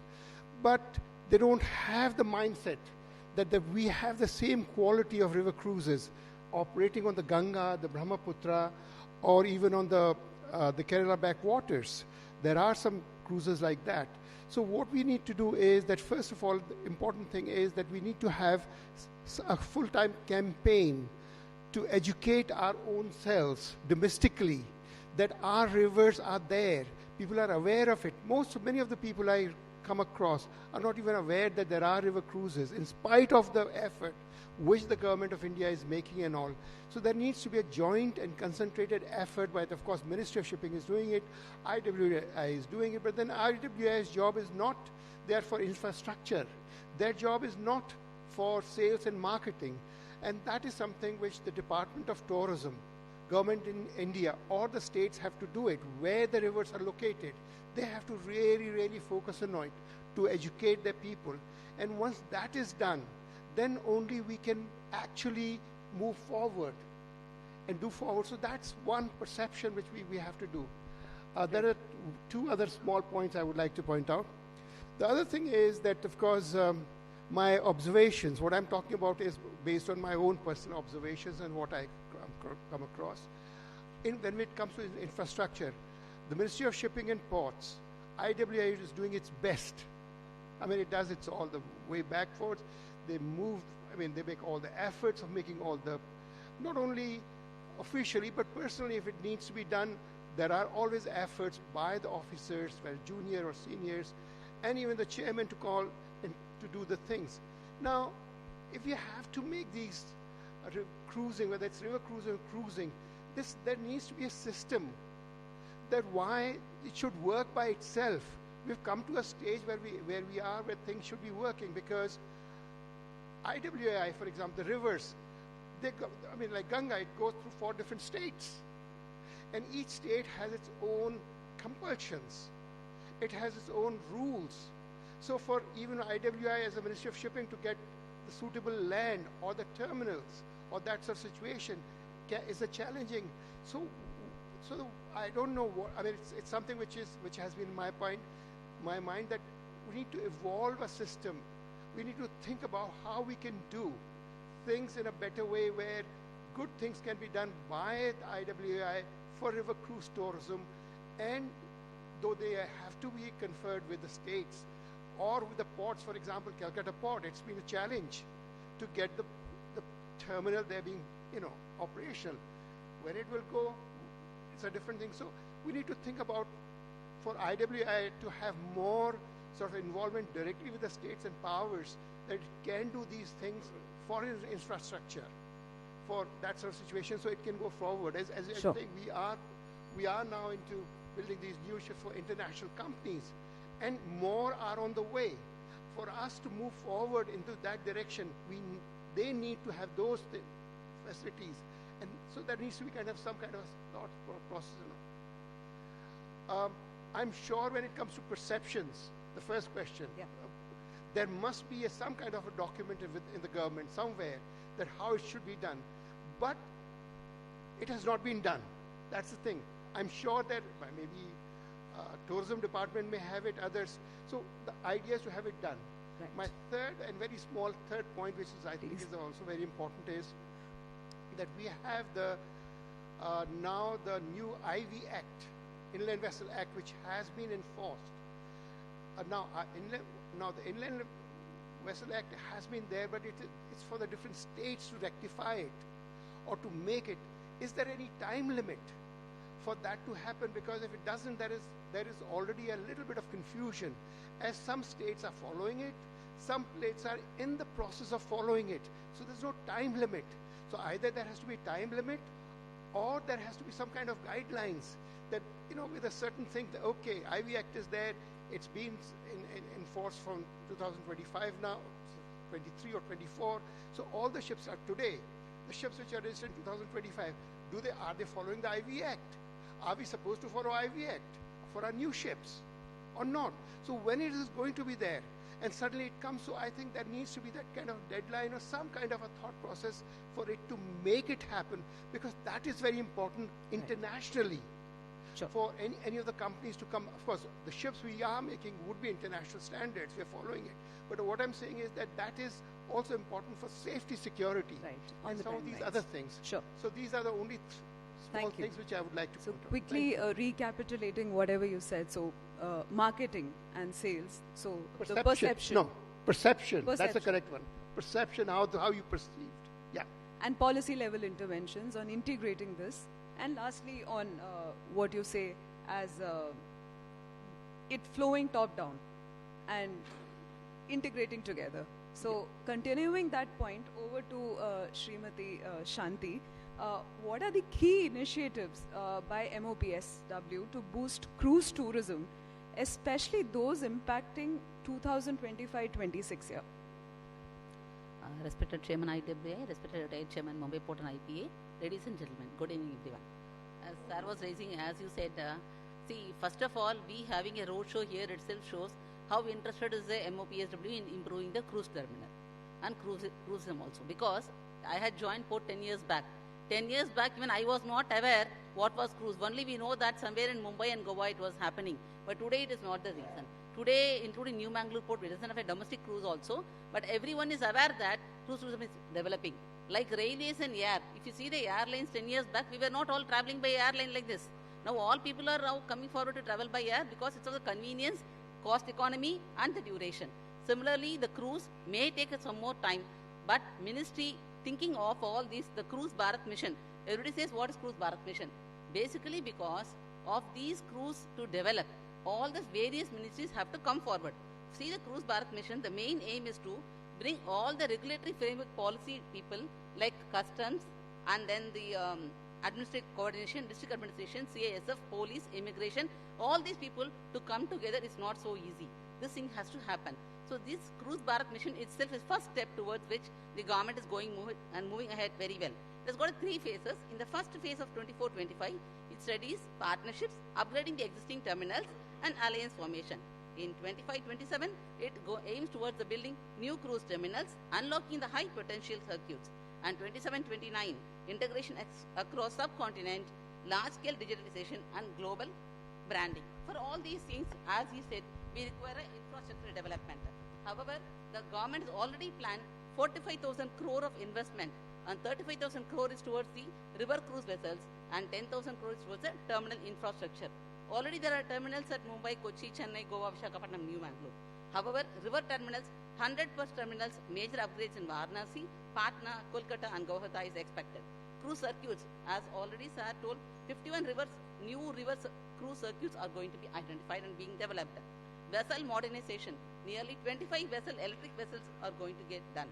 So technology also, smart port systems, RFID, VTMS, sustainability and green tunnel is also happening. And for this we require policy and regulatory reforms. If you say already we are having priority berthing and we have got rationalized cruise tariff, because the ports are not aiming at any profitability in the cruise, because the cruise may not give direct profitability to the ports, but all over India we get lot of development and also a face in the world. So even the present tariff is very low and we had been not charging more for the past only 7 to 8 years. So there are fee rebates for the number of vessels calling also. If there are more calls, there will be a difference. Similarly, cabotage waiver is also there, and the IGST exemption is also there, where already in the tax reforms from 6 months to 12 months is expected. And then e-visa, e-clearance has been already done. And then there are model concession agreements also are being in place. So far we don't have a special PPP also. Only ports are running the cruise. Now we are planning for more PPP operators also, so that we'll have more developments to happen. And coming to the river cruise tourism, as we know, the CAGR is nearly 38%, which itself shows for the past 10 years how we had been developing in the same. Similarly, in March 25, IWA has made a lot of MOUs also, whereby we will developing a lot. Similarly, in the river side, we have got majorly with the Jammu and Kashmir, River Chenab, River Jhelum and River Ravi. With this also, they are planning for a 100 crore investment by the IWA to improve the same. Their main aim is to 24-hour navigation aids, channel marking and improved fairway depth maintenance also to carry out to ensure safe and smooth river passage.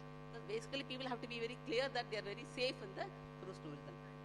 So these are all the main things. And then you got market development and promotion. As Sir was saying that now we have got Sea Trade Tourism YAMI, where already IP has got a membership in the Cruise Liners International Association, which was not there, which is already people are going to those places to study about the tourism and bring the same development in India. Also, Dekho Apna Desh campaign is also successfully driven domestic tourism in India. Similarly, we have that already as said, Destination Cruise Task Force also, which is already continuously keeping in touch with the development of the domestic cruise terminals. Similarly, financial institutional support, there are Ministry of Tourism giving central financial assistance also. Similarly, Ministry of Ports is also giving some grant for building up the terminals in India. So far, more than $1 billion has been invested in the cruise infrastructure and vessel development and upgradation. With this, not only on this, it also develops the employment and skill development. We are already aiming at 4 lakh jobs within the cruise sector by 2029, and also to train up 10,000 youth annually. With all these things, we all hope that there will be definitely a huge increase in the cruise tourism. Thank you. That's a whole lot of insights. Thank you very much.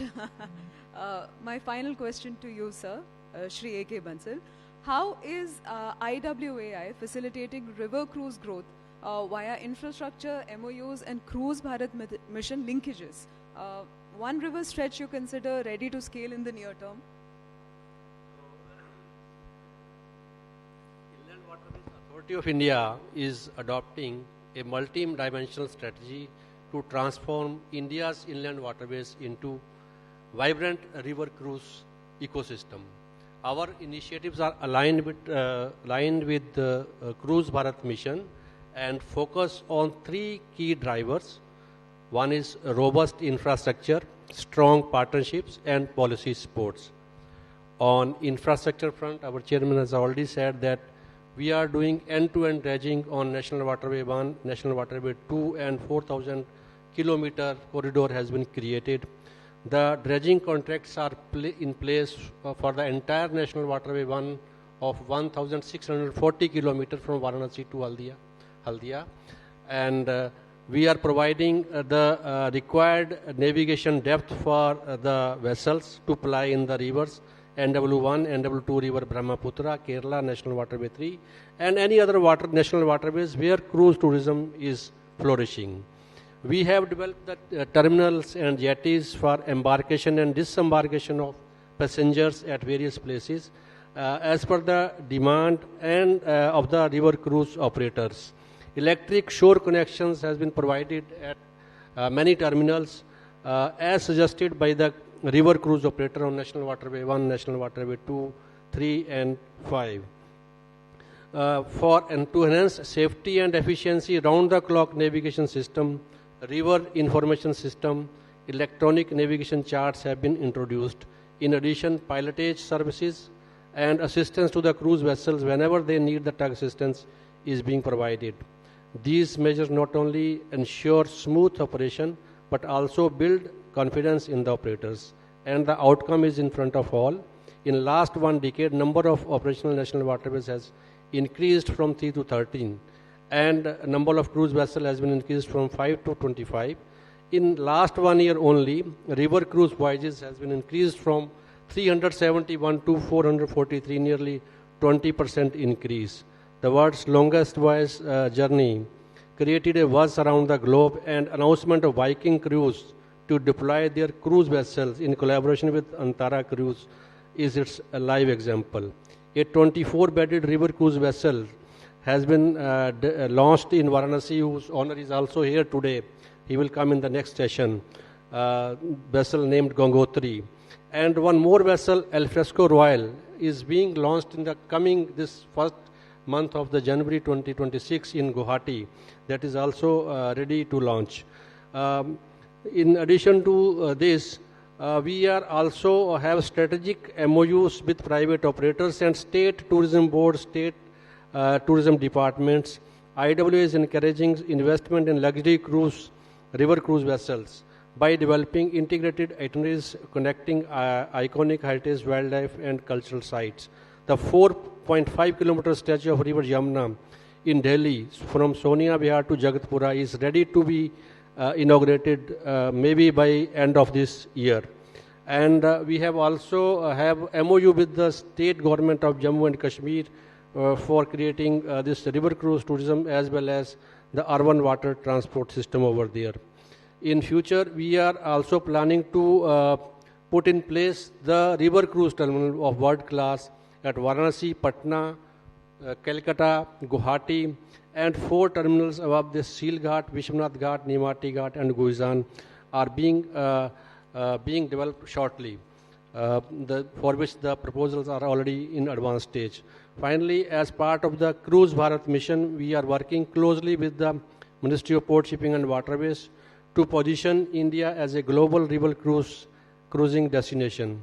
This mission emphasizes synergy between central and state initiatives, policy reforms for ease of doing business and marketing India unique river heritage to international travelers. In short, our vision is to make river cruising not just a mode of transport, but an immersive cultural experience supported by world-class infrastructure, cutting-edge navigation, and strong industry collaboration.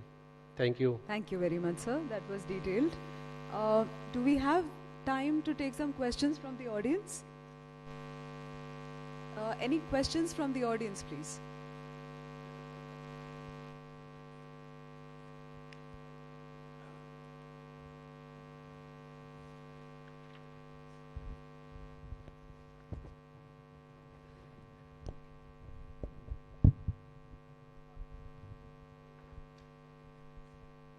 So just in response to Raj Singh ji's observations, so very pertinent observations as usual because of his rich experience in the sector. So regarding the implementation of the IV Act 2021, the Act is already in force. It is in force uniformly all across the country. Sorry for my bad throat. So it is in force all across the country uniformly in all the states. But practically you're right. Some of the states have not started implementing it. In fact, today morning only I spoke to Maharashtra government, their ACS, to request them to start implementing the Act. And we are writing to, I think, 2 more states to start the implementation there. But legally, it is in force. Any state who is not implementing it is actually on the wrong side of law. That is the status today. Thank you so much, sir. So basically all the ships which were, say, registered in 2025 onwards or something like that, would they be under the IVA Act? And if they don't fulfill the conditions of IVA Act, what happens then? Technically, their registration is not valid. if they are not registered under the IV Act as on date. Okay. So any ships which are SIN 25 which are registered but not follow IV Act? So their registration is questionable. Questionable. Can be questioned. Yes. Okay. Fine. So, all right. So the Act is enforced throughout the country already. I think IWI should make the states that aware of this sort of thing. So we have been writing to all the states, and in fact, to enforce the implementation of the Act, we launched a digital portal last year called Jalyan and Navik. The idea was all the states adopt that portal, which is a digital portal, a single window through which the registration is done, through which survey is done. And that portal is in compliance with the Act. So if you follow the portal, you are automatically complying with the Act. That was the idea. And gradually states are onboarding. It's happening, but it's a bit slow. Yeah. Okay. Thank you so much for clarification about it. Thank you. Any further questions from the audience, please?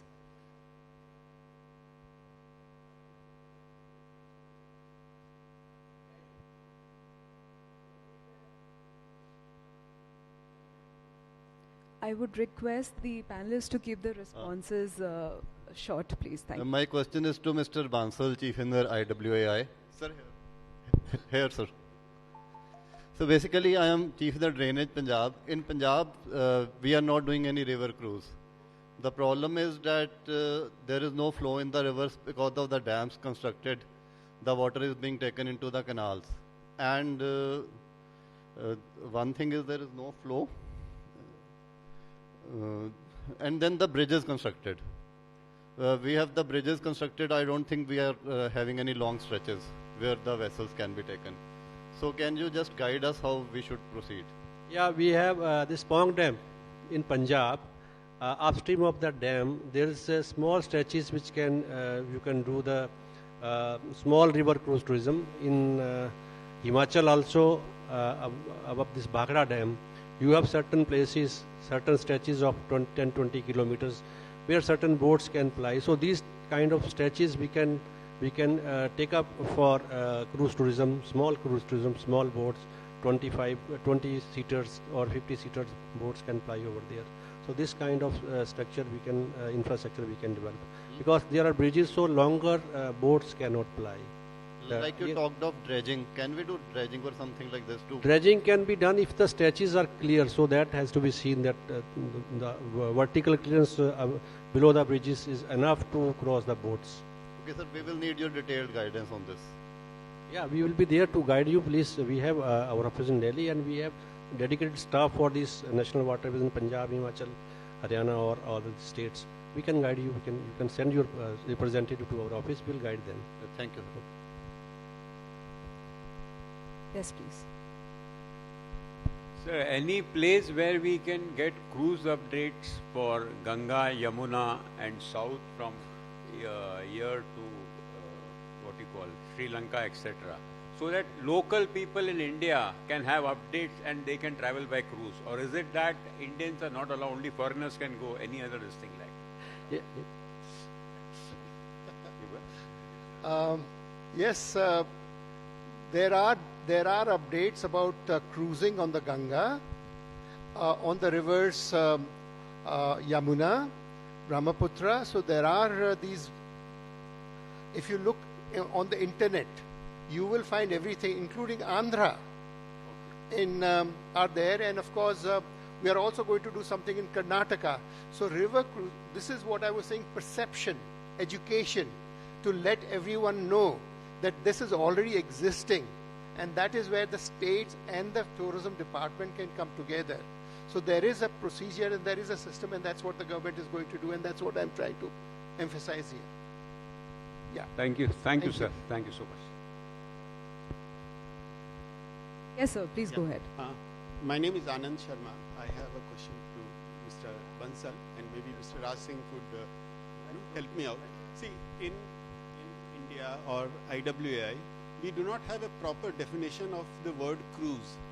So a small boat taking tourists for 200 rupees is categorized as cruise, and a 100 crore passenger cruise vessel, large luxury lifestyle ship, taking a tourist for 50,000 a night is also categorized as cruise. So that creates creates lot of issues in policy. It creates confusion. It in fact questions the credibility, because a foreigner, he sees, big 400 vessels, 5 lakh passengers, it's a big market. When he comes, actually the cruise international definition on the river, it's maybe 200, 5,000 passengers. So, I mean, would you like to do that categorization? See, basically there has to be a classification. Yes. So something is like day cruises. What you are talking about is day cruises. So one is day cruises. In our all literatures, whether it's government or private, it should be written that there are day cruises. Then there are short cruises, which will be 1 or 2 nights. And then would be multi-night cruises. So there are these definitions of different kind of cruises which are there. And all we have to do is, whether it's a government literature, they have to write day cruises. For example, like in the Yamuna, they're doing day cruises. Or like in Calcutta, there are certain places. In Mathura, that's what they're going to do. In Varanasi. So these are day cruises. In fact, they're not even day cruises as such. They're actually morning and afternoon cruises. So why use the word cruise? Just use passenger ferry. Say not ferry. I mean cruises looks more polished, luxurious. Lifestyle. But lifestyle, it yes. Misrepresents in a large way. Well, you're true. It's true. What you're saying is it's not does not misinterpret, but what you're saying is true. It should be, there should be a definition. We have already launched this document, roadmap of river cruise tourism.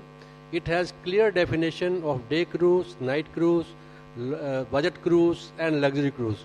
You can refer that document. It is already available on the website.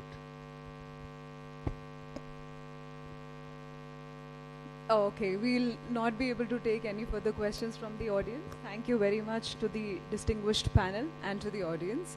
We'll now move on to the second panel, please. Thanks. Thank you so much. And before we disperse for the second panel, may I request Mr. Vipin Minot, Travel Manager Mumbai Port, Traffic Manager Mumbai Port, to please do the honors of thanking our panelists. Thank you for your time. Thank you for being here and thank you for sharing. They will be available to talk during the networking tea, so you can grill them more. So thank you so much to Mr. Shri A.K. Bansal sir, Chief Engineer IWAI. Thank you for coming, sir. Can we have a big round of applause for our panelists, please? Thank you.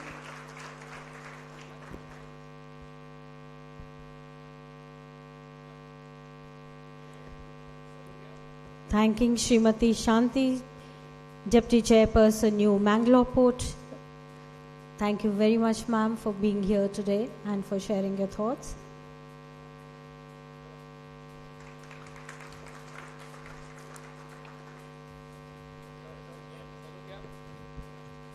Thanking Shri Raj Singh, sir, Chairman, Heritage River Journeys. He's the man, he's bringing all the new things to India. Thank you so much for being here, sir.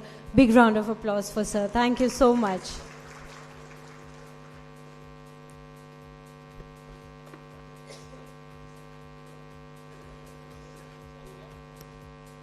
Thanking Shri Saket Sahai sir from JM Bakshi Marine Services. They're a big group into the shipping industry. Thank you for being here, sir.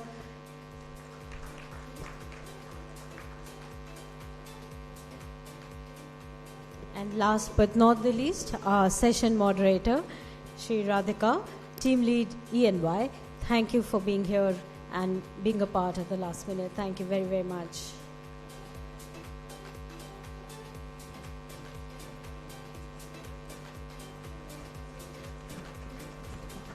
I'll request the panel to come in the front for a group photograph with sir.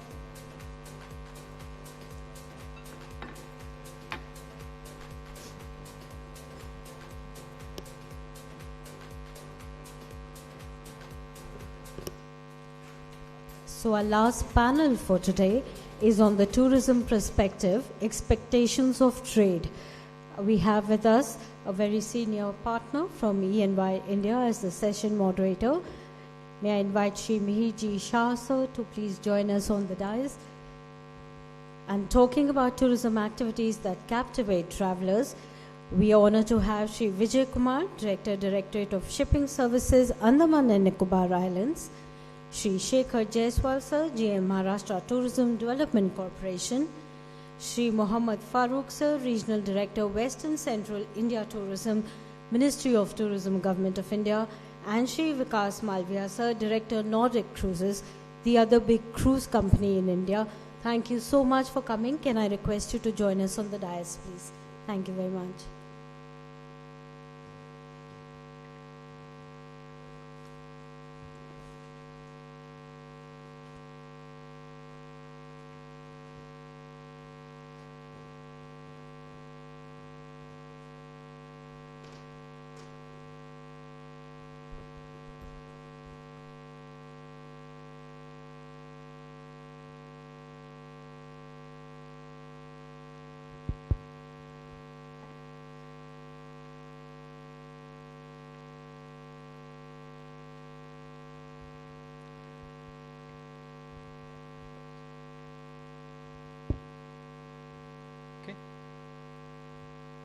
I hope you can hear me.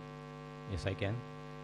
So I think very good evening. I'm conscious of the time that we are running behind schedule. So I'll ensure that we stick to 25 minutes. And so I would request my really amazing set of panel members to stick to that 25-minute timeline. So I'm joined by 4 individuals, and as the session is all about understanding the tourism perspective and understanding what the trade does.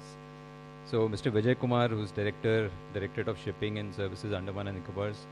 I have Mr. Shekhar Jaiswal, who's General Manager, MTDC. Mr. Farooq, who's the Regional Director for Ministry of Tourism, Government of India, and Mr. Malviya, General Manager, Nordic. So very good evening to all of you. Let me start off on the first element of Andaman Nicobar. I've been a great visitor of that place, and always a pleasure to meet somebody from there. So what's the current status of cruise tourism, and what are the initiatives that you're taking? Because clearly that place has an amazing potential. Good evening, sir. Chairman IWI, sir, and the panelists here, and the August gathering. First of all, thank you very much to give us a chance to come and speak. Without wasting too much time, just answering the question of the moderator. So, sir, pre-COVID, we used to have around 6 to 8 port calls at Andaman Nicobar Islands. However, post-COVID, we have only 2 calls.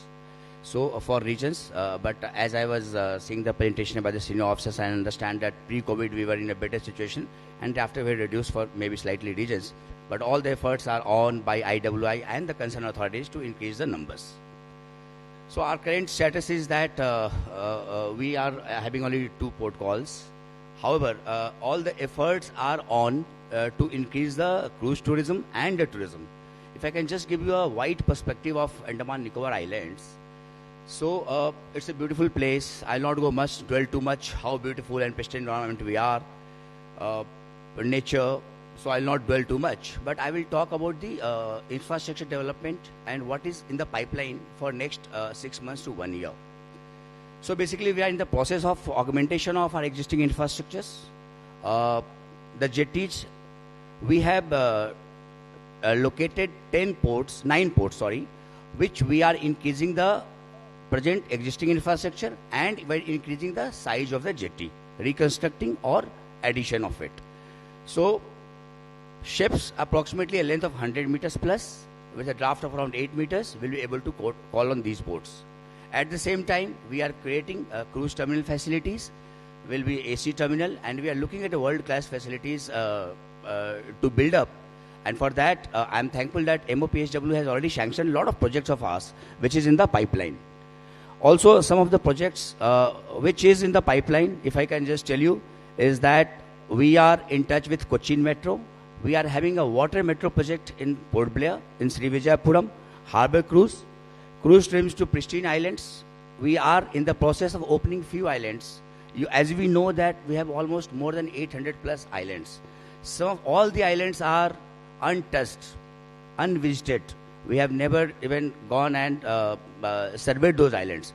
So the intentions are to open few islands which we have located, which has got a potential to increase and can become a world-class destination for tourism. We have come up with a houseboat policy. It's already rolled out. We can be the diving capital of the country. There's no doubts about it. We already have. As of now, if you see, sir, so only 2 islands, Swarajdeep and Sahid is the only which have been commercially developed. But we just cannot overlook our southern group of islands, which are beautiful. But only thing is that we have never been able to explore. The potential private players has not probably seen and realized. But my earnest request to all the potential players will be that, if you ask me honestly, though I have spent only 6 months over there, but it's R&R. You put some risk and you had a reward. It's around, if you ask me honestly, it's 1:20, 1:10 minimum is what I'm looking at. But only thing is that somebody has to start. The administration is fully poised. My Wadi Chief Secretary is monitoring it every day, all the progress.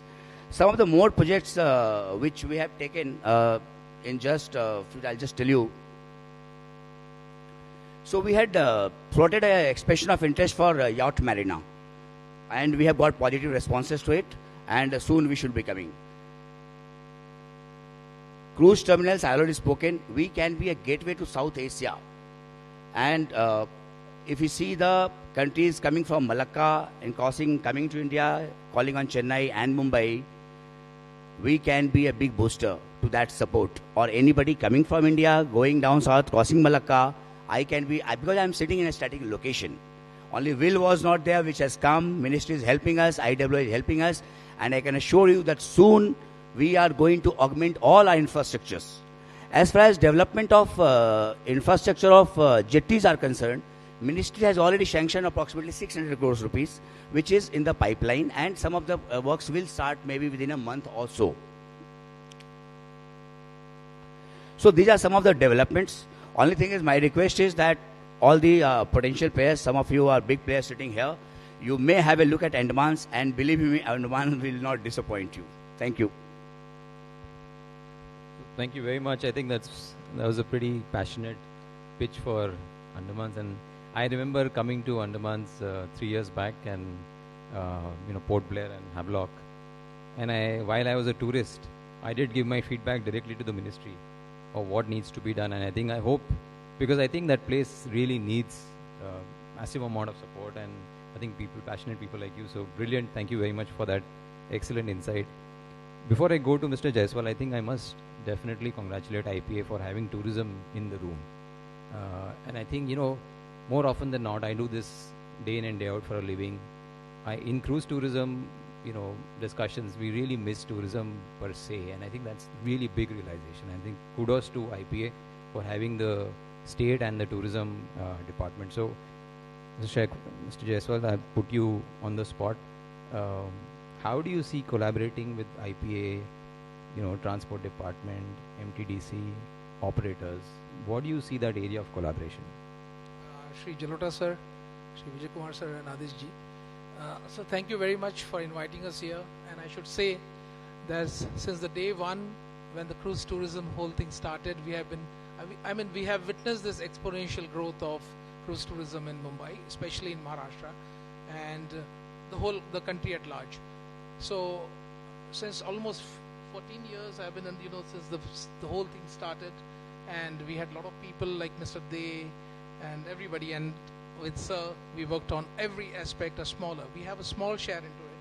But I would like to say to you that when a cruise comes in, and I was one of the first ones to go to a giant cruise ship, and we were so, in fact, I should be not afraid to use the word confused at that time.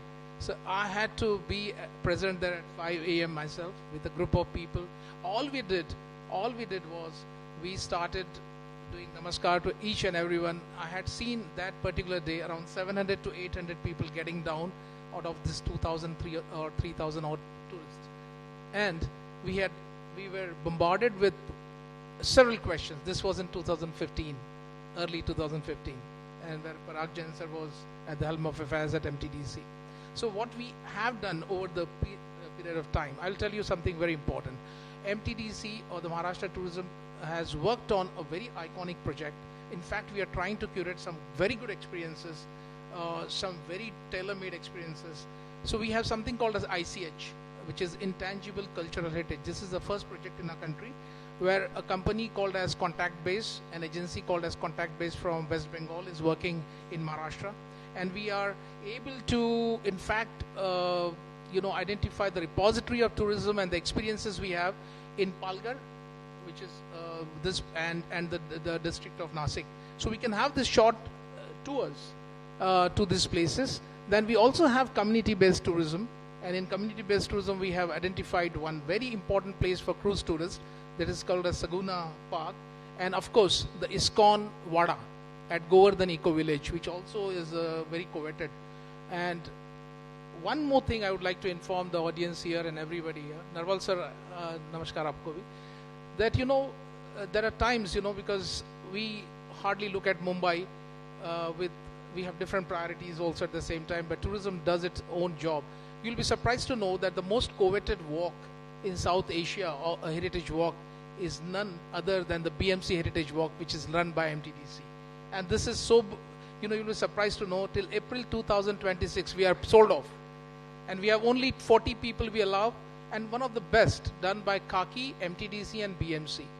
In the same way, there are a lot of other things to identify, hundreds of things. The unseen Mumbai, the unexperienced Mumbai, which is not in this hotel or any other place, but in the back alleys of places, we have got the Flamingo, we have got the Dialogue in Dark, and you have got so many, in fact, it will take me a lifetime to experience Mumbai in my tenure itself in Mumbai. So that is how Mumbai is great. And the shore is full of surprises. I think, with the Maratha military landscape of India, which has just been got into as inscribed into UNESCO World Heritage Site, we become the only state in our country to have the highest number of World Heritage Sites. So we are number 1 in World Heritage Sites. Out of 44, we have 7. And we also, I have enough pride in saying that, we are the biggest repository of tourism, or we can say tourism experiences in the nation. Contemporary, ancient and everything. I was surprised, sir. I would like to share it to you. Today morning I came to know for the first time, sir, that we have a temple where there is a female Ganesha.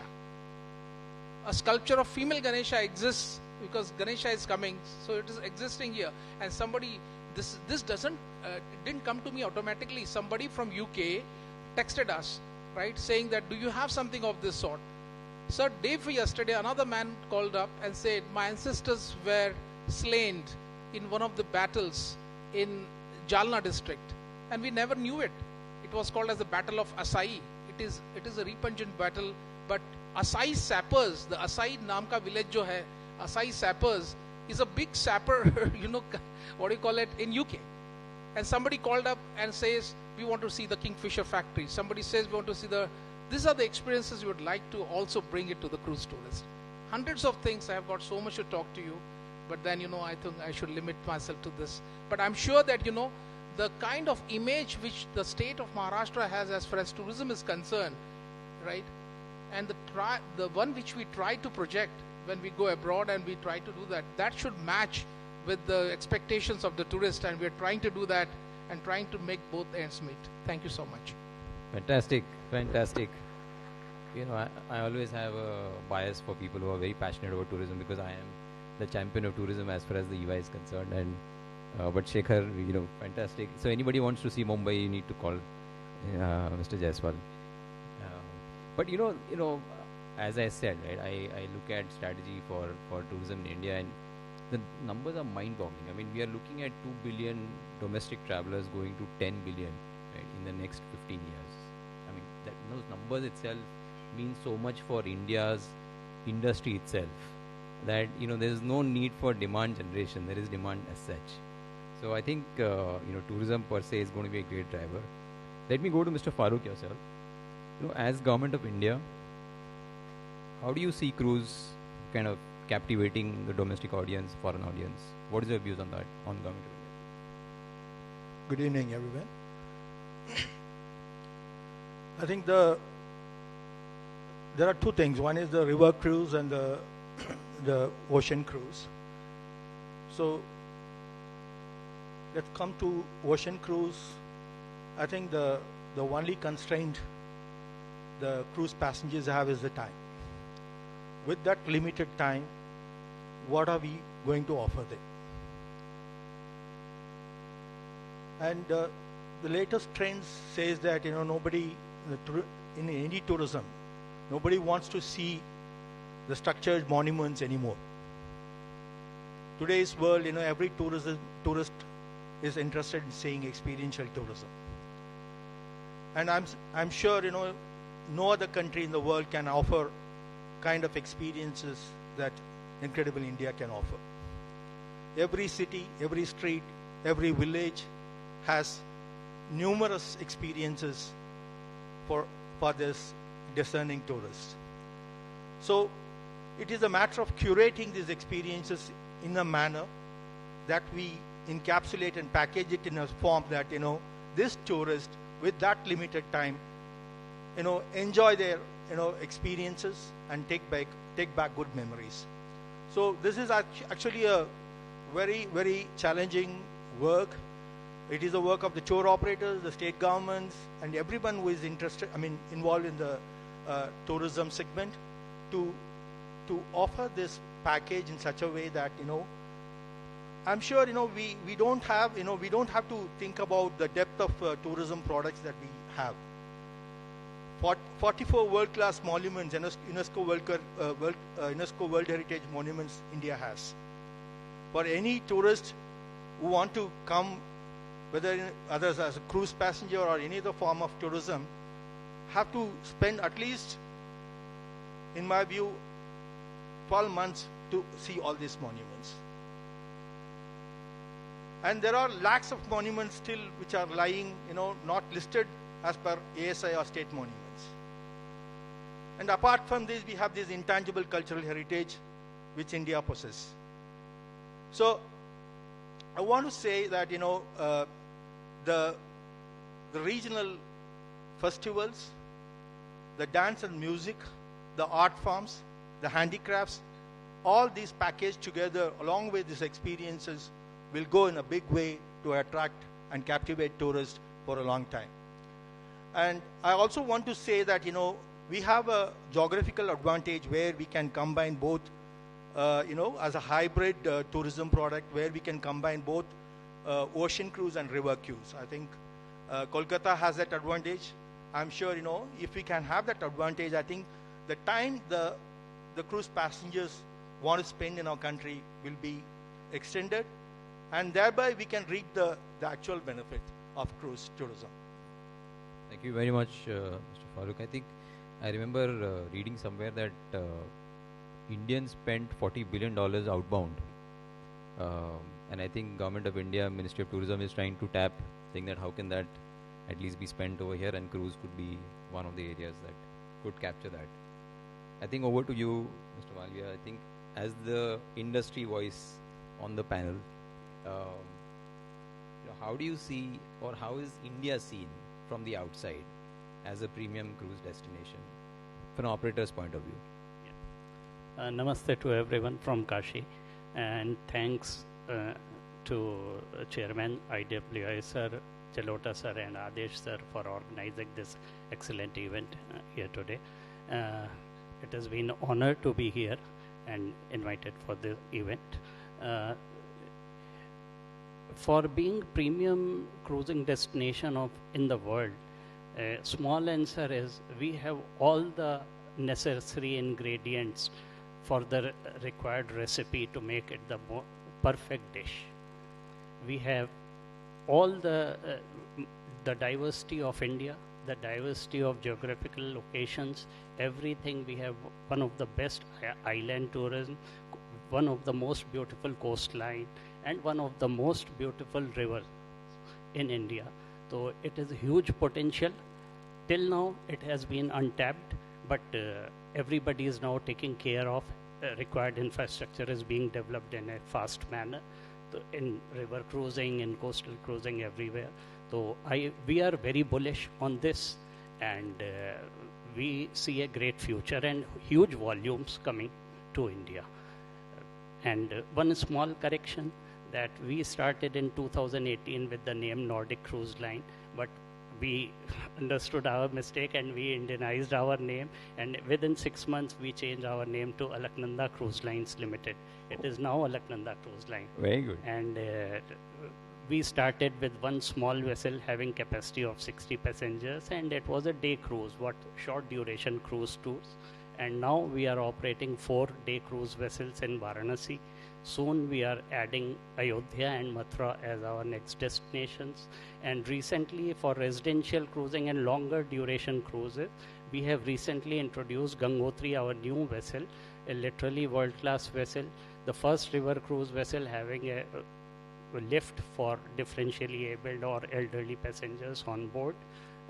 It is waiting for the formal inauguration by Honorable CM or the Honorable PM, sir. And it will be introduced soon in Varanasi. So this shows our confidence in the bright future of cruising in India.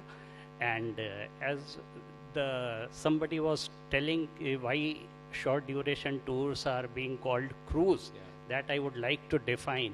Each and every tour of we usually run 1.5 hour duration tours in Varanasi, but each tour is specially curated. And we have thousands of feedback where the guests from all over the world have said that this 1.5 hours were a lifetime experience. We start with educating them about the great history of Kashi or how the story of Ganga coming to earth, and then continuous commentary, digital commentary, and the guided, we have on-board guides continuously to fulfill the queries of the inquiring guest. So each tour is curated. It is not a mode of transportation, or we are not ferrying the guest for 1.5 hours, but we are educating them and we are showcasing our rich heritage and the place where we are operating. We have removed the 3Ds concept, international concept of the cruising, drinking, dining, and dancing.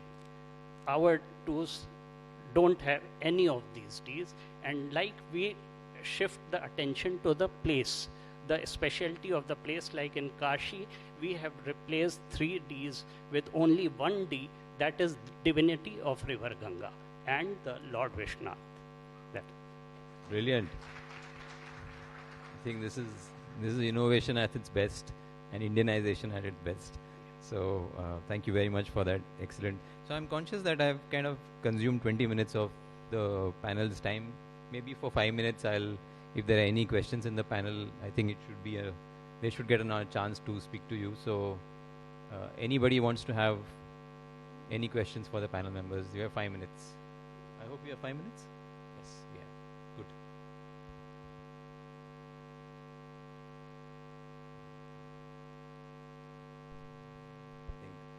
The end of the day, so I think everybody's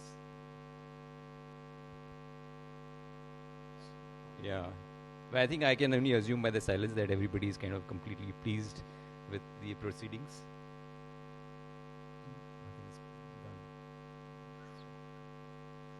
So again, thank you very much to all the panel members. I think you covered everything, so I really don't have a repository of more questions to ask, nor does the audience. So I think I'll ensure that all of us are, have a very good evening. So thank you very much for your time. Thank you for the audience. Thank you. Thank you so much to the panel. May I request Sri Jerome Clement, Traffic Manager, Goa Port, to please join us on the dais and felicitate our panelists, please.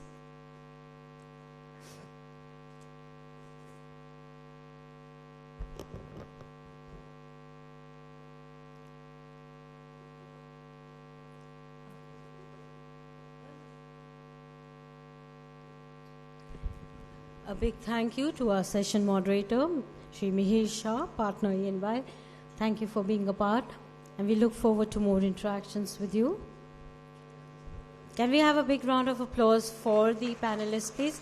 I know this was the last session, but I think this was the most interesting session that we had, sir.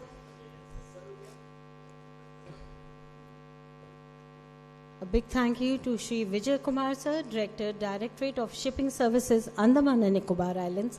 And I think he's invited all of us to be a part of the cruise tourism there. So thank you so much for coming here, sir. Thank you. थोड़ा तालियां बज जाए. Thank you.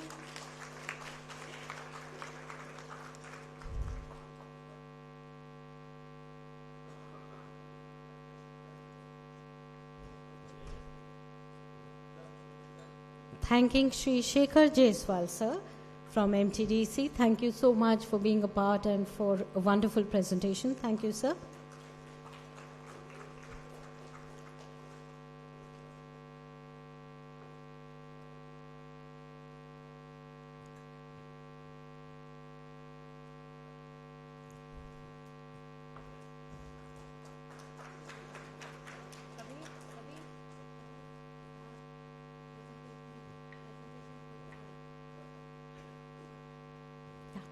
A big thank you to Mohammad Farooq sir, Regional Director, West and Central India Tourism, Ministry of Tourism, Government of India. They are the ones who are going to bring in the business. So thank you so much, sir. Thank you for being here.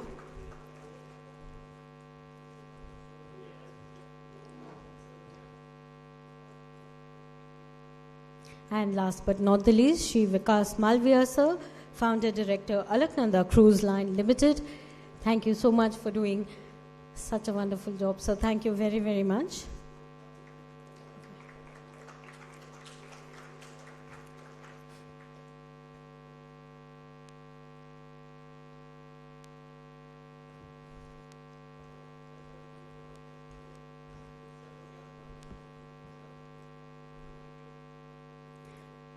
Thank you, everyone. Can I request the panel to come in the front for a group photograph, please?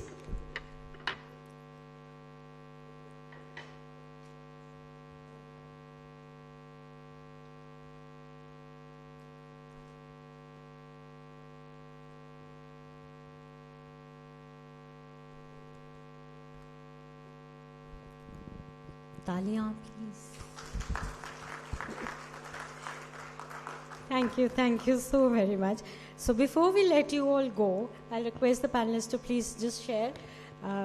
May I invite Mr. Rajesh Sasati, sir, Deputy Secretary, Ministry of Port Shipping and Waterways, to please share a small presentation on the India Maritime Week, and then we'll conclude. Up to you, sir. Thank you.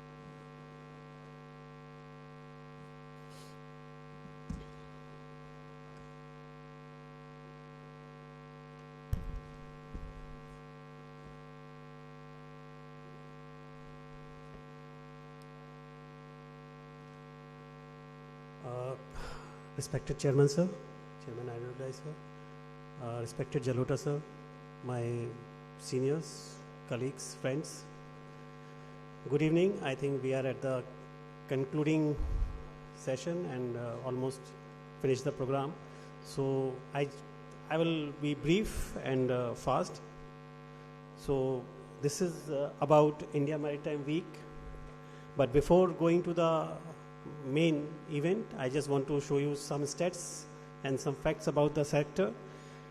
So we have these 12 major ports along with more than 200 non-major ports, and we have already achieved a capacity of more than 2700 million tons per annum. Along with, we are handling around 1600 MTP of cargo every year, and with around 62 shipbuilding yards, we are having a ship carrying capacity of something around 16 million GRT, and we are one of the biggest seafarers providing nation with around 3.2 lakh seafarers already. We have 29 operational national waterways out of 111 already notified, and they are already handling the almost around 5 times of the cargo that were handled a few years back. As far as our global competitiveness is concerned, Indian maritime sector is doing considerably well and achieved new heights in last few years. Our two ports are at top 30 global ports with Mundra and Visakhapatnam. We have achieved a turnaround time of less than 24 hours, something around 22, 23 hours, means around 0.9 days. We are among the top 3 in train manpower and ranked second in ship recycling. We are also ranked 38th in the Logistic Performance Index, which is quite improved as compared to what we were in 2014. And we are also 4th in global seaborne trade. So all these things that we have achieved is, when we compare it to last 10 years, we have achieved quite considerable new heights. And in last 10 decade, we have almost doubled our capacity. We have almost 400 times increased our cargo in waterways. We have almost doubled our PPP projects value in last 10 years. And there is a 350% increase in annual cruise passengers that we have already discussed. And yes, and around 152% increase in the seafarers. So these are one of the highlighted achievements that we had already achieved in last 10 years. Along with them, we have already done some transformative reforms, of which all these factors that we have seen are the results. We have this Sagarmala program that was being launched by the Honorable Prime Minister in 2015. So in last almost 10 years, we have seen considerable growth in ports as well as in other sectors. We are also focusing on digitization of operational processes, the Jalmarg Vikas project, which has augmented the capacity of National Waterway 1. Along with that, we have this Green Harit Sagar guidelines, which is greening our ports as well as greening our maritime sector. This has been achieved due to various investment facilitators like the Model Concession Agreement, tariff guidelines, priority to Indian built vessels, the Shipbuilding Financial Assistance Scheme that is again revamped this year, and we are now coming up with SBFAP 2.0. We are also developing this Maritime Development Fund, a 25,000 crore fund for the maritime sector. We have done various enabling acts. As we are having this meeting, we all know we have already finalized the merchant shipping bill recently passed by the Parliament, and today itself Parliament has passed Indian Ports Bill. So with this, our 5 major legislations which govern the Indian port sector are already in place. So that's a remarkable achievement. And with the Indian Ports Bill, I think many of you may not know, but try Google it, try to download the original bill. You will find out it's going to be a revolution. Whatever deficiencies that we are facing and we are having right now, it will be eroded, and we are going to have a new chapter in the Indian maritime industry and this sector. And we as a central government and a state government are going to cooperate for betterment of this entire sector. And with this legislation, we have a plan for the next decade. We are going to quadruple our capacity. We are focusing on hydrogen and alternate fuel hubs. We want to be a cruise leader in Asia Pacific and expecting a 10 times growth of passenger growth. And we want to be one of the top nations in shipping and shipbuilding. So with these aspirations, we are now entering into a different era. We have planned this India Maritime Week 2025 from 27th to 31st of October 2025 at Mumbai itself, wherein we are going to have these multiple events. But the journey from to here was started in 2016 by our Honorable Prime Minister, and second was a virtual conference in 2021. And in 2023, it was one of the remarkable events that we had here in Mumbai. And we had organized this under the leadership of our Jalota sir. He was the main pillar for organizing that, and which was a remarkable success. We have got investment MOUs worth more than 10 lakh crores during that event. And for the sake of informing you and updating you on information, I just want to inform you that within these 2 years, we have already achieved about 50% implementation of those MOUs. Almost 50% of the MOUs are already grounded. So it's itself a remarkable achievement in terms of MOU things are concerned. So now we have a vision for India Maritime Week. We are going to invite more than 100 countries. We have already sent the invitations. We have all these meetings with the ambassadors and these road shows in the foreign countries. We are expecting more than 1 lakh delegates with around more than 200 global speakers, more than 10 concurrent events at the UNESCO ground as well as Geo World and other venues. So we are going to have multiple events at multiple venues during the event, and we are again trying to showcase something around 10 lakh crores of investment opportunities to the world. This is a layout of the venue. It's a huge venue of around 60 acres and total covered space of something around 70,000 square meters, wherein we will have a exhibition space of something around, I think, 35,000 square meters. So almost double what we had done in 2023. This time we are going to have double of that space for exhibition as well as for the other events. This time the INW will feature grand staging area as always, roundtable meeting rooms, VIP networking suites, country pavilions, state pavilions, experience zone, mega exhibition spaces, thematic zones, and along with that the focused forum halls. And those programs will be organized by the states as well as by the countries and other industry associations also. We have identified our 7 partners from across the globe, from the east as well as from the west. They are identified based on their maritime achievements that they are already have, and as well as their future intentions and investments in India. So other than the countries, we have our industry partners, institutional partners, media partners, and knowledge partners from across the globe. So this is the information about the entire India Maritime Week. Just a little bit about the event spectrum. As I say, we are going to have these 11 concurrent events. It will start from our flagship event of Global Maritime India Summit that we have. It will be by the ministry.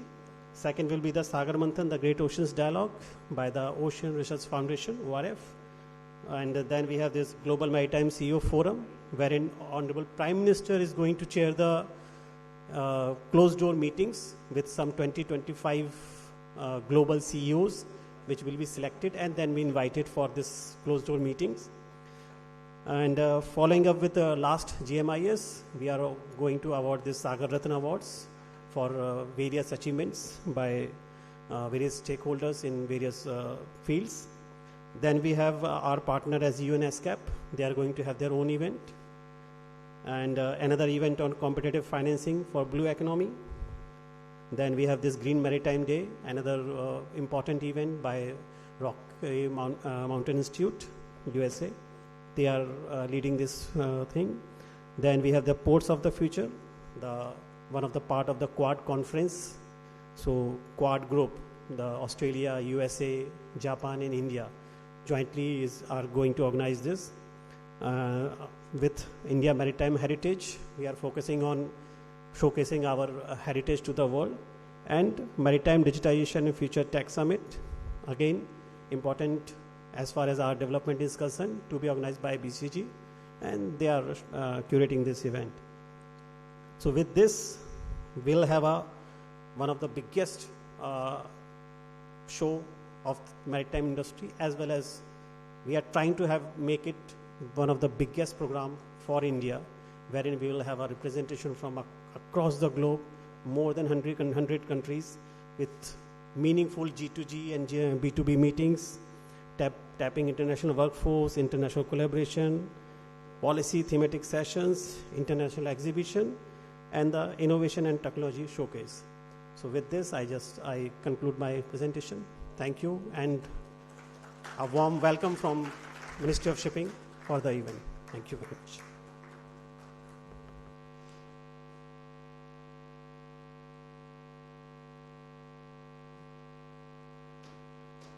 Thank you so much, sir. We have a small video to share.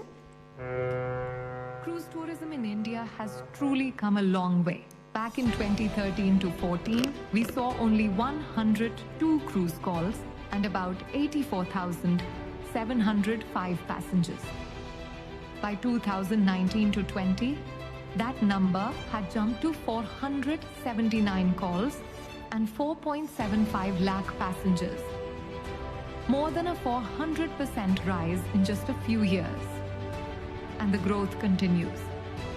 In 2024 to 2025 alone, India welcomed 274 cruise calls and 4.92 lakh passengers. To keep up with this demand, our ports are being reimagined. At Mumbai's Ballard Pier, the international cruise terminal is being built into a world-class gateway, with smarter flows and a smooth embark-disembark experience. Goa is developing a modern cruise terminal too, while Chennai, Cochin, Visakhapatnam and New Mangalore are upgrading their facilities to welcome more travelers. Even Puducherry joined the map, launching cruise operations with Cordelia Cruises on the 4th of July 2025. And this is just the beginning. A study is already exploring 10 new cruise destinations. By 2027, Mumbai will also have a marina built at a cost of 450 crore rupees, with the capacity to host 450 yachts. Making journeys smoother is also a priority. SOP3. From the ancient trade winds to the digital corridors of today, the oceans have always connected nations, cultures, and opportunities. At the heart of this global network stands Mumbai, a vibrant maritime capital where ideas, innovation, and investments from around the world come together. India Maritime Week emerges as a truly global platform for maritime dialogue, where policymakers, industry leaders, and innovators from around the world come together to shape the future of the blue economy. In 2025, the conversations get bigger and smarter, with visionary forums, transformative collaborations, and a shared vision for sustainable growth across the global maritime sector. From the Global Maritime India Summit to the Green Maritime Day, Sagar Manthan, the Great Ocean Dialogue to Ports of the Future, the Global Maritime CEO Forum, the Women in Maritime CEO Conference, the Sagar Ratna Awards, India Maritime Heritage, the UNESCAP Conference, and the Maritime Digitalization and Future Tech Summit, to the competitive financing for Blue Economy Dialogue. India Maritime Week 2025 brings together 11 concurrent events shaping the entire spectrum of the maritime world. India Maritime Week 2025, uniting oceans, one maritime vision.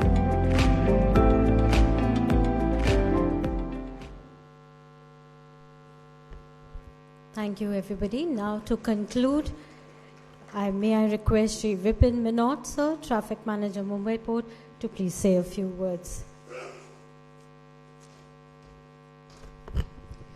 Good evening. Much as all of you would want to take the exit, but I think it is proper that after this intense deliberation that you had on one of the most luxurious topic, the cruise, and particularly because it's one industry which is suffering the most at the hands of the international maritime dynamics and the vagaries, what with the crisis in the the Gulf, in the Red Sea, a business which is always fluctuating.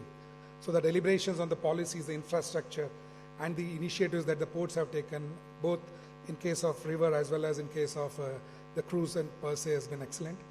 These deliberations only are the way forward, and I'm sure in times to come, we will still forge into becoming a destination par excellence.